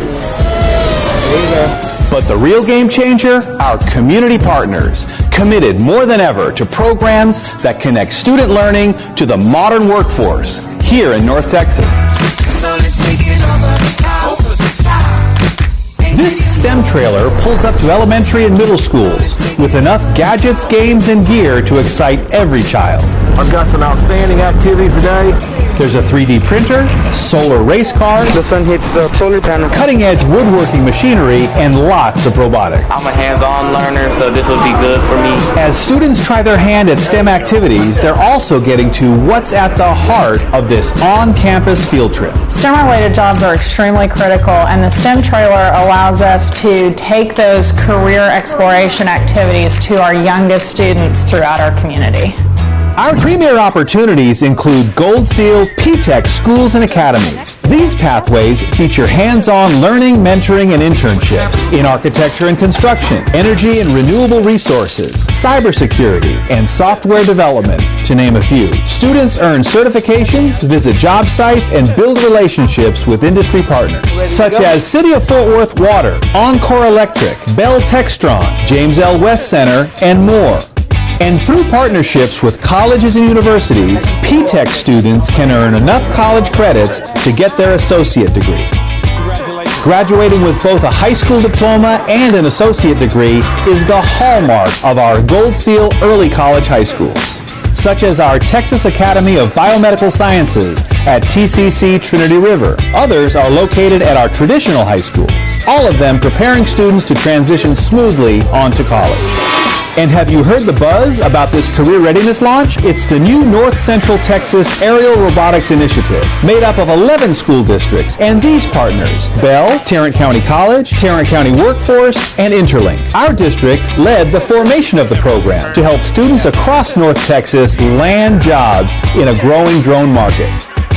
The common denominator in these exciting pathways and programs is partnerships. Fort Worth ISD is proud to be the first district partner of the Tarrant To and Through, or T3, a countywide coalition dedicated to helping students explore and find their pathway to college, career, and military readiness. As T3 recently said, their success is our success. Just gotta put your mind to it, and you can do it. We're all in this together.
I'm going to get started.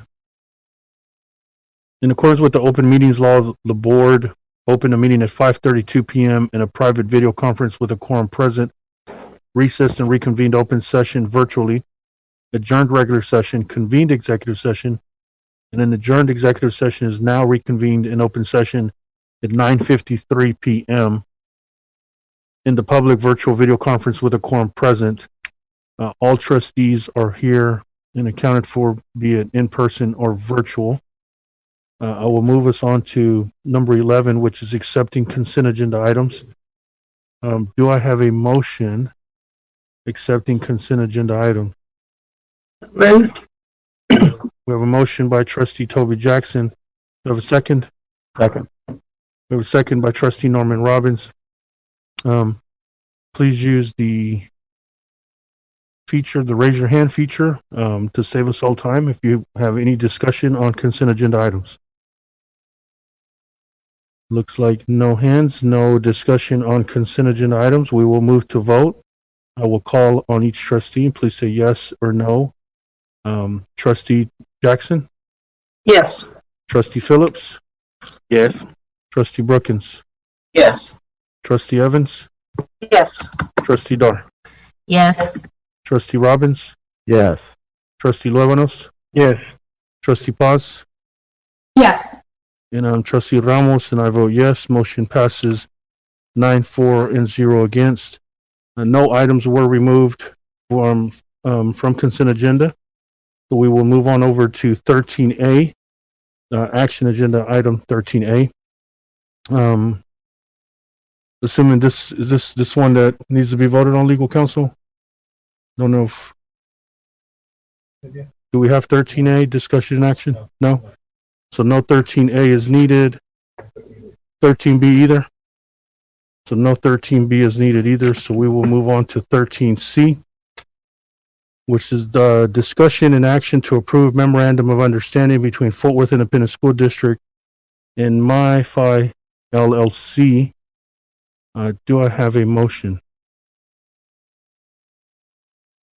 A motion by trustee Robbins. Do I have a second? Second. We have a second by trustee Ashley Paz.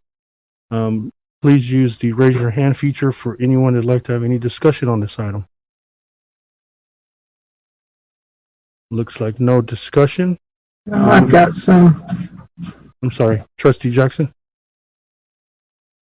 Yes, thank you, President Ramos. I'll be recusing myself from this vote as the 501c3 I'm executive director of. Fort Worth Spark will be working on the social media aspect of this with the algorithms in conjunction with MyFi. Thank you, trustee Jackson. We will no more. I don't see any more discussion on this item, so we'll move to Steve. Please say yes, no, or abstain. District 2 trustee Toby Jackson. Abstain. Thank you. Trustee Phillips. Yes. Trustee Brookins. Yes. Trustee Evans. Yes. Trustee Dar. Yes. Trustee Robbins. Yes. Trustee Luevanos. Yes. Trustee Paz. Yes. Trustee Ramos, and I vote yes. So the motion passes 8-4, 0 against, and 1 person abstaining. We will move on to D, discussion and action to approve waiving first reading revisions to board policy FFG local. Do I have a motion? Ashley Paz, so moved. Thank you. We have a motion by trustee Paz. Do we have a second? Second. We have a second by trustee Phillips. Please use the raise your hand feature if you'd like to have any discussion. Looks like no discussion on the item, so we'll move to vote. I'll call each of your names, trustees. Please say yes, no, or abstain. Trustee Jackson. Yes. Trustee Phillips. Yes. Trustee Brookins. Yes. Trustee Evans. Yes. Trustee Dar. Yes. Trustee Robbins. Yes. Trustee Luevanos. Trustee Paz. Yes. And I'm trustee Ramos, and I vote yes. Motion passes 9-4 and 0 against. Moving on to E, discussion and action to approve the 2020-2021 targeted improvement plans. Do I have a motion? Moved. Motion by trustee Jackson. Do I have a second?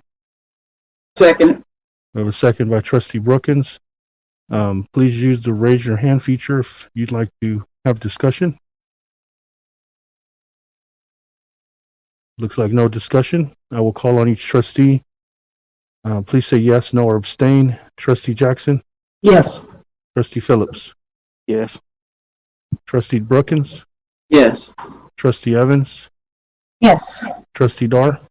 Yes. Trustee Robbins? Yes. Trustee Luevanos? Yes. Trustee Paz? Yes. And Trustee Ramos, and I vote yes. Motion passes 9-4 and 0 against. On the letter F, discussion and action to approve comprehensive annual financial report for the year ended June 30th, 2020. Do I have a motion? So moved. Second. So heard a motion by trustee Jackson and a second by trustee Paz. Please use the raise your hand feature if you'd like to have discussion on this item. Looks like no discussion. I'll call your names, trustees. Please say yes, no, or abstain. Trustee Jackson? Yes. Trustee Phillips? Yes. Trustee Brookins? Yes. Trustee Evans? Yes. Trustee Dar? Yes. Trustee Robbins? Yes. Trustee Luevanos? Yes. Trustee Paz? Yes. And I'm Trustee Ramos, and I vote yes. 9-4 and 0 against. The motion passes. Moving on to G, discussion and action to approve resolution of the Fort Worth Independent School District Board of Trustees authorizing one-time employee stipend. At this time, the trustees will read the resolution. I'll begin. It will be followed by Trustee Luevanos, Trustee Robbins, Trustee Phillips, Trustee Jackson, Trustee Brookins, Trustee Dar, Trustee Paz, Trustee Evans. So the resolution reads, whereas the board is authorized under Texas Education Code 45.105 to expend funds of the Fort Worth Independent School District for purposes necessary in the conduct of the public schools as determined by the board, and whereas the board acknowledges that in response to the COVID-19 pandemic, a significant number of district personnel have, during the 2020-2021 school year, been called upon to go above and beyond to ensure the success of district operations, and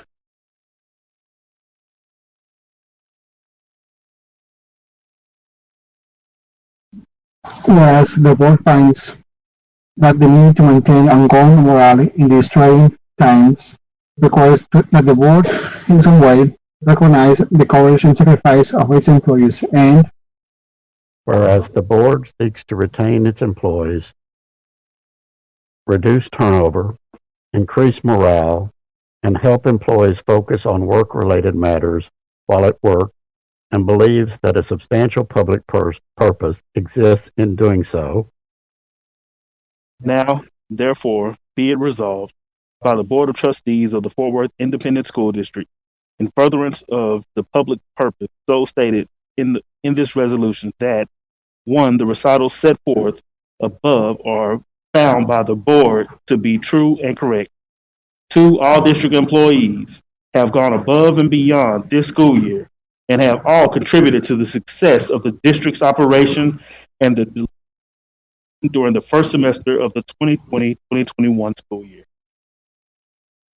3, all eligible district employees designated full-time employees in the District Municipal Uniform Information System, known as MUNIS, shall be entitled to a one-time stipend in the amount of $1,000.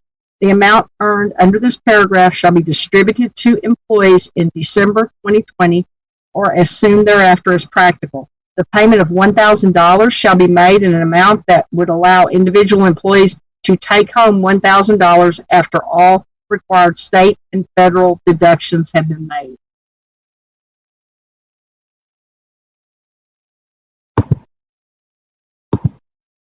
All eligible district employees designated part-time employees in MUNIS shall be entitled to a one-time stipend in the amount of $500. The amount earned under this paragraph shall be distributed to employees in December 2020 or as soon thereafter as practical. The payment of $500 shall be made in an amount that would allow individual employees to take home $500 after all required state and federal deductions have been made. Number 5, all eligible district employees designated substitute employees in Munis shall be entitled to a one-time stipend in the amount of $500. The amount earned under this paragraph shall be distributed to employees in December 2020 or as soon thereafter as practical. The payment of $500 shall be made in an amount that would allow individual employees to take home $500 after all required state and federal deductions have been made. Eligibility criteria is as follows. A, full-time employees must have worked and been paid since July 1st, 2020, and must be employed as of December 8th, 2020. B, full-time employees designated as 180-day substitute must have worked and been paid since July 1st, 2020, and must be employed as of December 8th, 2020. C, part-time employees must have worked at least 80 hours during the period beginning July 1, 2020 through December 4, 2020, and must be employed as of December 8, 2020. D, substitutes, except those referenced above in Section 6B, must have worked at least 20 full days during the period beginning July 1, 2020 through December 4, 2020, and must be employed as of December 8, 2020. This will be adopted this 8th day of December 2020 by the Fort Worth Independent School District Board of Trustees. Do I have a motion? So moved. Sorry, I think I heard Sorry, who was the first one? Dar. Okay, Trustee Dar, motion by Trustee Dar. Do have a second by Trustee Jackson. Any discussion? Please use the raise your hand symbol. Trustee Lebanos?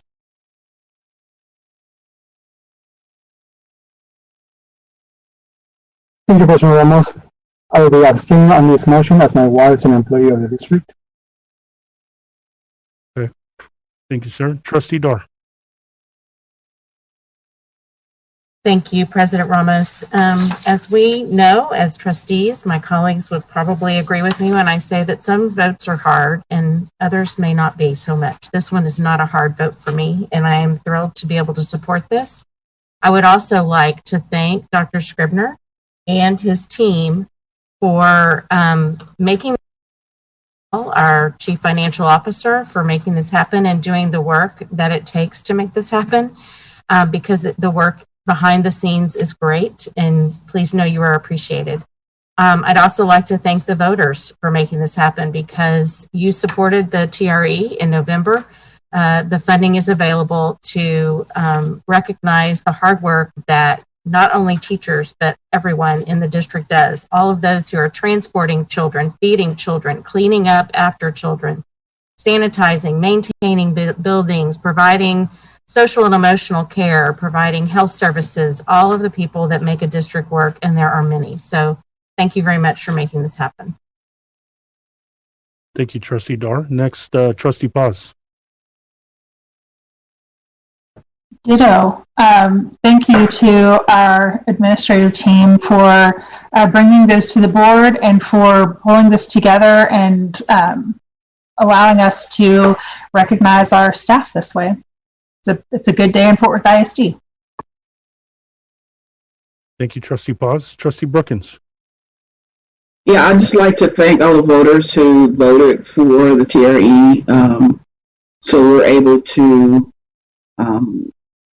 be there for our staff and our teachers. This has not been an easy road, and I commend all the teachers and the staff who have steadfast with us and working with our students and making sure that they continue to get the best education that they can during this trying time. So thank you. Thank you. Trustee Phillips. Thank you, President Ramos. I definitely just echo everything my colleagues have said so far, and just to Fort Worth ISD employees, just know that COVID-19 has placed us in impossible positions, and we thank y'all, and we see you, and we know we're in a people business, and we know that there's a public health crisis going on. We're not blind to that. We know everything that's being sacrificed for the education and the well-being of our young people, and there are just not enough ways for us to be able to tell y'all thank you. So just hopefully this just in some small way just shows how much you deeply are appreciated for everything you're doing within this district. What's all going. Thank you, Trustee Phillips. Dr. Scribner. Yes, thank you, President Ramos. I believe our district counsel, Ms. Rincon, would like to make one final clarifying comment. Yes, actually, I was going to ask Mr. Ball if he could just share with us again clarification. We had a question from a trustee, and I believe it's a clarification that the employees would love to hear regarding the July 1 date. Absolutely. The clarification is that the intent of this is that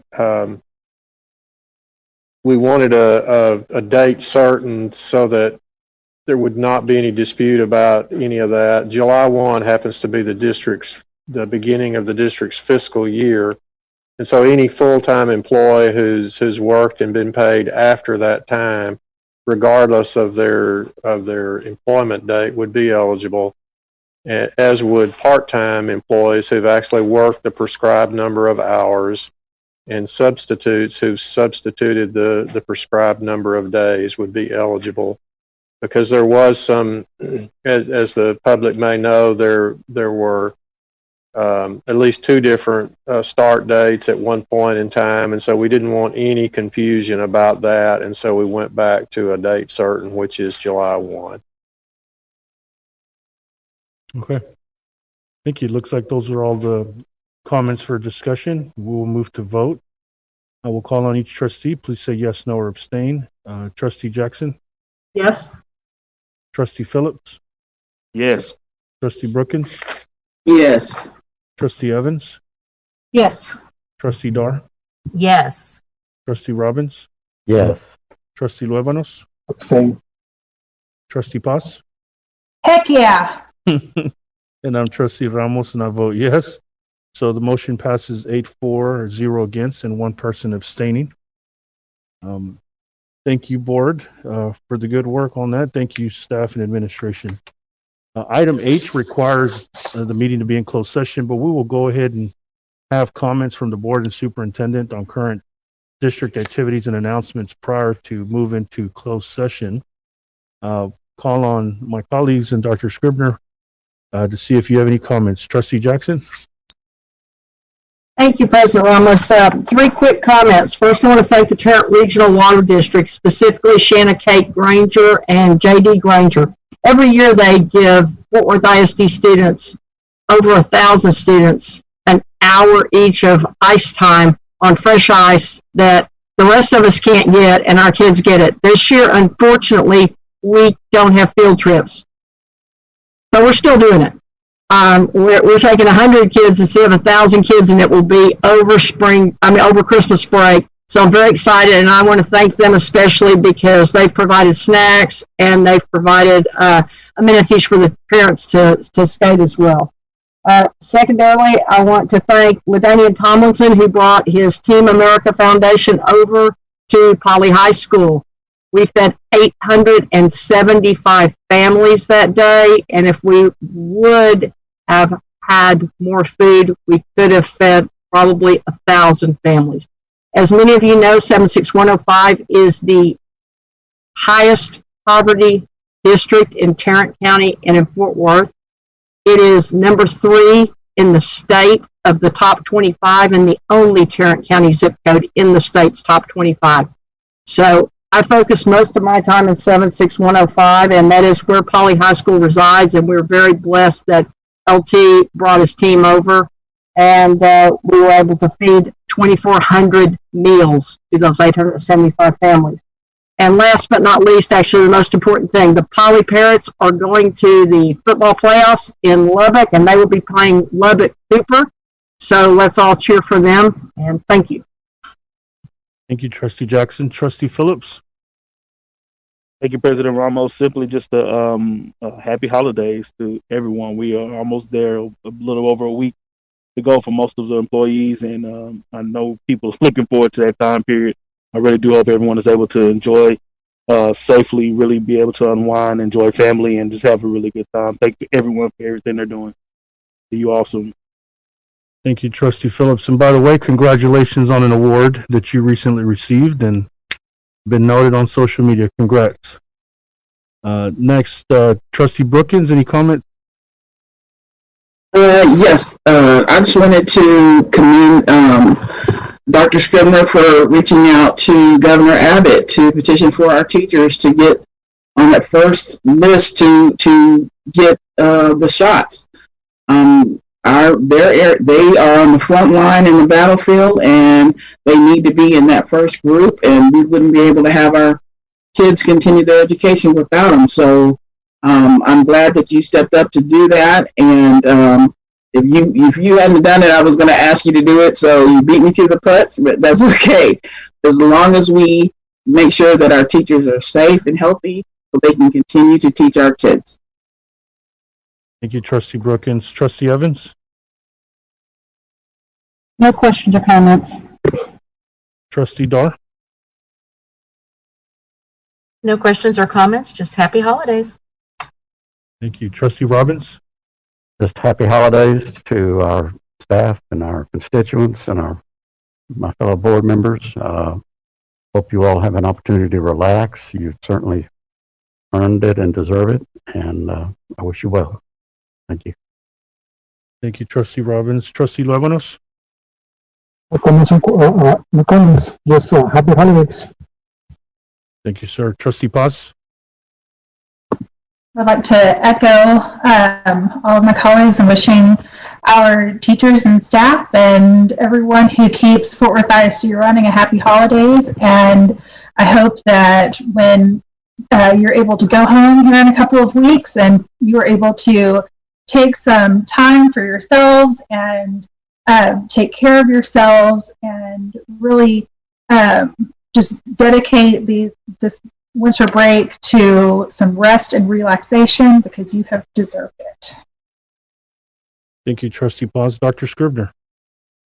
Thank you very much, President Ramos. Want to thank the board for their kind comments and very productive conversation today about student outcomes and teaching and learning, and especially thank the board for supporting this resolution that will be in support of all faculty and staff. Thank you. Thank you. I have no comments of my own, so we will, I'm going to call this meeting so we can move into closed session. The time is 10:16 p.m. and we will move into closed session to discuss the level 3 grievance of Yolanda Veloz.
I had a part to play. I used to let things bring me down. I would walk with my eyes to the ground, but I knew I could find a way to push through. Every word they'd say, I grew strong. I knew right from wrong, and now I feel it too. I'm alive, yeah, I'm alive. I'm alive, yeah, I'm alive. I love every moment with you, and I want you to know I do. I'm alive, yeah, I'm alive. Now I wake up to a brand new day. I never wanna wish the time away. I don't wanna waste a second, it's true.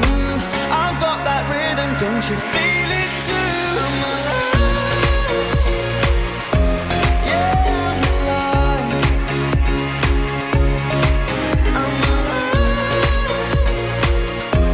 yeah, I'm alive. I love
Okay. The time is 11:18. We are now convened in open session to deliberate, consider, and take action on Ms. Veloz's level 3 complaint. Any questions from the board on the level 3 grievance? Looks like no questions from the board. Looking for a motion concerning level 3 grievance of Yolanda Veloz, and what is that motion? I, Ashley Paz, move to uphold the administration's decision and deny the relief sought by Ms. Veloz. Second. So we have a motion by Trustee Paz to uphold the administration's decision and deny the relief sought by Ms. Veloz, and we have a second by Trustee Toby Jackson. Please use the raise your hand feature if you have any discussion on the item. Looks like no discussion. We'll go to vote, and I'll call each trustee See if you vote yes, no, or abstain. Trustee Jackson? Vote to uphold, yes. Okay. Trustee Phillips? Yes.